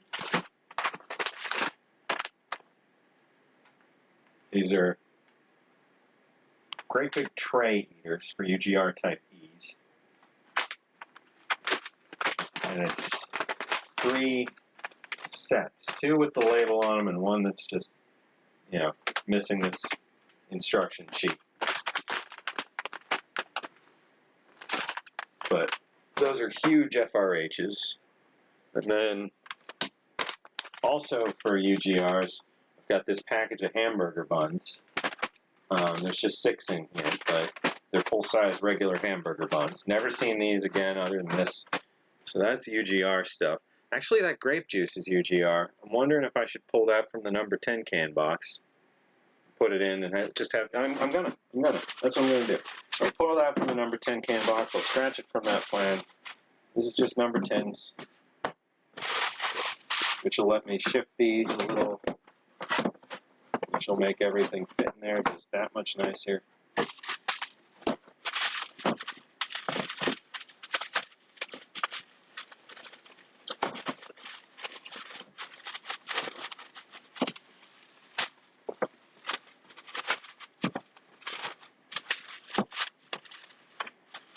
This has been I talk to myself and contradict myself all day long kind of stream, hasn't it?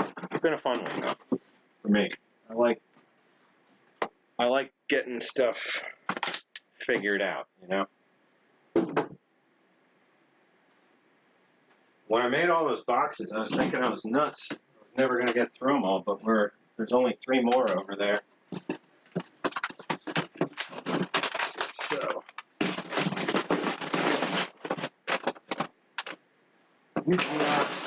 Yeah.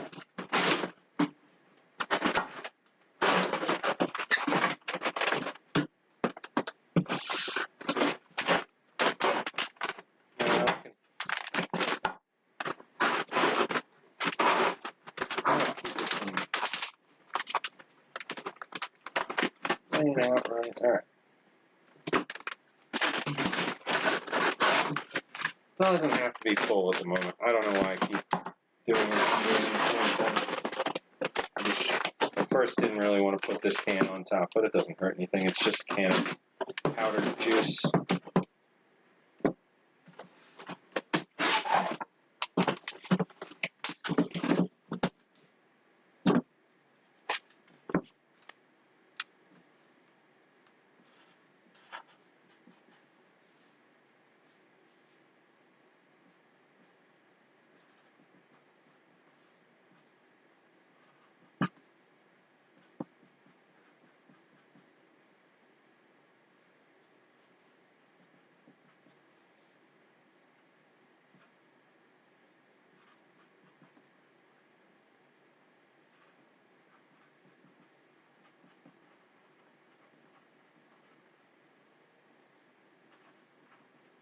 Six-pack hamburger buns, nice grape juice.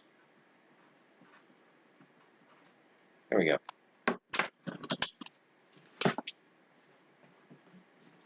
Ooh. Let me bring those back out. I just saw Smokey's coming. Just to look at the label, because I just think they're neat as heck. Just.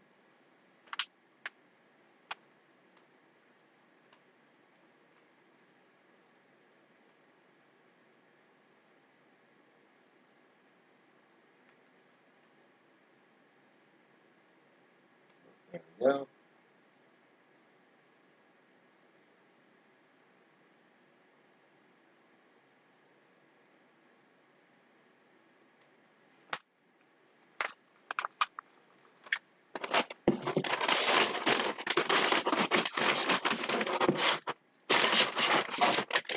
Now I'm assuming, don't know for certain, that when you open up one of those UGREs and take all the trays out to the side, that there must be a pouch of these FRHs separate. I thought they were loaded in already, but maybe it's just the water packets. I'll have to double check because I have one UGRE. At some point, I do want to eat it, but you know, I want to eat all this stuff, so that's not saying much. So we got K rations to rehome. What do we got in this box?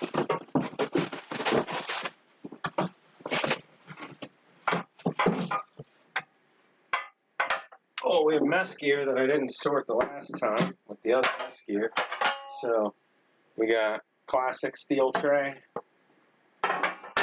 We got another probably 1951 to 1956. Oh, this is an 81. Huh. You know, they didn't change a damn thing. So we got 1981 Melmac cafeteria tray, and we got 1998 flexible. Ooh, that doesn't seem great. All right, we got a flexible nuclear and biological and chemical ready water canteen with the cap for attaching to the NBC helmet, the M17A2, I believe. Same thing, we got a hard shell clippable, so this is definitely meant for being used with like the heavy chemical suit and everything and the gloves and all. This is just meant to snap on and off something slip easy on the outside. Same thing here with, this is a easier to open and close rubber seal than the great big heavy cap.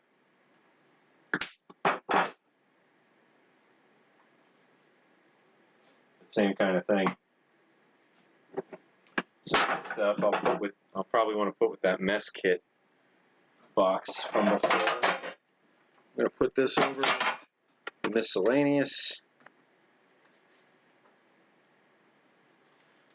One thing I have in spades is that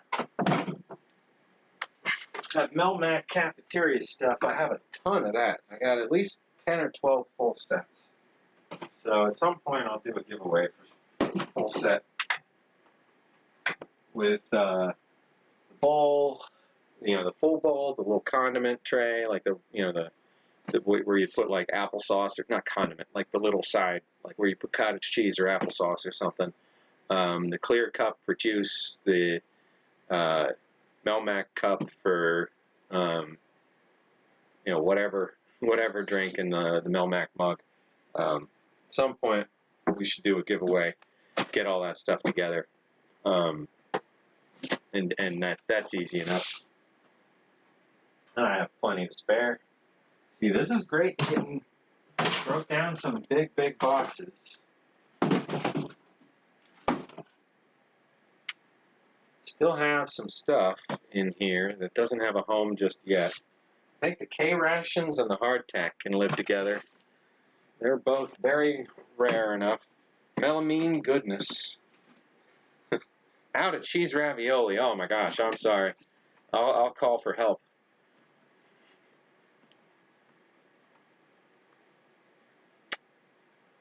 You have two of the BDB rations.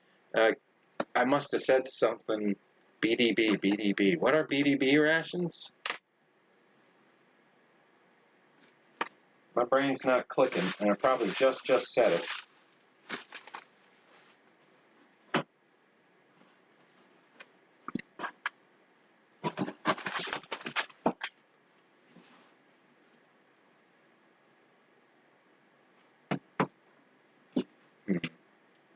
Oh, Black Dog Bob.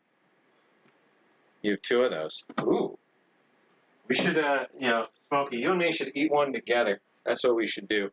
At some point when we're in the same place, we should eat one of those. See how it held up. Because honestly, you know, not a lot left, so they pretty much, you know, got eaten fresh, I would think, most of them. Accessory packet kits. Looking good. Ooh.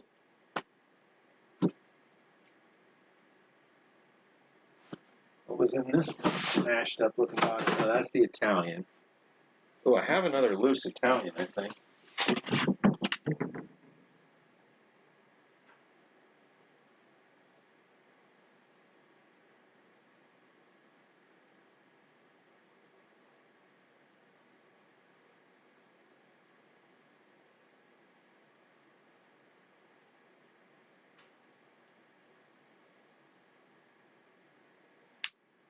Nope, already boxed it. So, let's see. K rations with hardtack. Just doesn't feel right. Yeah, I'm just going to say Civil War rations in this box, and that's it. They can stay fairly spread out. I don't mind. And, yeah, I'm going to get a better wrap for that.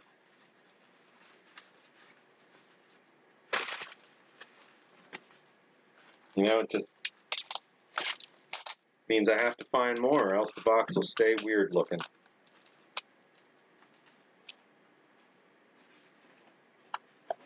No, I changed my mind again. Over and over and over. Over it goes. Mind changes.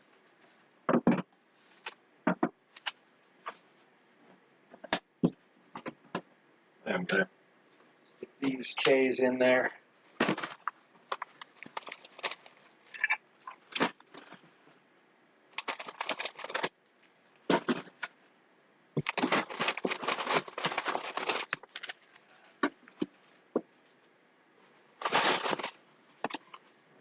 Another dead box.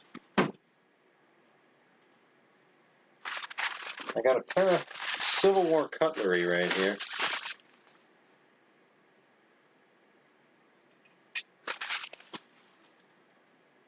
I had sent this set to Steve, and he used it for a photo shoot and sent it back and said he wasn't necessarily keeping stuff like that.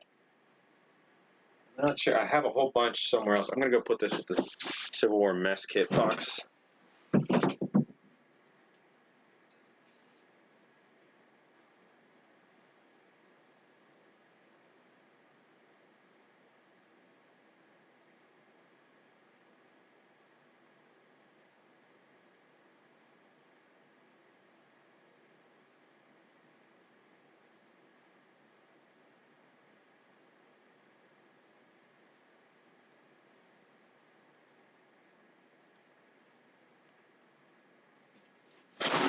Okay.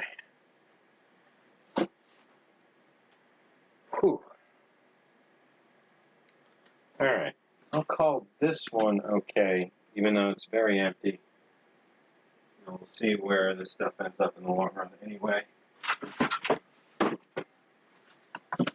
But I hate the idea that K rations are crammed in anywhere, you know?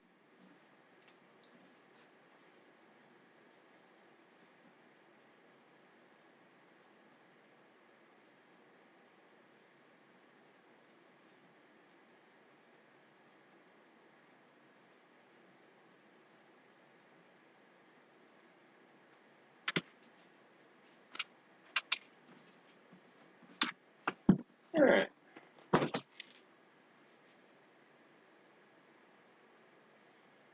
Boo-boo-boo-boo. Zoop-bop-boo-boo-bop.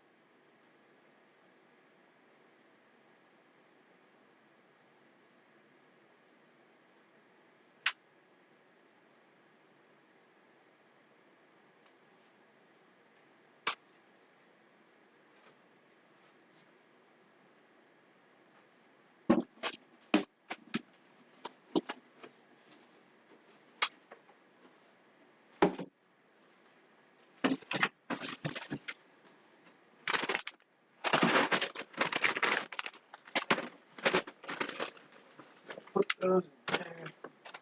Put this in here.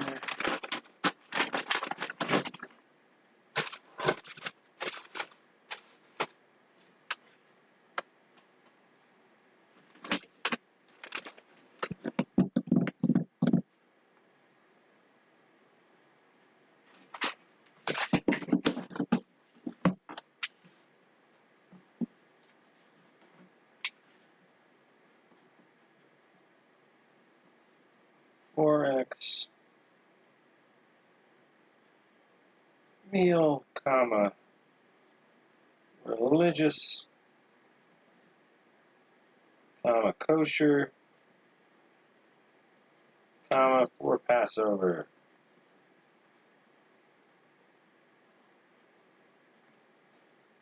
One X, Black Dog Bob. Sip. Alright. Yeah, they weren't just like regular 24-hour rations either. They were huge 24-hour rations crammed full of calories. I'm just going to call this LRP pieces. Accessory packet collection, LRP pieces.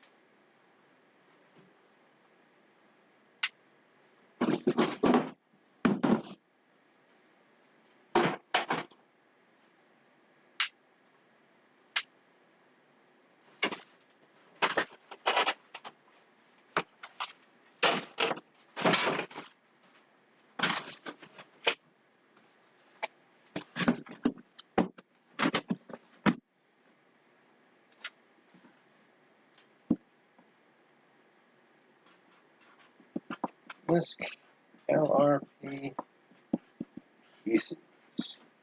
This is sale and trade kind of stuff, or just eat without feeling so bad kind of stuff. Because, you know, it's all just bits and bobs.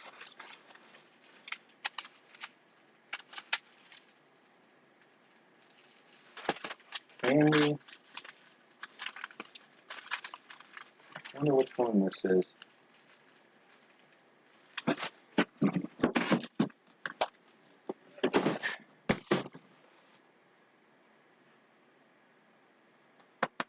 Oh, accessory packet collection.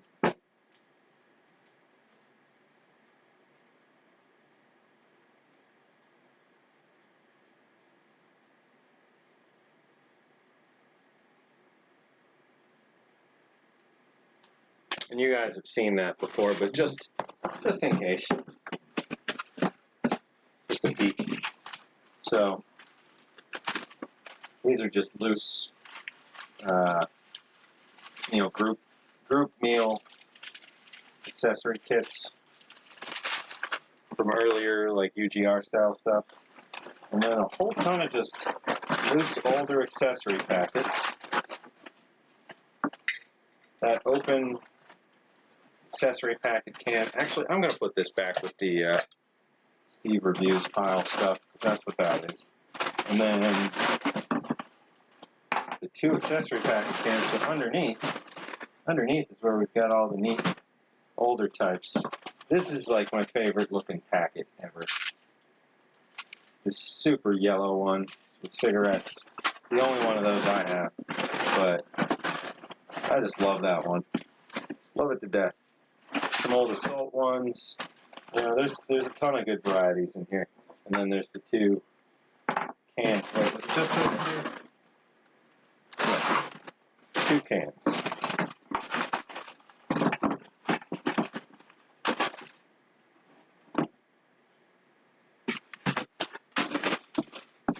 Thanks, Smokey. Yeah, if you guys could hit that thumbs up button, it's always appreciated.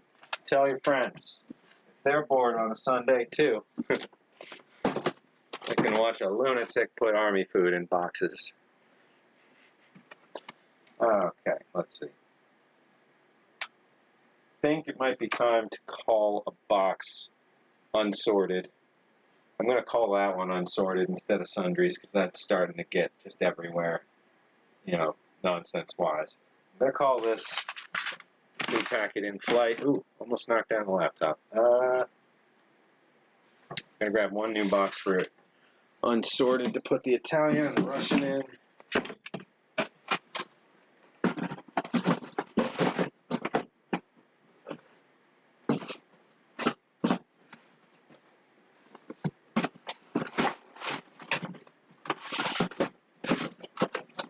The Italian one was one that had pretty much exploded and needed to be restored and have been boxed since. So, oh my God, it does not look good. It does not look good. And it looks like it dried out long ago, but it doesn't look like it got any better in its time in captivity.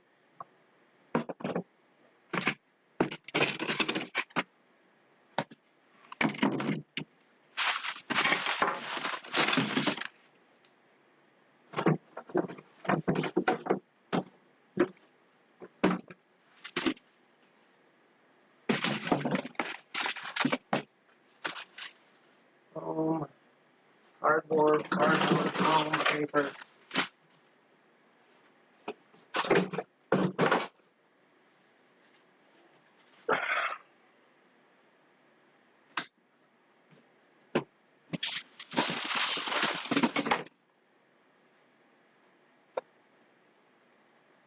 Okay. This is more civilian stuff I wasn't sure where to put. I'm going to put in with this unsorted for now. I'll put the cantina stuff in there. This tray. No, the tray. I know where to put it. Now, same with this. Start another box.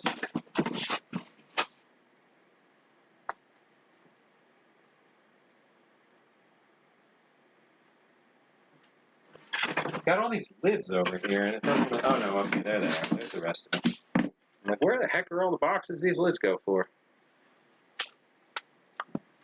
3,800 calories. Hot dang.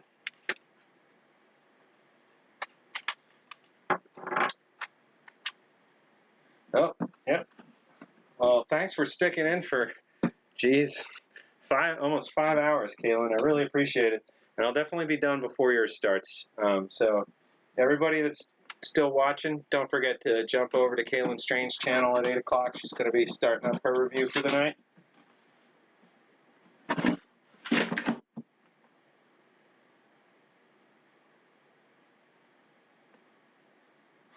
I'm going to say MISC, MCI, boxes and examples.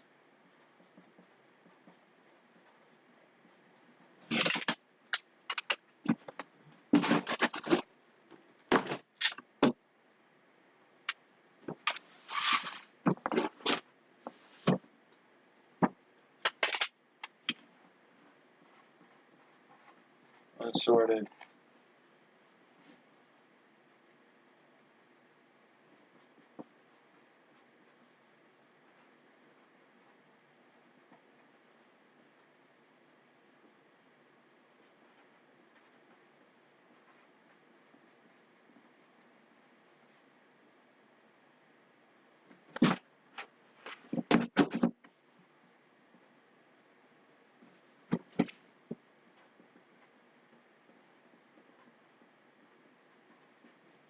All right.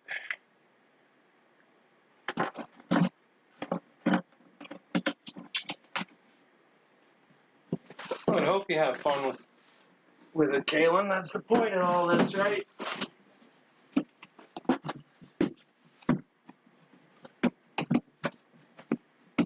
This is just my only IMP case.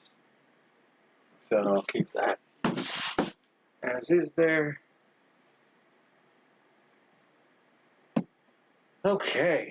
I'll toss these compos in. Unsorted.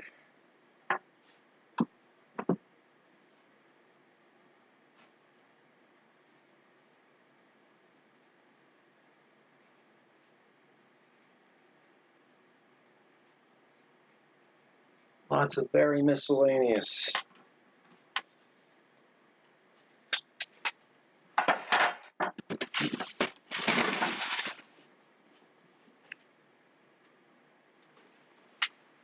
Very, very miscellaneous. That doesn't rhyme. Why did I think that was going to rhyme?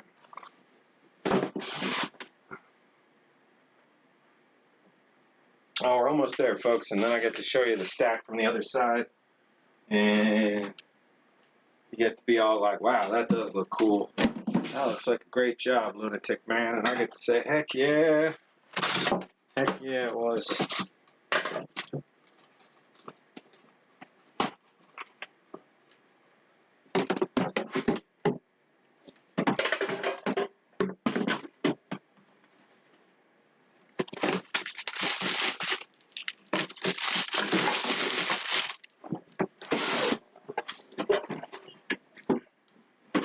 Put this random British stuff on top of that, too.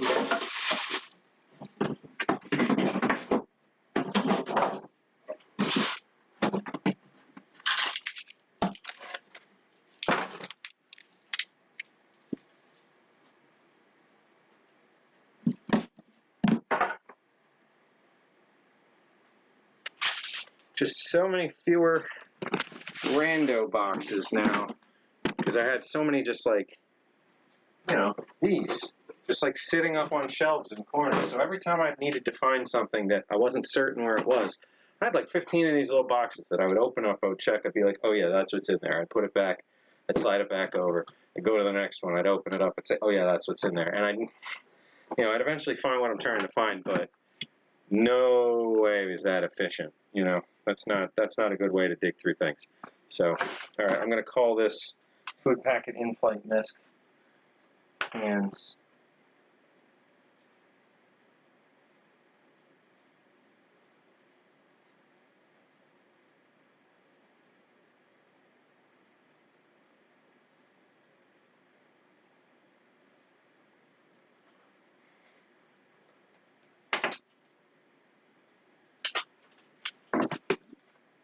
And then we'll fill this box up with the rest of the in-flight cans, maybe next week.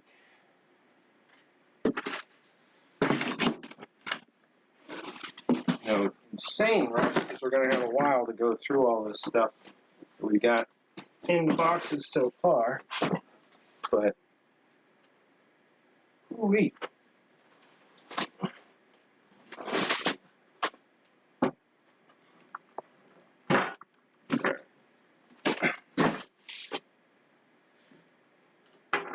And this box is reviewed by Steve.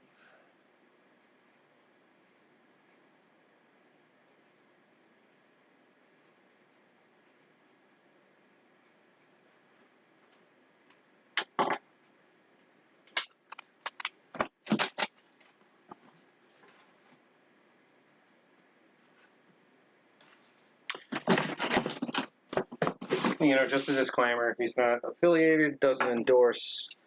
You know, I'm not trying to piggyback off of him or anything anymore, I promise. Just, he did, you know, give that stuff to the museum, and I want to make sure we keep track of it so people know when he's, you know, generously given something to us to work with. And also, you know, it's not just the things that he's opened and eaten and reviewed. He's definitely sent completely sealed, you know, high-quality stuff to us, including, like, the Charms abandoned ship, or I mean, Charms Life Raft ration, all kinds of little sealed rations, food packet stuff, abandoned ship stuff. Sent some really cool stuff along the way in the early days. All right, so I think we're going to call it there. Let me bring this around and show you guys what all got sorted out. I just realized the very last thing that didn't was the cigarette stuff. I'm just going to mark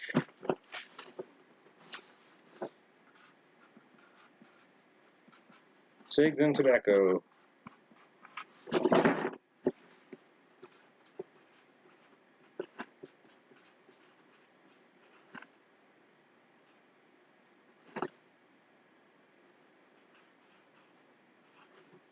Cigs and tobacco. Okay. I'll have with that, but let me show you guys where we ended up pile-wise.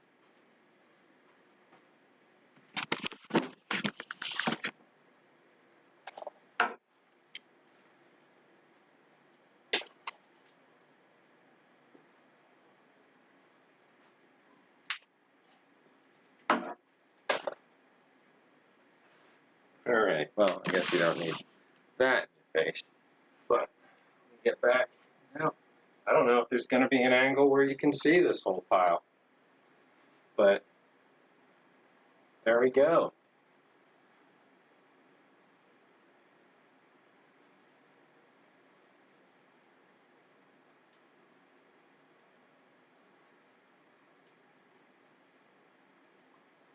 I think that was a very, very successful reboxing and consolidating. It seemed like a nonsense pile up front, but hey, that extra hour was really all we needed to bring it together.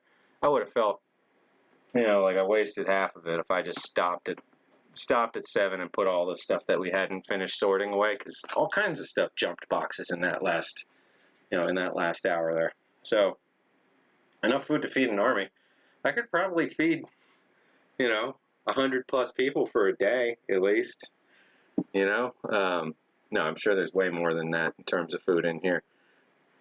Whew, hey Viper, yeah, you missed it. I'm signing off right now, but there's going to be a nice long saved video to go back over if you want. There's a lot of stuff that we walked through tonight. Today was just moving stuff, consolidating, putting things into boxes together that made sense. So anyway, I'm really happy all you guys came out and stuck around through the really long stream. Thanks for keeping me company, keeping me talking. I think we got a lot done today, and I look forward to our next time together. So I think I'll be back next weekend. I'll let you guys know. Keep an eye on the Twitter and on the YouTube channel just to see when the next scheduled stream comes up. And until I see you guys again, stay rational.